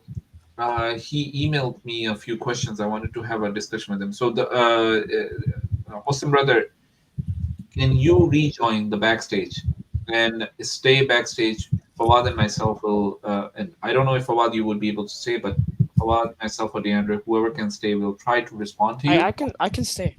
Yeah, so we'll give you about 5 or 10 minutes, Akhi. If you can rejoin, that would be best. We can have a conversation. Otherwise, come to us on Sunday. Yeah. And we'll have a conversation then. All right. All right. So that's happening on the 6th. The stream should be up. Let me confirm for what. It is. It is up. It is up. It is up. So yes. You should be able to see. Don't forget to tune in. I mean, if Fawad is excited about something and he feels that this is something new for him, you guys should be extra excited. Yeah, it's actually going to be crazy. Yeah. It's actually going to be crazy. Yeah, definitely looking forward to it, inshallah. So it's on Tuesday, right? Yep. Tuesday? Yes, Tuesday, okay. Yeah, so everybody make sure to tune in, inshallah, on Sunday. We will remind them again, when we have our stream, inshallah. Yeah. All right. Okay. All right. And share the link. The link is up on our channel. Share the link. I'm actually just going to try and do that before we go. Give me 1 second. Share with everyone you know that is a Christian or a Jew, who would like to defend this. So, what we got in store is actually insane. All right, let me make sure. I'm just gonna share the link, pin the link actually for the Tanakh stream. and share it with in your circles. Make sure that you okay. So that's gonna be it. So, brothers and sisters, make sure you tune in with us, and remember, our brothers and sisters in around the world. Not a lot of people may be aware of this, but there's a lot of tensions going on between India and Pakistan right now, and there's even talks of war and invasion and everything that is happening. India has backed out of certain treaties, especially the water treaty that was that sort of been a cornerstone of India-Pakistan relationship for a number of years. And there's talks of war going on due to the Kashmir issue that is there. So make dua. Do not forget our brothers and sisters in Palestine, in Sudan, in Western China, in Burma. There's so many places that we need to keep in mind. It's becoming like a statistic now, right? That just remember this place, this place, this place. It's unbelievable. Subhanallah. All right, brothers and sisters. Assalamu alaikum wa rahmatullahi wa barakatuh. Wa alaikum وعليكم assalam. السلام ورحمة الله وبركاته.